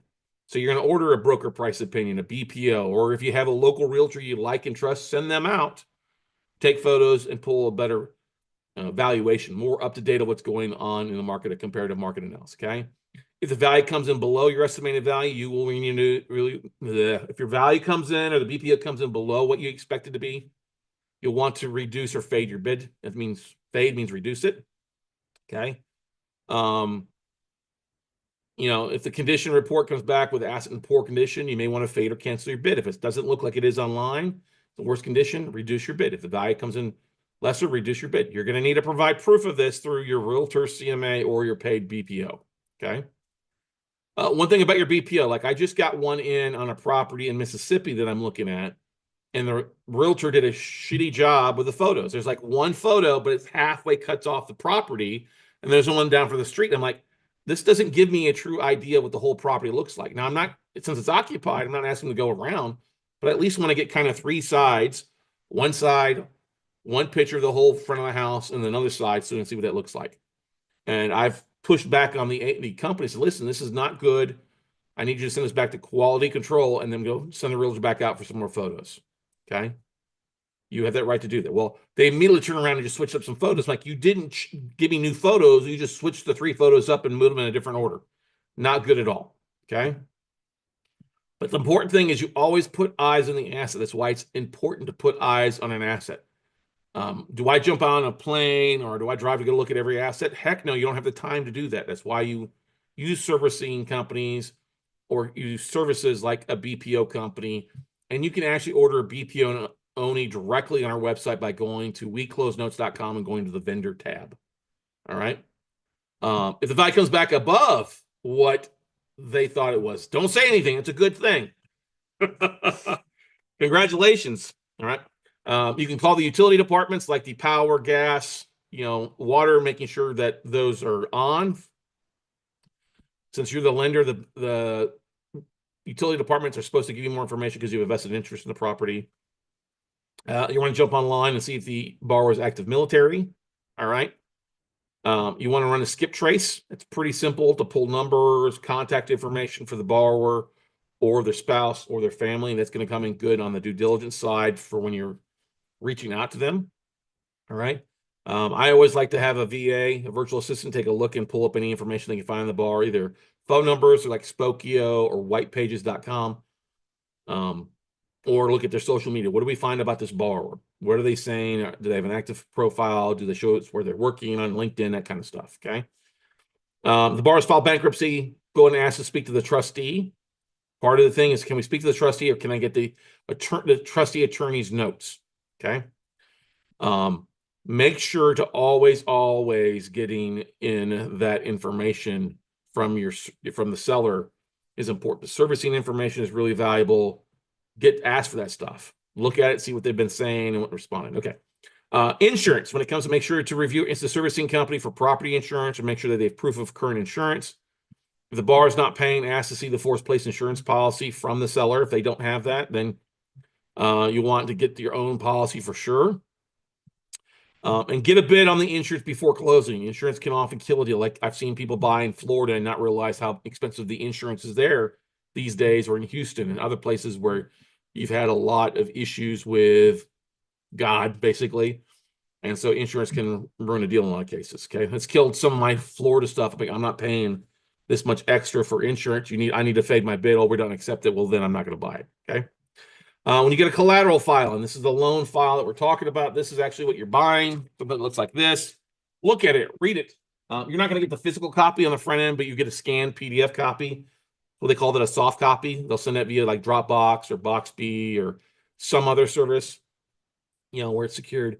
Take the time to go through those and start looking for things. You want to make sure you have copies of the original note. Mortgage deed of trust can usually be found in county records if it's been recorded, which is a good thing. Okay. You want to look for all assignments of mortgages. So if the note's been sold 3 times, make sure there's 3 assignments and look in the county to make sure that those assignments are recorded. If they're not recorded, then you're going to need to record them. If there's an assignment of mortgage missing in the collateral file, it's okay if it's recorded. It's not okay if it's not been recorded. Okay. So that's why you want to look at that stuff. Along with assignments, want to make sure you've got all allonges on there. Okay. Same thing, if there's not servicing notes in the collateral file, ask for them from the seller. Ask for an update from the attorney if it's in the foreclosure process, when they filed it, all the legal docs, look at that stuff. You're going to ask for payment history. That's important. Okay. You're going to ask for current payoff statements from the current servicing company, and then start looking for financials in the collateral file. They may have them, they may not. Hopefully they've got an original copy of what the 1003 is, which is the uniform loan documents that people would fill out when they're going to originate a loan. Okay, so fill that. This is one thing you got to be very careful about if you're buying owner finance notes. You may not have a lot of financial information, loan documents, originated stuff. I prefer to ask for that. Like, you want to see the full Dodd-Frank file folder from an owner finance note. Direct from the RMLO, if you can get that, that's important to take a look at. It makes that paper that much more valuable. If you don't have that, it reduces the value. Okay. Like I said, look for the pacer.gov report. Okay. BK, check on the legal status update with the foreclosure attorney, ask to speak to the attorney or have them communicate back and forth via an email with an update on where everything is. Get specific numbers. If they've already started the foreclosure process, what's the next milestone? Where are they at in the process? What's the estimated time frame for that stuff? These are things that are very important for you to take a look at, okay? Any loan modifications that's been filed or created, look at it, read it, cover to cover. Make sure that the numbers match up with what they are paying. You do not want to run into where there's a loan modification or trial payment plan where they're paying less than what the stated P&I is. If that's the case, you're going to need to fade your bid because the cash flow is going to be different, okay? Also, if you're buying a note to foreclose and the borrower started paying, again, that's enough resolution and real reason for you to cancel. I'll give you an example. I was going to buy a non-performing note on this property in rural Indiana. It's a 5-acre like mini farm. I'm like, oh, I want to buy this. Well, I'm getting ready to close on this, and suddenly they send me the collateral file. Oh, the borrower just paid the full 2 years of back payments to the current seller, and now they're only paying, the monthly payment is like $300 a month. I'm like, well, that's not what I want. I don't want $300 a month payment. I want the farm, right? That doesn't make sense. I'm like, oh, they're paying on time. That's great. Good for you guys. I'm withdrawing my bid because that's not the route I want to go. Okay. And once again, as you're doing your due diligence, if you see missing AOMs, do not fund the deal till you make sure all the AOMs in there. Do not fall for the trap of funding, waiting for collateral file. Don't fund a deal before you get your collateral file in. It's an important thing. Okay. I've seen some people go ahead and fund. They had no contract, no collateral file in. Well, once you get the money wired over to people, you got to be careful. Sometimes you want to make sure you have everything and you're approved before, and you're approving this deal as you go through the due diligence process. Don't fund beforehand. Okay. If the borrower is deceased, check for errors, for deed in lieu, see if they've taken the property over, if there's been any quitclaim deeds filed at the county, and then see what's going on with the estate or if the file's in probate or not. Okay. One of the great things in the collateral files, look for the hardship letter. Sometimes the borrowers would literally outline what they can't afford and why they're behind, and that makes for great fodder for you to look at and say, hey, this borrower wants to stay in the house. They can pay this. Let's calculate that. What's my yield if they start paying that? Boom, let's go. Let's run with it and go from there. I'm talking about a soft copy, a PDF copy. Albert, they're not going to send you the physical file until after you've funded, in usually 30 to 45 days. But they should provide a soft copy, a scanned copy through something, through Dropbox to send for you to review beforehand. Okay. Now, one thing about that scanned copy too is look at the date of it. If it's an older, like over a year, you want to make sure, hey, can you have somebody rescan the copy? Because there may be things that are now in the file folder that weren't in it a year ago when they bought that note. Okay.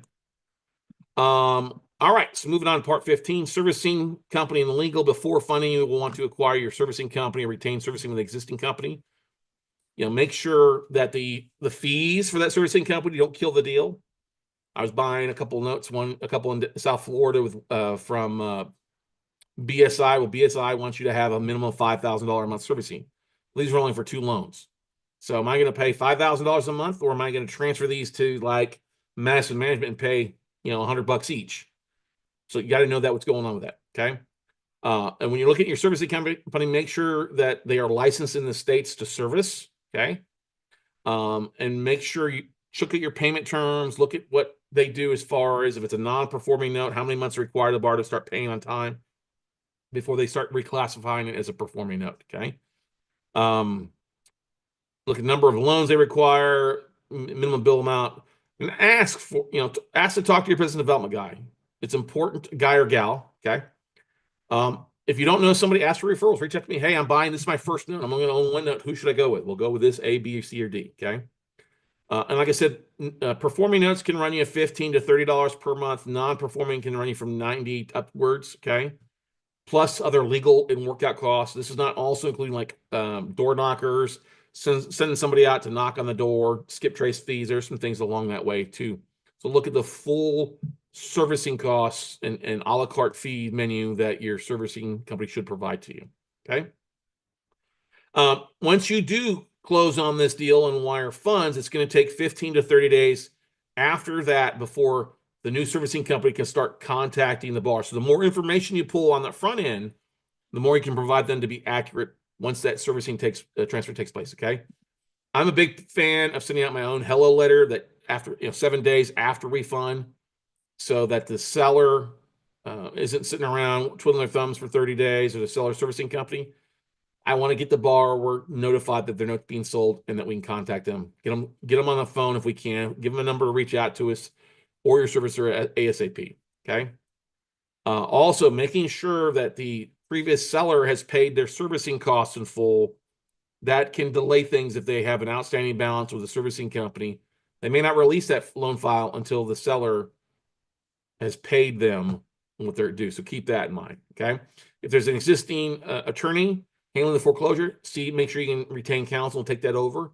See what's owed on that that attorney. Sometimes there's existing fees. Other times there isn't any existing fees. They've already been paid in full to do that. Okay. So keep that in mind. Like I said, talk with them. Talk with the attorney, talk about strategies. Have they, what's going on? Have they approached this? How long is the foreclosure taking? Those are some things that you should know before funding, but it's always good to revisit with the attorney once you've retained the counsel. You may have to pay another retainer fee on that. Okay. And then make sure that the attorney understands what you're doing. I was once at a note conference in Ohio where an attorney got up there and said, "Oh, modification restatement rates are really, really low. It doesn't happen." And I go, "Well, that's because probably the people you're working with have already exhausted those when it comes to modifying the loans. They're only going to send it to you because they've already exhausted that stuff." So just make sure that you've talked with your attorney about that. Because I've had plenty of borrowers, when I took over a file, they wanted to stay in the house, that the previous seller didn't want to allow them to stay. Okay, so they're doing the foreclosure, and we were able to work out a cash or keys and some other things as well. Okay. Talk with make sure the attorney is aware of your any loss mitigation. You can always delay a foreclosure action. That's one thing that you have to realize. You can delay it for a period while you're working and talking with the borrowers. Okay. After closing, work with your servicing company to sign you an asset manager there. Make sure you have somebody to talk to every 2 weeks or once a month about your files.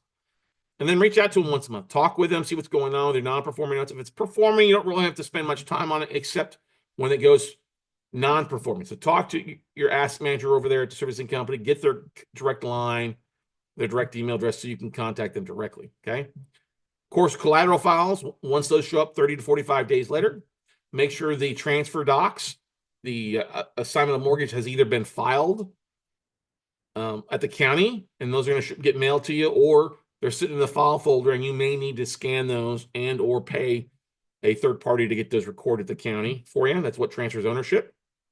Okay. If you need a vendor for that, let me know. If there's multiple AOMs to be recorded, make sure the first AOM, the latest date, gets filed first. You'll also want to take that whole collateral file and rescan it. All right. So buy you a good scanner to scan that file folder and save it and date it for whenever you get it in. Okay. Because you don't want to get a scanned copy that's 2 years old and pass it on. Get one that's completely up to date with all the notes, all the servicing, all that kind of stuff. And then you're going to send that file not only to an attorney. I mean, you have to send the original file to the attorney if they don't have it already. But a scanned copy, you'll want to give that to the servicing company so they have it in file as well too for them. Okay. Make sure you've downloaded those files off a Dropbox into your own file system. Because what will happen is a lot of sellers will provide a Dropbox folder with all these collateral files. And once they close, they just kill the Dropbox file. And they're like, "Oh, I don't have scanned copies anymore in my file." Well, you need to download those before that happens. Okay. And then if you do end up foreclosing, you only need to really hold on to the collateral files once the foreclosure's gone through for 3 years. After 3 years, you can get rid of them. You don't need to hold on to every loan file you've ever had. Okay. Get rid of them. It just becomes a waste of paper and waste of space. Okay. Once you foreclose, what do you do with the property? Well, once you get a close on a note, not the foreclosure, if it's a vacant property, you'll want to secure the property immediately. Send a realtor out to change the locks. If it hasn't been, winterized, send out a crew to winterize. Most of your realtors will have a vendor that can do that for you. Of course, if it's occupied and the person's living in it, you can't go do that. Okay. But if it's truly vacant, you have the right to go protect your investment. Okay. Reason you want to talk to a realtor is you want them to go take photos so they understand what kind of work needs to be done, that they can get that information to you. Oh, is the property in good condition or needs some work? The reason you ask for that realtor there is now you can start talking to vendors like roofers, contractors. about doing some work once the foreclosure is done or once you've taken over a deed in lieu. Okay. It's also good to have the real take the pictures so you have before and then after photos as well. I like to say if it's occupied, I like to have my realtor go and knock on the door and leave like an abandoned sticker if nobody's responding to us. That will often get a phone call from the borrower to us to get them back on the phone and try to work out a modification and payment plan of some sort. Okay. Notify insurance company that, hey, you've bought this asset and you need to put forced place insurance on it before you foreclose. If it's sold at the auction through the foreclosure auction, that's great. You can cancel that the day at the auction. If the borrower starts paying and goes out and proves they have insurance, you can cancel it. If you get it on there and the borrower shows that they did have insurance on it, you'll get a refund of what you paid. Okay. A couple of different insurance companies you can use, pretty easy to use, like Ross Diversified Group is out of Irvine, California. You get the REI Group at Kansas City, of US Risk out of Dallas. But the thing to keep in mind, ladies and gentlemen, is if you get utilities on and you take the property back, then it's it doesn't sell at the auction and it becomes an REO. Then you go in there and have your realtor start the eviction process, or you start the rehab process, or try to turn around and sell it. So that's the 17-part due diligence checklist for you. Any questions, any part missing on there that you guys would like for me to add on there? Okay. I'm not going to give you a list of realtors in your area. That's something pretty easy to do. We do have a nationwide database we kind of bounce into, but we'll save that for our one-on-one coaching students as well, any relationships we have. This is not meant to be rocket science, guys. It's simple. Follow the system, follow the checklist, go through it. It's meant to kind of help guide you along that way. And as always, if you're working on your first deal, feel free to reach out to me at talkwithscottcarson.com. We're glad to help. Obviously, we'll put the links so you can download a copy of that in the description for you. If you're in our WCN Crew Base Camp, we'll be uploading the actual PDF to that here in just a second for you. But otherwise, any questions, comments, concerns before we let you go for the day? We did just get in a list of 79 reperforming and non-performing notes. That's 55 that are delinquent. So there's 24 on there that are reperforming or performing that we'll be going through. Both the non-performing and the reperforming. Some have been modified, some of them have been failed mods, that kind of stuff. But look for that later this week as well. There's no other questions, comments, concerns. Thank you guys for joining in. Hopefully this is helpful for you. And if you're not one of our coaching students or not taking one of our workshops, then check it out at notebuyingfordummies.com. That's our full day on finding, full day on funding and marketing, and a full day on the flipping and exit strategies for you. So go out, take some action, everybody, and we'll see you at the top. Thanks for joining us, everybody. Bye. Hey, real estate investors, this is Scott Carson. I'm known across the country as the note guy. For the past 20 years, I've been buying distressed assets, primarily non-performing notes on residential and commercial properties. And if you've ever wanted to learn how to dive in to start buying non-performing notes from banks, hedge funds, or other investors like yourself, then there's no greater place than to get the nuts and bolts, the A to Z, the 1 through 99 place to get started is our virtual note buying workshop. We've been teaching this class since 2010 on how to find, fund, flip non-performing notes, how to get banks to call you with deals that you can cherry pick. And no, you don't need millions. No, you don't need a lot of experience to start looking at non-performing deals. We get lists of notes from banks, hedge funds on a regular basis, not 1 or 2 or 3 or 4, but hundreds of deals that we can evaluate and cherry pick. Whether we're looking for performing notes or non-performing notes that we can get reperforming, or non-performing notes you can foreclose and take back, whatever your niche or whatever you would like to focus on, we can help make it happen at the virtual note buying workshop. It's a 3-day class. Our next one is April 18th to the 20th. It's actually online live via Zoom. You get signed up by going to notebuyingfordummies.com. That's notebuyingfordummies.com. Day 1 is all about how to find these assets. How do you find asset managers? How do you find lists of people to reach out to that you don't have to spend thousands of dollars on postcards or letters that you waste money on? We don't do that. Day 2 is all about raising capital and marketing and how to create a business that feeds itself, that you can do part-time, 10 hours a week, 5 hours a week, depending on what your focus is. We'll show you a game plan to achieve deal flow coming in on autopilot versus you having to send a ton of money.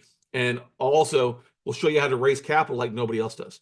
And then day 3 is all about the flip. How do we structure deals? How do we evaluate a tape to find the deals from the duds?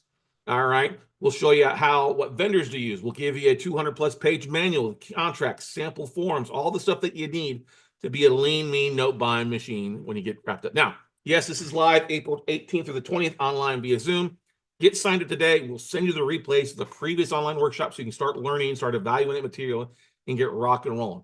And if for some reason you don't like our class, we have 100% money back guarantee involved with it. If at the end of the first day you don't like what we talk about, you don't think it's impactful, just let me know. We'll refund back your tuition, no questions asked. We don't want your money. We want you to become a note buyer. We want you to become a lien lord. All right. Like I said, if you're tired of dealing with toilet sinks and trash outs, you don't want to deal with renters, then becoming a note investor is the path for you. Everybody evolves into a note investor at some point, but there are plenty of opportunities out there. There are millions of non-performing notes that you can cherry pick. No, it's not all junk. It can be small value all the way up to $1 million homes or $1 million apartments for you.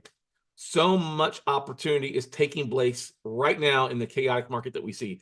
And who's going to come out on top? Note investors will. So take the time, get signed up today, April 18th to 20th. Go to notebuyingfordummies.com or go to our website, weclosenotes.com, and sign up for the virtual workshop there. As always, get signed up today. We run discounts all the time. The cost of tuition is you plus your partner or spouse. So get signed up today at notebuyingfordummies.com, and we'll see you at the top. Hey, note investors. So you want to dive into the world of note investing, but know how to get started, or you don't want to pay $30,000, $40,000, $50,000 for a one-on-one coaching program that just completely does not deliver the deals or the funding or the access that you need to take your note business to the next level. That's why we have our one-on-one coaching program. I'm Scott Carson. I've been buying notes for 20 years. I've helped thousands of investors buy their first note direct from banks using either their own funds or other people's money to buy non-performing, reperforming, or performing notes, yielding them an above average return. Now, what's involved with my one-on-one coaching program? It's unlike anybody else's, because guess what? You're working with yours truly, not some paid student, not looking at some recycled list of stuff. Now, what we do is differently than anybody else out there, and that's why we have such a huge success rate with our one-on-one coaching program. What's involved? Well, once you take in our 3-day class, our Note Buying for Dummies workshop, sign up for our coaching. You get 10 weeks of one-on-one coaching calls. These are on Zoom in the morning, the afternoon, the evening. What works best around your work schedule? We accommodate this to help you start looking at stuff. And during those 10 weeks, we focus on finding deals, making offers, getting your website, your social media stuff set up so that you are a lean, mean note buying machine. After spending 10 weeks of Zoom calls with yours truly, that's right, live, not somebody else, we'll spend 2 days one-on-one. And usually people come to Austin, Texas to hang out with us on a Thursday, Friday, or Saturday, Sunday. And those 2 days are focused on whatever you are still lacking and need the most amount of work on. Sometimes it's making offers. Like Larry came in, we made 50 offers that he got 20 approved in a weekend. Other people came in to raise capital. So we helped them find IRA investors to fund their deals so they're able to raise hundreds of thousands, if not millions of dollars for their note deals and other investing stuff. We're also going to give you a list of asset manager contacts for you guys to dive into. That's right. This will be either LinkedIn profiles, emails, phone numbers, names, all for you to start reaching out to people. No, you don't need to buy notes directly from me. We're going to show you how to go to banks and contact them directly. We're also going to make introductions to our top 12 hedge fund managers that send us deals on a weekly or monthly basis. That's right. You go straight to the front of the line. And guess what? There's no 10, 20, or 30,000 upcharge for the deal. You buy direct from the hedge funds because we make the introduction. That's why, why do we do this? Because we know, not we believe, we know there are more than enough deals to go around. And yes, we make most of our money from buying note deals for ourselves. Some people will say, oh, you're creating competition. No, because there's plenty to go around. All right. We're also going to give you a 1-year membership to our WCN membership for 1 year. That's $97 a month usually. That's going to allow for you to continue support weekly coaching calls along with access to our Basecamp group for other things, other tapes, other resources for our coaching students. We're going to help you with raising private capital, putting your pitch deck together, putting sample deals together, or either case studies that we've done, other students have done, or that you're doing, so that you help raise capital or help you find IRA investors in your local market or the markets you're looking to buy in. You're going to also, basically, for you plus your partner, spouse, person you're going through this with, you're going to have VIP access to me. That's right. Whether you need to jump on a quick phone call, a text message, a quick Zoom call to go through tapes or notes that you're making offers on for us to review your bids, or to help answer a question when it comes to loss mitigation, foreclosure, bankruptcy, what it might be about a deal you're working through, get VIP access to me most of the time. Come on now, everybody. We're also going to do a 6-month follow-up day after you spent 2 days with me. 6 months later, if you want to, we can do a half day, a full day Zoom follow-up just to see where you're at, what are you dealing with, where you're looking to go. Because within 6 months, you should have already closed on several deals the way that we teach. It's because we will help you find your first deal and then some. We've had students who've closed on their first deal in 30 days. We've got others who've closed on 6 deals in their first 35 days. Other people have closed on 100 deals in their first year. We're here to help you because guess what, ladies and gentlemen? There is plenty of inventory out there. We're not going to focus on owner finance notes. We're going to focus on how to get people calling you with their deals or how to get banks sending you lists on a regular basis that you can cherry pick and show you how to raise all the capital that you need. Our one-on-one coaching program is the most complete program out there. That's why you have such a high success rate. And it's cheaper than most of the others out there. And we also give you the biggest bang for the buck by helping you make the introductions, looking at the tapes, helping you bid if you're coachable. Now, not everybody's coachable. Not everybody can afford this, but what we can do is we can set up payment plans and different options for you. I encourage you to either book a phone call with me at talkwithscottcarson.com and we can talk about it, see if you're a fit. Not everybody's a fit, and that's A-okay.